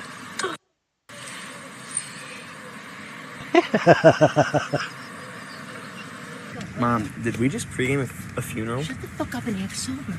I am. Seriously. Seriously. I don't even... Oh no. Holy crap. That is so wrong, but so funny. Oh, your heart breaks at the stupidity on that one. Yeah, exactly. It will stay on the market for several months. If it's not updated, but I'm unfamiliar with your market. Yeah, yeah, I will send you. I'll find you. I'll send it to you because I trust. But like, it has got a lot of buildings on it. It's even got a perfect place for me to set up like this studio and even to do like interviews. Like, I would love to have this house. I think even after getting this monetized and what having a space to actually do it, where you could bring people over and like sit at a table and like do a show, would like be a huge motivator. It's got all the land behind it where I could actually fits it in and actually train the dogs, have a place to train them. I'm a good dog trainer. Listen, I pat myself on the back if I kiss my ass and don't believe me. I am a good dog trainer. I've been training dogs a long time. It just takes so much energy and effort. That's why I said I'd rather have a breeding pair, so I won't ever have to start from scratch again. And which is what I'll have to do after losing Elia. But it is a perfect place to do it because it's got like a 3-car garage on the other side of the pond, and all the land is behind that. You could easily fence it in and make like a place to be able to train, dogs and the puppies thereafter or whatever. But I just can't. I mean, I couldn't do it on my own. There ain't no way. Ain't no way. Like and I even told I remember how I was talking to the maybe it was my sister. I was like, even I'm alone. I don't have any kids. I would even be cool with like even having somebody like roommate or like live there too. Because all I need is the studio part, and then the one end. It's got a heated pool, got a hot tub. Like it's pretty cool. But again, the house is 40 years old and had no again. I was. There are two kinds of people. Mm-hmm. Well, it would be. I would sell the ones that were they're worth a lot of money. When you train a dog to like be a personal security dog, like the biggest thing I did with Elia was socialize. Like a group of kids, I would put her through the ringer, like not in a bad way. I mean, like she knew the difference between a group of, and I put her through this, a group of 4 or 5 little kids between the age of like 5 and 7 coming up and like pet slash pensioner versus me being out by myself in a situation where, I was alone and she needed to be on guard. She knew the difference. She never, ever, ever offered to hurt a little kid. She never even offered to hurt a little dog. And she was a shepherd, so she was highly prey driven. But it's all about socialization and patience. In and this it takes a world. long time. That's why, again, I would breed them because it takes so long to train a dog like that. Especially when you train them the way I do. I don't believe in hurting a dog, abusing a dog, e-collars. I don't believe in choking a dog. I don't believe none of that. You can get a dog to do what you want to do. And if you can train them to be loyal to you because they love you, they're 10 times more likely to protect you than out of fear. I'm sorry. Just let me eat. Yeah, exactly. Stop taking pictures of my food. Oh my God, what is this? The handle broke off. Here, will they catch this? I'm on that trigger finger with this music now. I'm like, ooh, don't do it. What the world? Shit. He threw his phone. Well, how dumb you gotta be, son. Throw my phone down to me.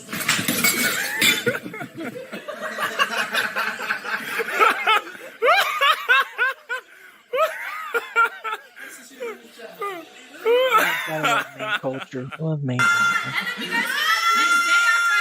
What the heck? Yeah, that's about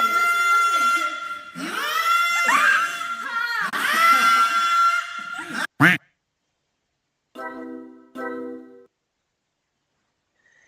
That is hilarious.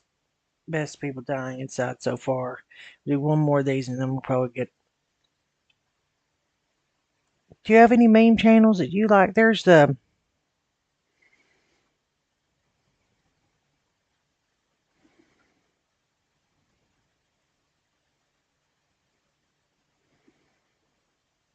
Let's see.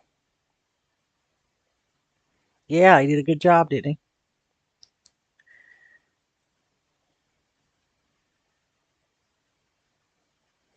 Oh my God. We're going to do the face swap thing. At the beast. Oh no. Oh yeah. Have you seen the restaurants that are doing that now where they have like this stuff super glued to the tray that act like they're going to spill it on people? Let's go. Stop with the music. I'm going to get in YouTube trouble. Jeez. Look at him. He's like, no, thank you. My apologies, ma'am. Got to go. You're 7 foot tall. Oh, look, the kid is drenched. What's the tongue? What do you know? Say the tongue. Oh, no.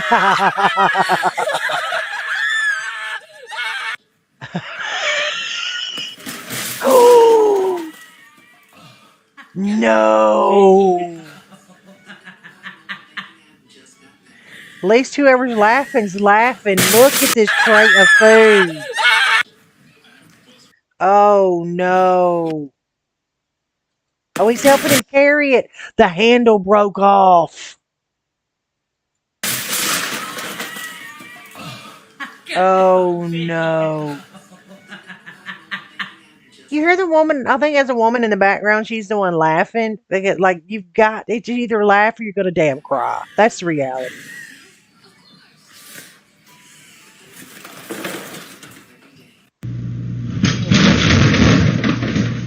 Look at the dogs. That is me right there.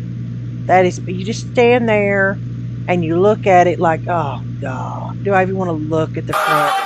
And they're like, what are you going to do about it? You can sit there and cry. You could yell and scream. It ain't going to change anything about what's happening. Oh, no. Look at the dogs. Oh, no. Oh, no. No, no. Oh, no, the dog's going to push him off. Uh-oh.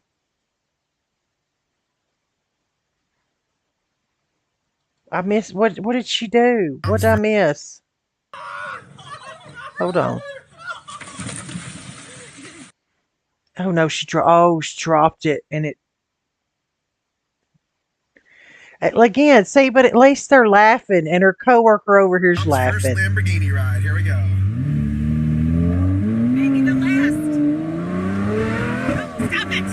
Stop it! Stop it. Stop it. Okay. Gosh, she's beautiful. Did you hear that? Microphone's on, All brother. right, so we'll open it up to questions. Oh.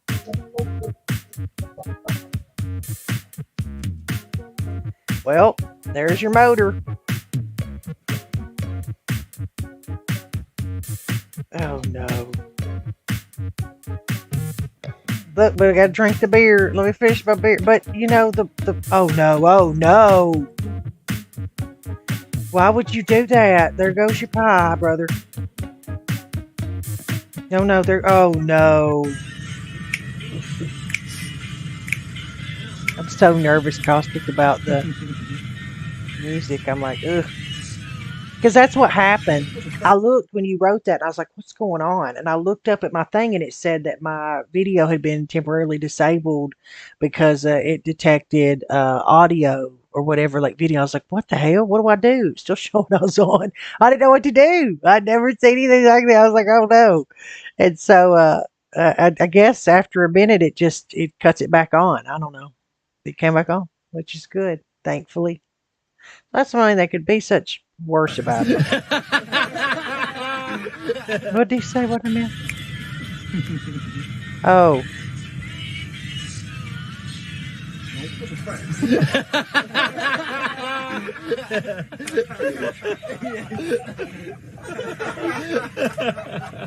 See, at least they were cool about it.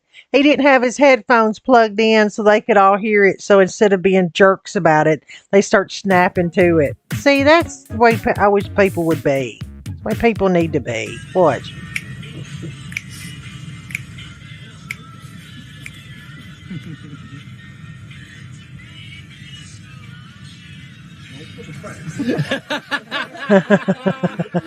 See, that's cool. Oh, I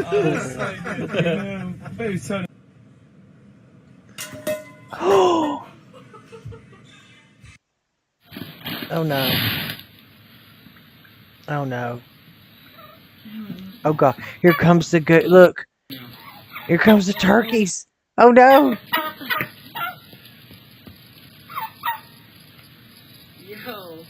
That is hilarious. Who needs a dog when you've got a pack turkey? Look at the mean guy. Oh no, he's not going to put it in the water, is he? I was going to say, can you imagine if you just threw it in the water? You're going to fall. Oh. Oh, that was so smart.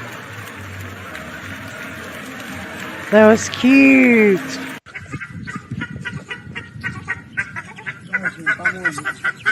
What's they about to attack him? Oh, dang. But most people don't realize, man, ducks ain't no joke. You start messing with their kids, man, they will come for you. He's like, I was just trying to help, brother. Uh-oh. Oh, have you seen those? Those are so cool. They're just supposed to keep the, like, squirrels off or whatever. Oh, no. Look.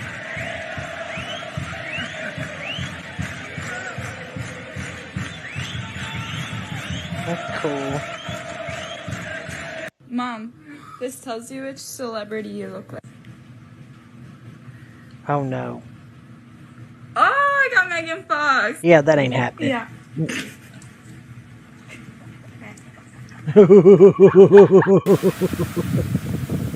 More like it. Look at that water. I want to go there. Without the flip canoe. Jeez, look at that cat. We don't do that. Put her down, please. We don't do that. She's happy for me. She's happy for me. Look. Yeah, look at that look. Is she real happy? Oh, I see. Does sound pretty good. I know. We'll have to go to another location. Yeah, we can probably hit Battle Creek. There we go. That's one. Yeah, we can do that. We can go to Battle Creek. Yeah. I like those mushroom Swiss. Hello. And then the spicy chicken. Are we not being verbal? Yeah, mushroom Swiss does sound We're really just good. trying to have a conversation. We're not trying to yell at you guys. I do like the Crunch Wrap Supreme. But they're just ignoring them. Cheesy bean and rice and pita. What's going on? I like the Burrito Supreme. It's They're just ignoring them. Are they really? Really? That must be the extra sour cream. Either way, that's in we there. just have a Yeah, they must be putting extra sour cream in about there. this. I always add extra sour cream, so that puts it over $5. Yeah, really it does.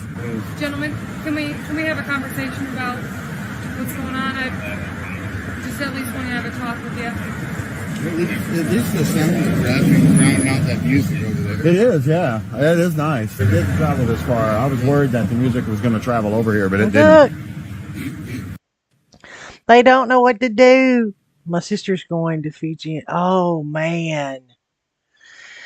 I want to be friends with your sister, man. Are you not going? You need to go. You want food? Jeez. And I'm like, that was me. I told Jack, I said, I'm sorry, but if that was me, I'm like. That is every pet owner that's not paying attention to their dog. Uh-oh.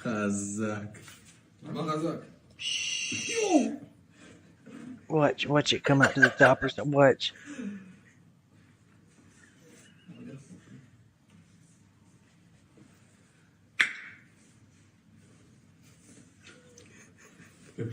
Now what?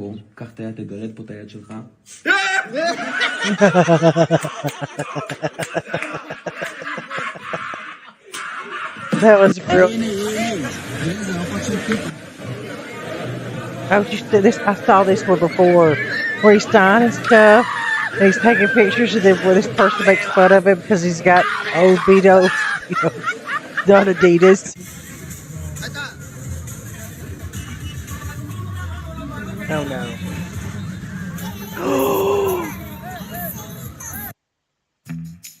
It's so wrong. Look at this. What is this? Got his dogs pulling him. Oh no. Invited me to have a cute date night, and this is how it went. Oh no. Popcorn, laptop. He's gonna sing.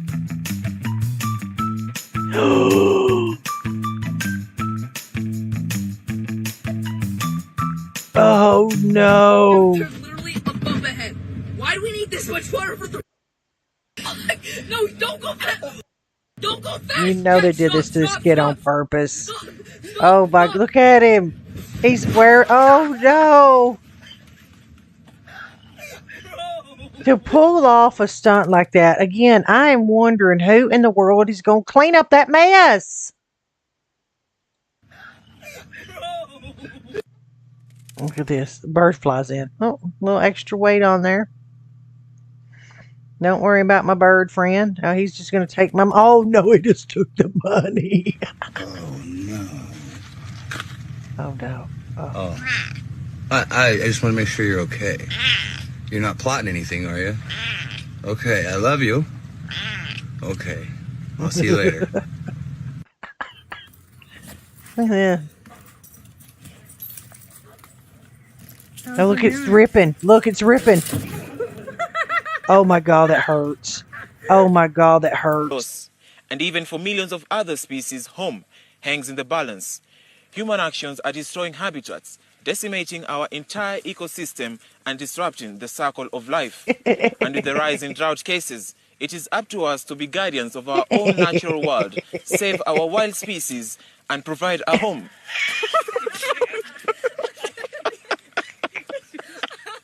That's perfect. You ain't gotta be a douche about it. Why you gotta throw him on his head? I didn't like that video. I don't think it's just being mean, unnecessarily mean. What in the world?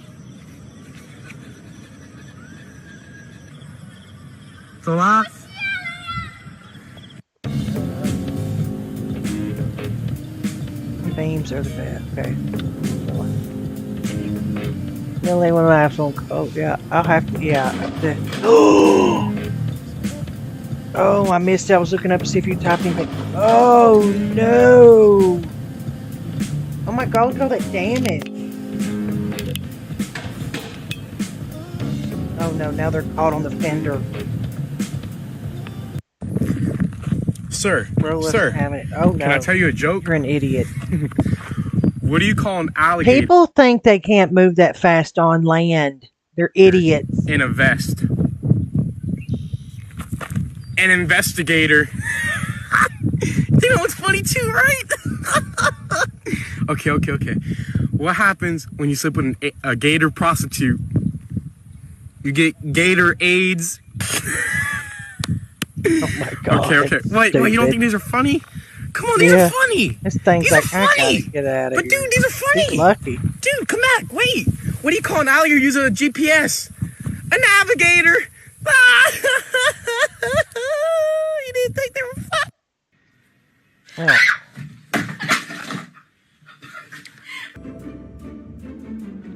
I don't think, like when you do that to a person, it's one thing, but like to me, it's just, why would you scream right there in that monkey's ear? Like, I don't know. Maybe I'm.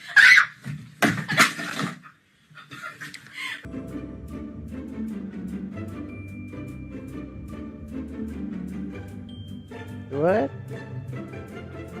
What the hell?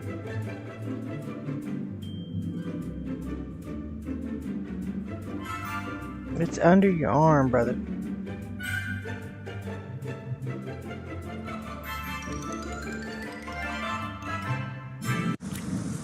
Oh no. Oh no. I'll be damned. We are on the green box now. I got 4 good responses right there. This one says, what is the most problematic? Which one are you thinking? Oh, God. Pardon? Oh, no. ไม่เครื่องอัตโนมัติไงฮะ На новом, на новом аккаунте я точно научился открывать майонез. Стой.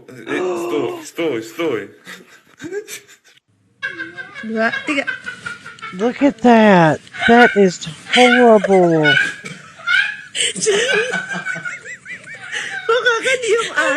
You look at her face. She's like, am I supposed to think that's pretty? Because that is horrible.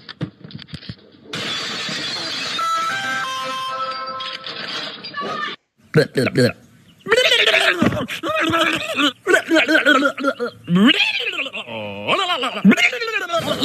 no. But you know what's crazy? That's that Aiden do fake freezes. A deep freeze or a die freeze? Now you can see by the monitor behind him he's not froze. Is it me? God, did you freeze too? Oh, I didn't notice he froze. Hang on. Did I freeze? Did he freeze? Or did I freeze? Oh. Is it me? God, did you freeze too? Oh, that's horrible.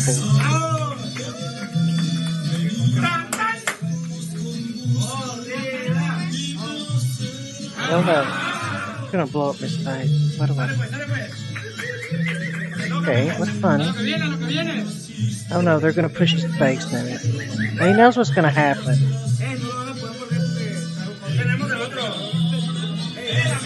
Do it!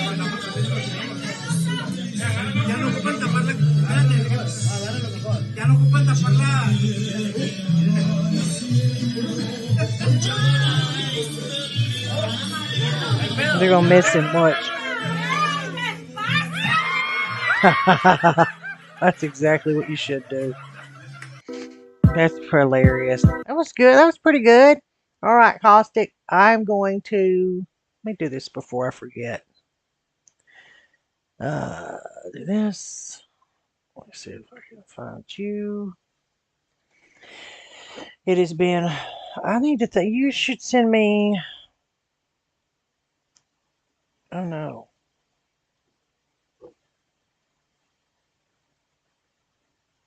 Why don't I have you?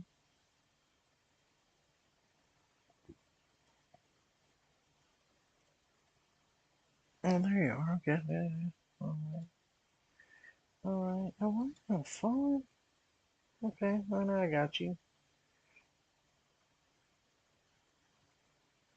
Oh, you don't tweet. Well, yeah, you do. Okay. Okay. What was I supposed to send you? Oh, yeah. Hang on. I'm doing it before I forget.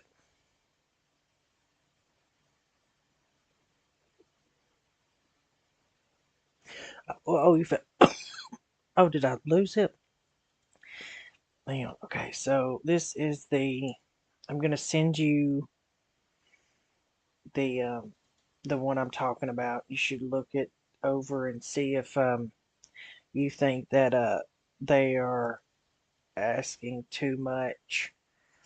If it's still listed. Yeah. Because it's again, it would be my ideal kind of place. Um, because of its location and because of the ability to train dogs there.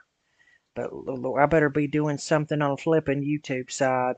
Better get up my damn donation games and view counts, because that's the whole reason you get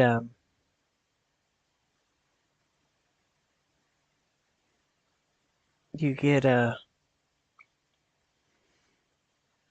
you get your monetized, so you don't have to worry about people donate to you and stuff. You can get support from your distributors, which is nice because it's been tough. People in society, they're having it rough right now, which I totally understand.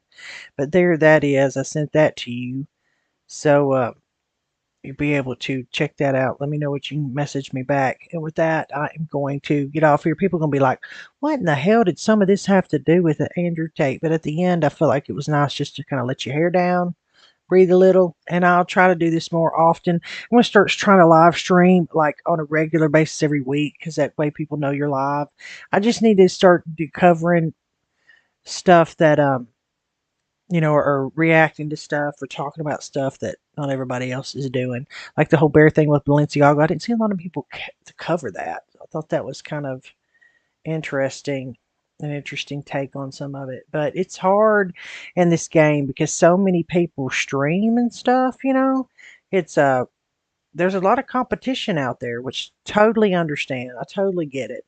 But daggum, man, you know, like if I played a video game, and did that in the background while I jibber jabbered, like, that's also a possibility.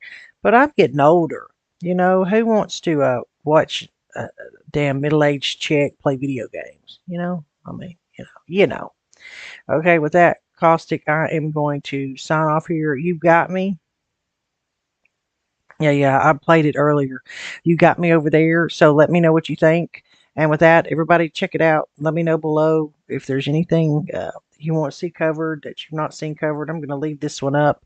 And apologies to YouTube about the memes with the music. Lord, you got to be careful about all that jazz. And it is what it is. What can I do when you're watching that stuff? It's like you try to react naturally. I mean, actually have a reaction. And when you pre-watch something, you don't have a genuine reaction. You've already damn seen it. Like reaction channel. Well, I watched this earlier, but here's my authentic reaction. With that, I'm gonna get out of your hair. Let you go get some rest. And you let me know what you think over there. Okay. All right. All right. We have a good night. Thanks for hanging out. You know, do all the stuff that you're supposed to do on the YouTube side and like, subscribe, all that jazz. All right, with that, I will see you hopefully pretty soon. And Costa, you have a good night. And everybody else, see you in the next one. All right, bye, lady. Bye, lady. Bye.